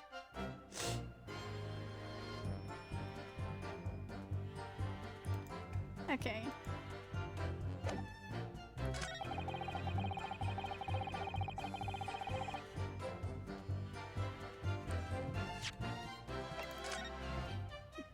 Oh, I can prove it, alright, man. I can prove it.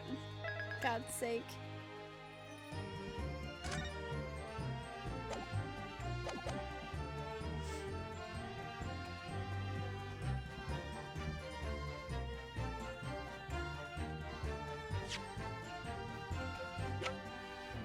Objection!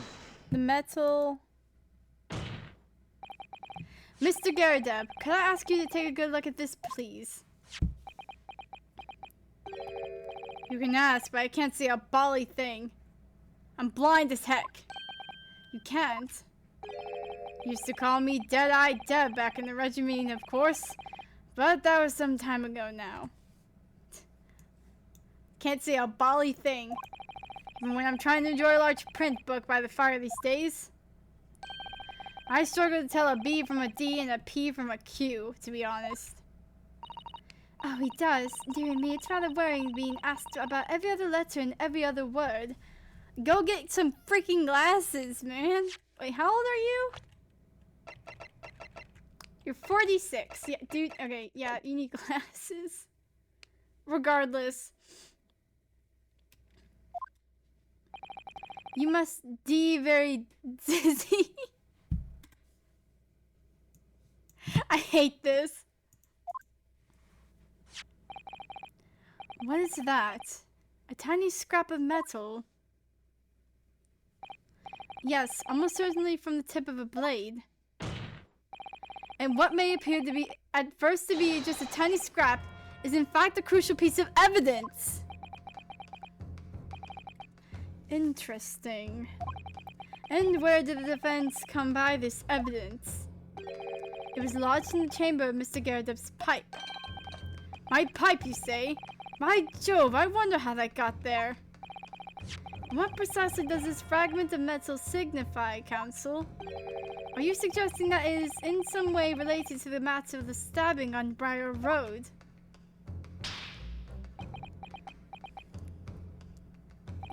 Like, lock in.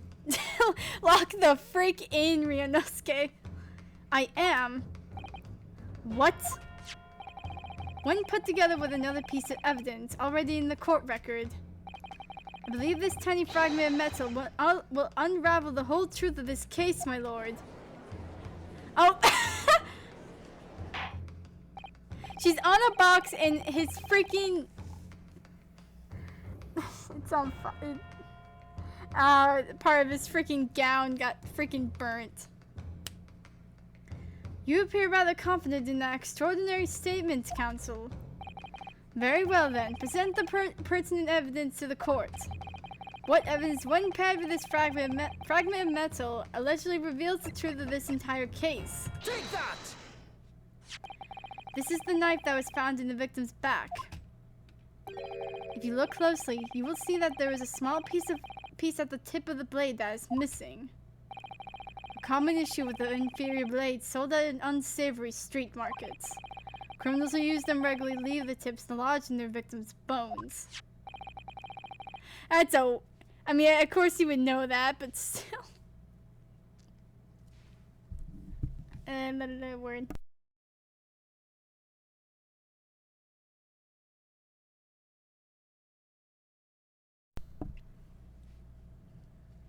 And what of this particular knife? No doubt its tip has suffered a similar fate now, languished somewhere near the spine of the victim. Objection! No, that's not the case. The tip of this particular knife's blade is the very fragment of metal we discovered in the chamber of Mr. Garredub's pipe. Oh! We just shot him. Good grief, Lord Van Zeeks. I don't believe it. Yo, he's been shot. The knife from the crime scene and this fragment of metal are a perfect match. Good golly gosh! Order! Order! Order! Is this some sort of Eastern sorcery? No, this is called evidence. And it's right in your face. This is the truth here. This is no magic, my lord. This is a miracle. It's a gosh dang blessing.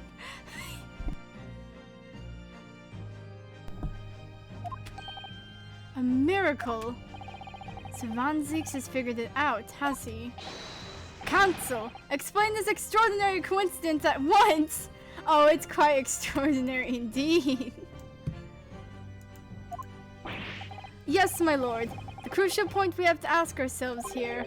is when did the fragment of metal find its way inside Mr. Gyarados' pipe? Something that was clarified for us in the most recent witness testimony. Had this thing in my hand as usual at the time of the onslaught. Knocked it clean out with one of her soft projectiles, she did. Yes. It would never have been sent flying unless it was hit by something pretty solid. Oh, dearie me. Oh my god. During the argument between these two that occurred just as the victim was on the pavement below, Miss Gyarados flung this knife at her husband. Oh, it's together now. However, the knife missed Mr. Gyarados, instead striking the pipe in his hand at the time, which caused the tip to break off, of course. Good lord! Yes, and that is when the tiny tip of the blade found its way inside Mr. Gyarados' pipe. The chances of that are 1,000,000 to 1! And it just happened. What are the chances? What the... Man, it's such a coincidence that all this has happened. And yet there's no other credible explanation for how the tip of the blade ended up in your pipe.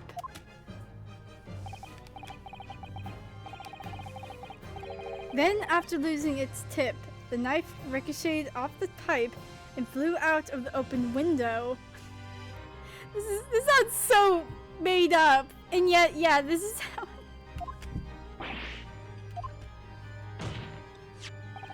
In short, this knife, which fell from the window of the Gyarados' house, is the very same knife that struck the victim in the middle of the back on the street below. Oh gosh, oh dear, oh, no! Objection!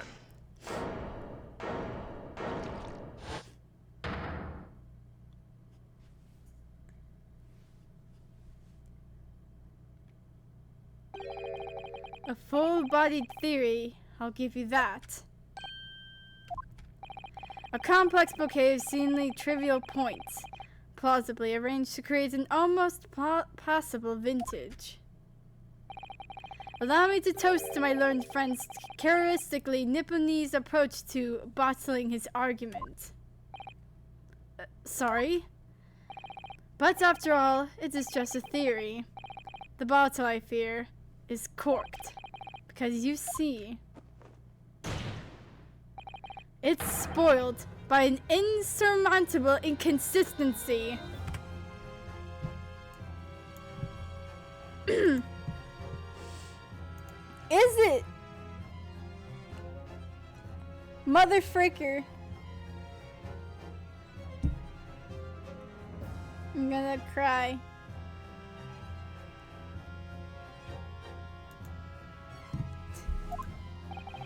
An insurmountable... What? Lord Van Zeeks, explain yourself. What is this inconsistency you claim to have identified? An inconsistency of the supplement's nature, my lord. Of the simplest nature, my lord. The victim was found with a knife planted in the middle of her back. Yes, in her... Oh! That's right, you silly little man! Oh! Oh, now Joanne, old thing, what are you getting so excited about? Let us consider the basic facts of the case once more. The victim was walking along the pavement before being stabbed in the back and fallen to the ground. If the knife had struck her had fallen from above, there is no possible way it could have planted itself into the victim's back.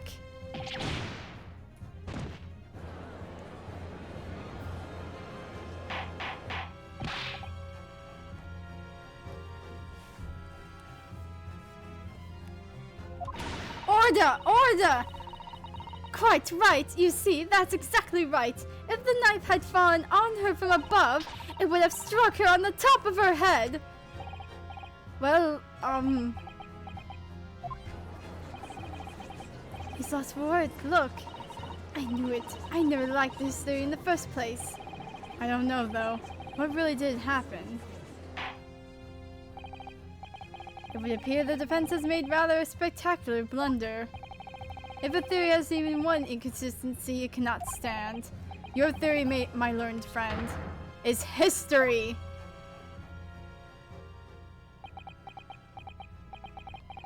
We were so close. I could see the truth. I was so sure we were on the right track. But now the way has been blocked completely by just one simple inconsistency. Or in other words, we simply need to eliminate that one inconsistency and the theory will stand. Mr. Sato. You mustn't worry, Mr. Naruhodo. You were just caught off guard, that's all, and your mind went blank. But if the path you were on is indeed correct, then a way will present itself. The key to this is in the court record, I'm sure. All the information you need is there. It seems you have nothing to say, my Nipponese friend. Well, your silence speaks volumes. A tacit acceptance that your theory is fatally flawed. Objection!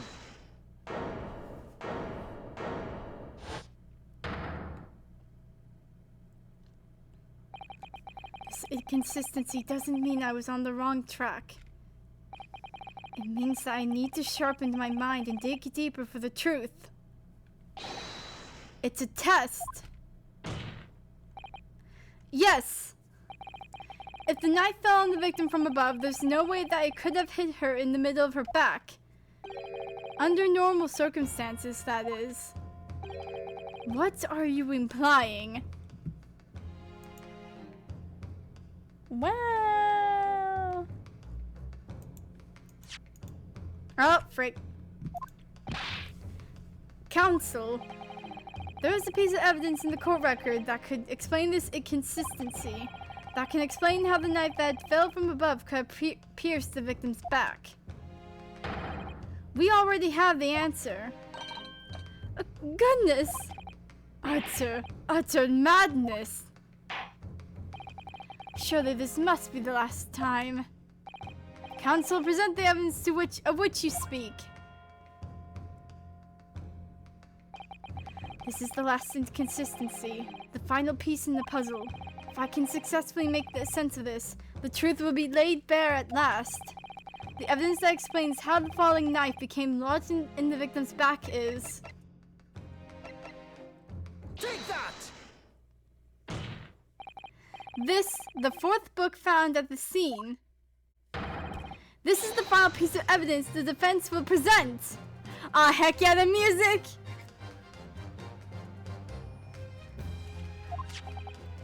The burnt book. Is that not Mr. Garadev's book? Yes, and to understand its significance, we have to understand how it came to be at the scene in the first place. This photographic print clearly shows the book in question, and the victim holding it in her hand. But as we all know, it was the police constable that put the book between her fingers like that. Quite so, as part of his wholesale transplanting of the crime scene to the opposite side of the road. That's true. However, as part of his testimony, Constable Beats made an extremely enlightened statement on that point. Enlightening statement. But what made you place that book in the victim's hand? Oh, well, sir, that's because that's how I found it. When we first ran over to the scene, the victim was already holding the book. So, when I moved everything, I made sure it was still in her hand. In other words, the victim had already picked the book up of her own volition. And clearly, that must have been before she suffered the knife wound. Well, I should say so. After being attacked with a knife, I don't imagine she'd have been doing much of anything. So the question becomes, why did the victim have that book in her hand? By Jingo! The freak Jingo! I think I'm beginning to see what may have happened now. Oh, dearie me!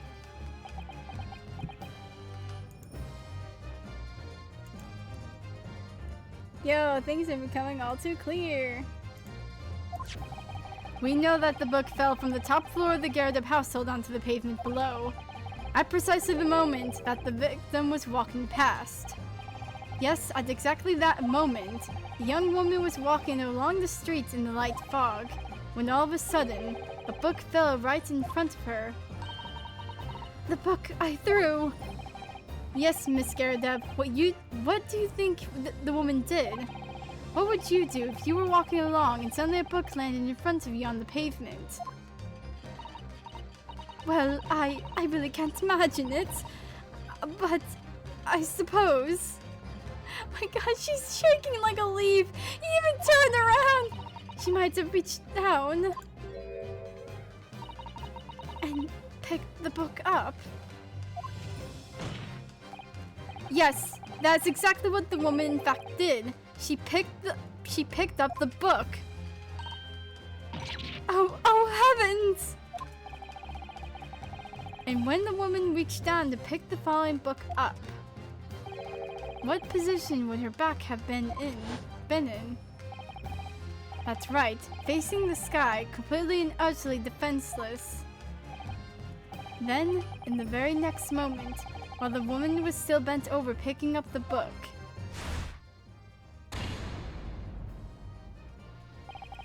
the next object fell from the room above, the jackknife, straight into the middle of her back. And at that same time, walking by chance directly behind Miss Green,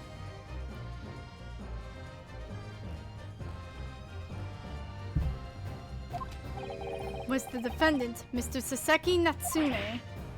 Well, I never! It appeared to Mr. Natsume that the woman simply collapsed on the floor. In the dark and the fog, he didn't see the knife falling on her from above.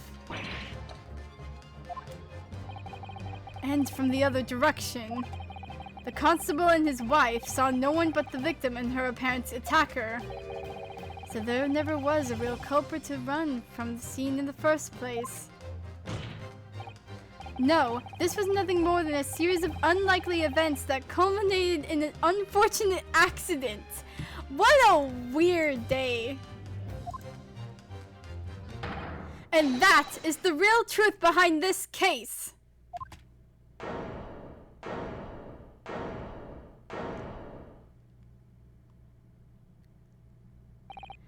Well, Mr. and Miss Scaradab?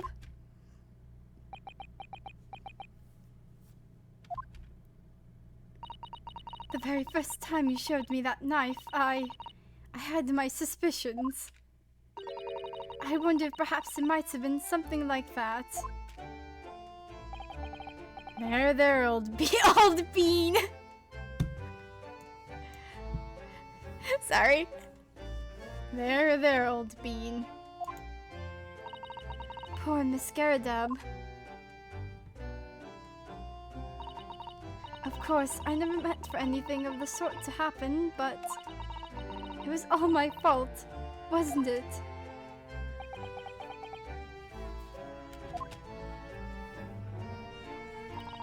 I take full responsibility. I let my anger get the better of me. I threw that book, and I threw the knife as well.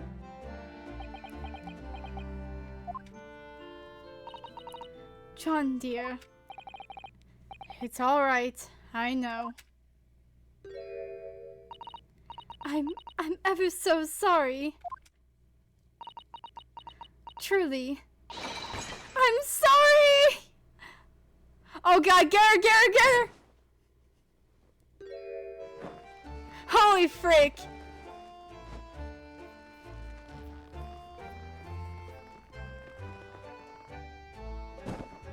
Oh. Well, there they go.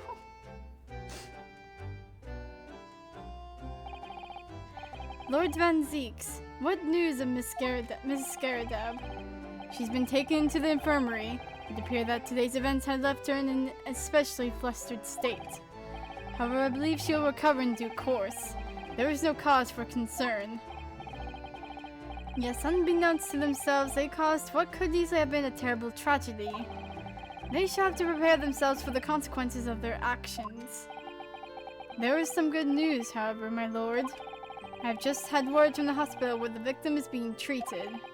Her condition is improving steadily, and the doctor believes she will regain consciousness soon. It's strange. We've been talking about the victim all this time, but we've never once met her. How wonderful! The woman is out of danger, it seems. Yes, that's good news. So, Mr. Saseki Natsume. Is a little less bloodshot now? Yes. On behalf of my fellow countrymen, I would like to take this opportunity to beg for your pardon, sir. Oh. Almost clicked the wrong thing. You came from your distant eastern homeland to study our great British culture, and have been repaid with immeasurable unkindness. Please accept our heartfelt apologies.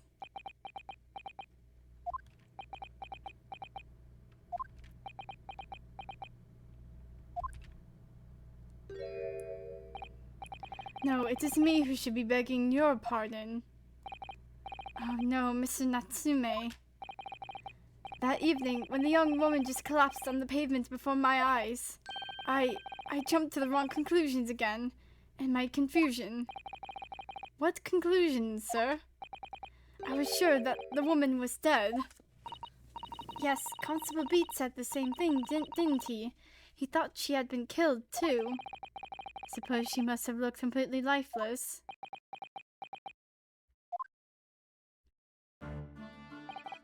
It's been about 2 years since I've arrived in Great Britain now, but I still can't get used to life here. I can't relax. I'm sure there are evil spirits lurking in the fog, like they're haunting me. Poor Sasaki-san. His imagination really has got the better of him.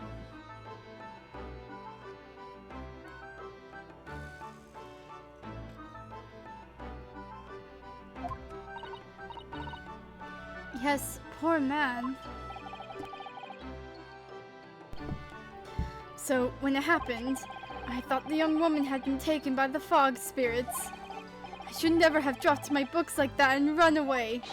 I should have called for help! Called for a doctor, for the police! Instead, I've managed to create a rift in the relationship of trust between our two empires. And for that, I am truly sorry.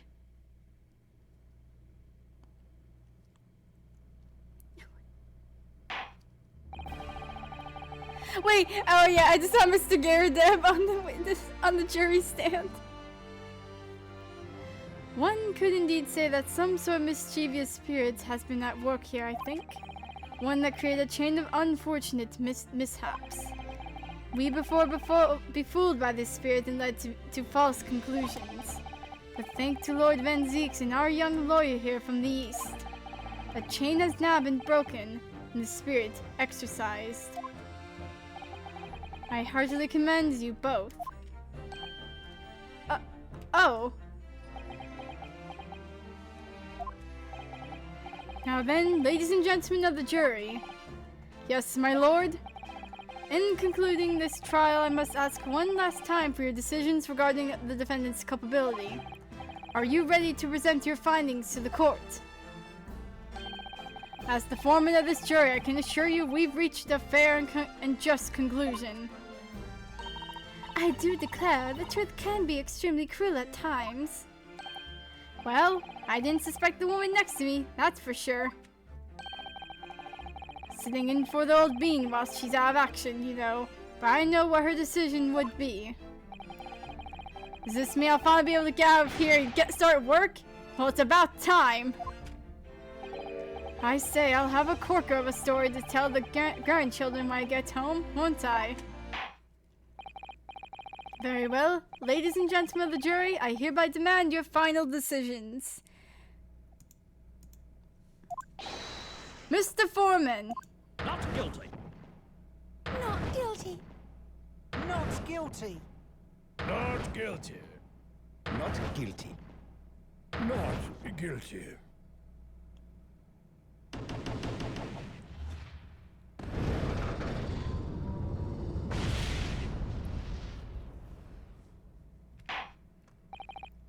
Very well, Mr. Saseki Natsume, I hereby pronounce you not guilty.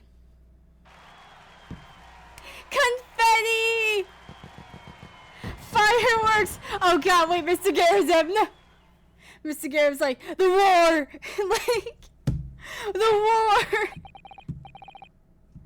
Just like hearing the fireworks. And finally, Mr. Natsume. Oh, yes, Lord, sir. You are now a free man once more. It is my hope that you will continue to further your education in British culture. And may you never again be brought before me. Oh yes, sir. Of course. On my life, I swear I'll never set foot in a courtroom again. Here we go.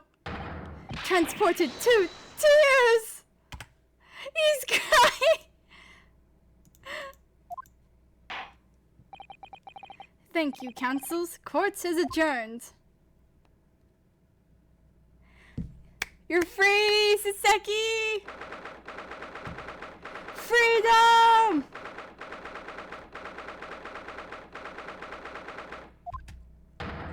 Oh, look 'em!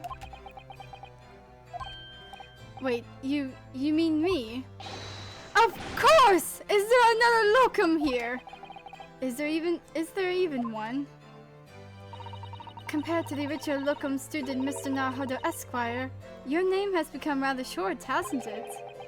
What's so wrong with using my actual name? Oh, at last, I'm free! I'm free!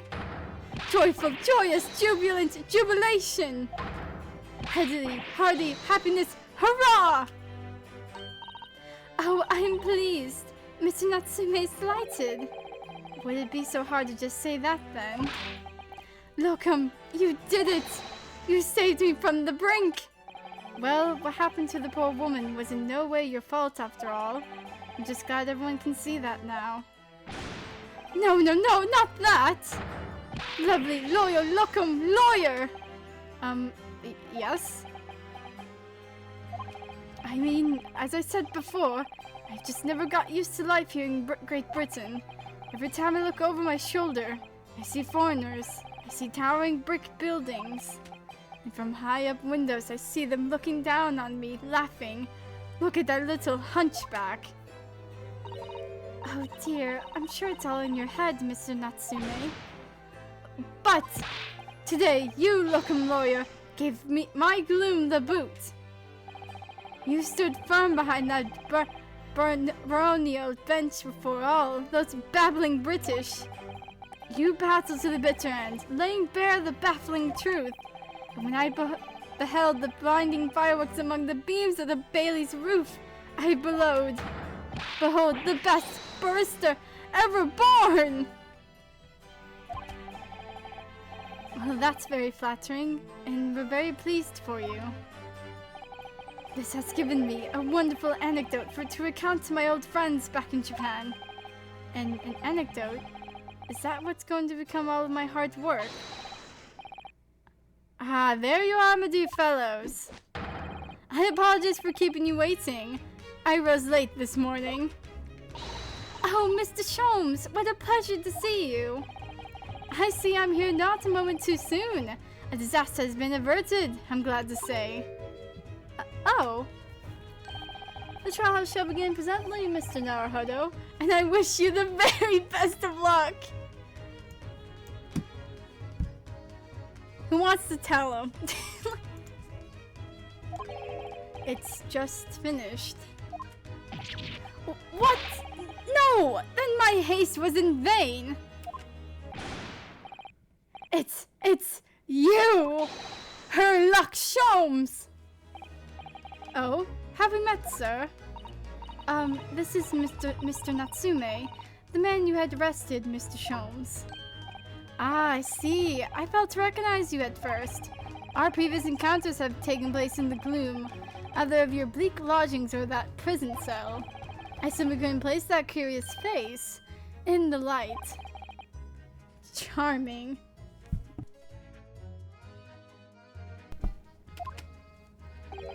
This is all your fault, Herlock Sholmes. You're the reason I had to go through this terrible ordeal. I'm going to give you a piece of my mind. My apologies, sir, but I assure you, I have placed you now. You're the fellow who abandoned that poor young lady and ran off, are you not? Jeez, man, where are you pointing at?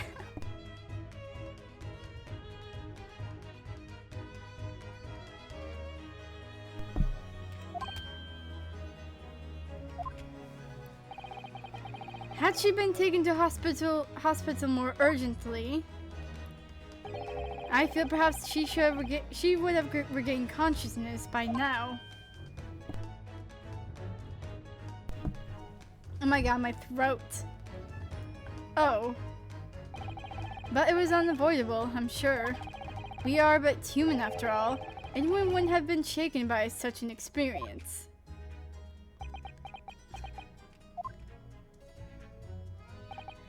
I do feel very bad about how I behaved.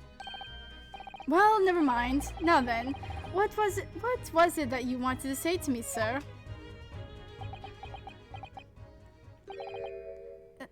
Nothing.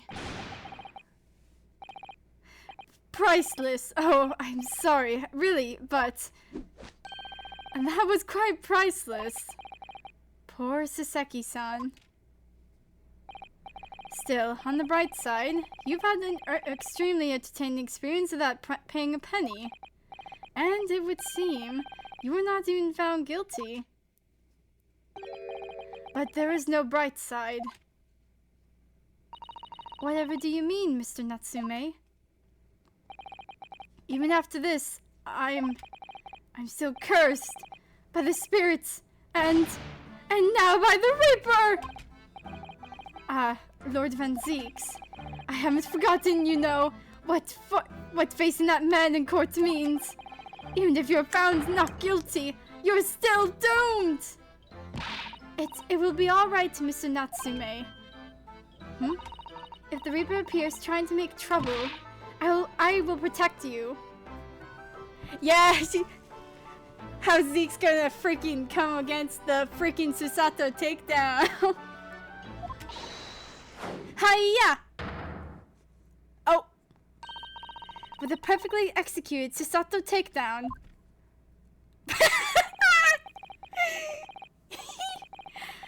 Much as I like being turned on my head, a bit of warning might be nice next time, Mr. Sato. He's absolutely flabbergasted, like, oh god, please don't do that to me.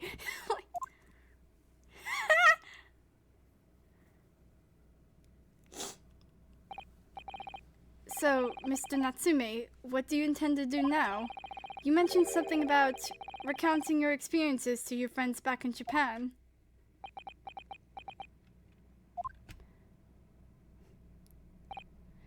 Yes, I intend to return to my homeland soon.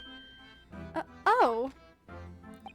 It has already been a year since I arrived here in Great Britain. I visited universities, libraries, bookshops. I've even been honored with the tutelage of professors. I've learned so much about the wealth of literature here, and the city it has shaped.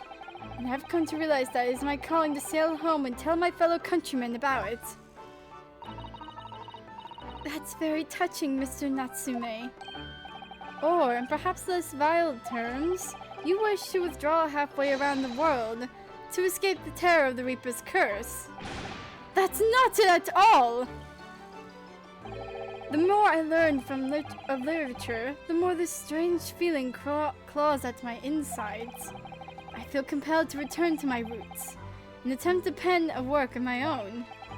Oh, I see. A work of literature by Saseki-san. Could be an interesting read. And what about Mr. Sato and yourself, Mr. Naruhodo? Sorry, what about us? Will you return to Japan alongside your mustached compatriot? Why would we? A week has not yet passed since we arrived in London, and only now does it feel as though we have finally found our feet. And you are accommodated in a hotel at present, are you not? That's right, but we need to find lodgings before it bankrupts us.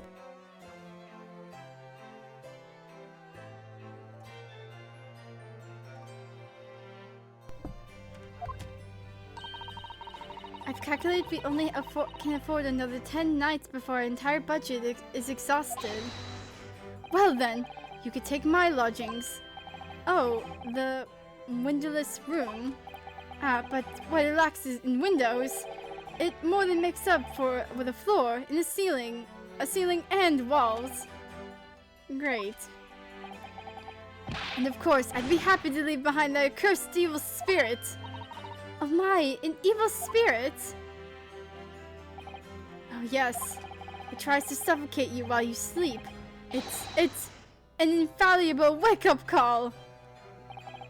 Well, think about it, if that's alright. Perhaps I can offer a more welcome alternative. Would you consider taking lodgings with me? Really? Well, a vacancy has conveniently presented itself, though it is up in the attic, I might add. Are you sure it isn't just a storage loft? I spoke with the landlady this very morning on the matter of price, and ours is cleaning up the room as we speak. You must come at once. I presume you have no luggage to speak of. Oh, this is simply wonderful! What an honor to be invited to be taken lodgings in the great detective's office's attic! I'm too overcome with words. So, suggesting we look elsewhere is out then. Then it's settled. Iris will prepare a welcome dinner this evening. And you must come too, Mr. Natsume. I insist. I don't know what to say, but thank you, and yes. Wonderful! Then I'll go and complete the paperwork for your formal release, Mr. Natsume. It shan't take long. Somebody's happy. Oh. Locum, I knew that you wouldn't let me down. I'm truly delighted to have met you here in London. Likewise, Mr. Natsume. It's been a privilege meeting you too. It's a shame that we're going to have to say goodbye so soon. Well, I've come to realize that I belong in Japan. But Locum, we'll meet again one day. Yes, I'm sure. And hopefully by then, I'll be a successful lawyer. Hopefully by then, I'll be a successful author. Well, my dear fellows, our carriage appears to have arrived. Shall we go, Mr. Naruhodo? Yes, Mr. Sholmes. I have little doubt Mr. Natsume will be released in time for dinner this evening.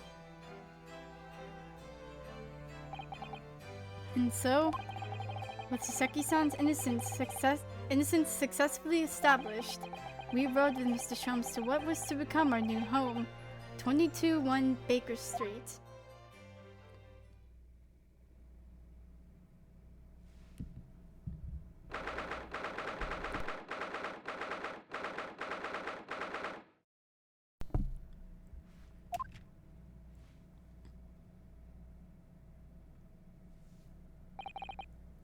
So this is to be our new office. Yes, our office. I rather like the sound of that. Me too. It's simply wonderful, isn't it? I hope you can see this, Kazuma. It's only a small step. But I'd like to think we're getting a little closer to your dream now. So, my dear fellows, do you like the place? Mr. Sholmes. Yes, thank you so much. It's a delightful room, Mr. Sholmes. I simply adore it. Good. I'm pleased to hear it. Iris and I are delighted to welcome you. I hope everyone's hungry. It's nearly time for dinner. We'll eat as soon as Mr. Natsume arrives. We have a lot to celebrate. Iris, you must let me help you. Alright then, Susie. You can be in charge of the salad. Splendid.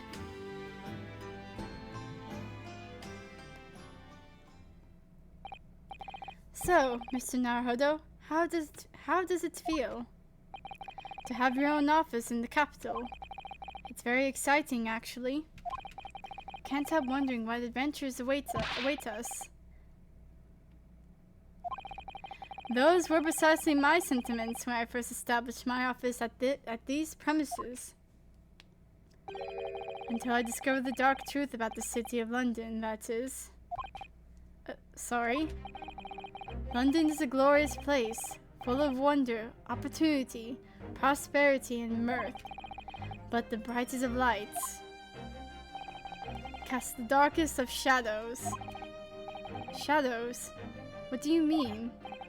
Well, I believe you're well aware of the murkiness that lies behind London's facade already.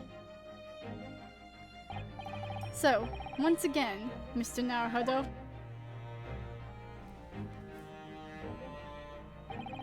Welcome to London.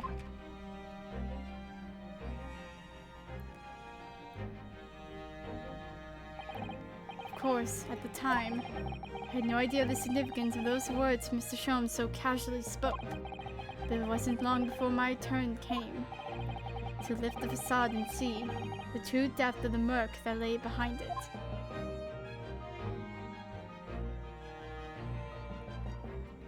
And that is the end of the 4th episode.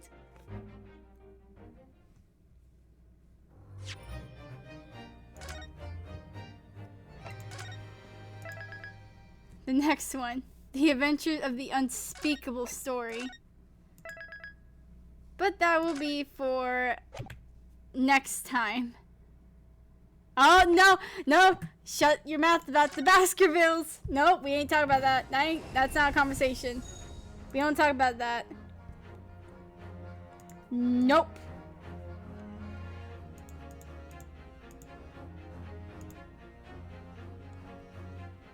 I mean, what Baskervilles? What about Hound? Hound?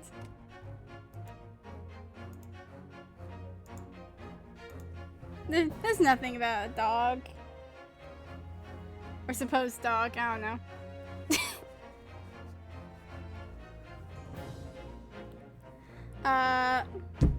That's where I'm gonna end the stream here. Thanks for everyone who has been watching. Good guy, don't know how to end streams.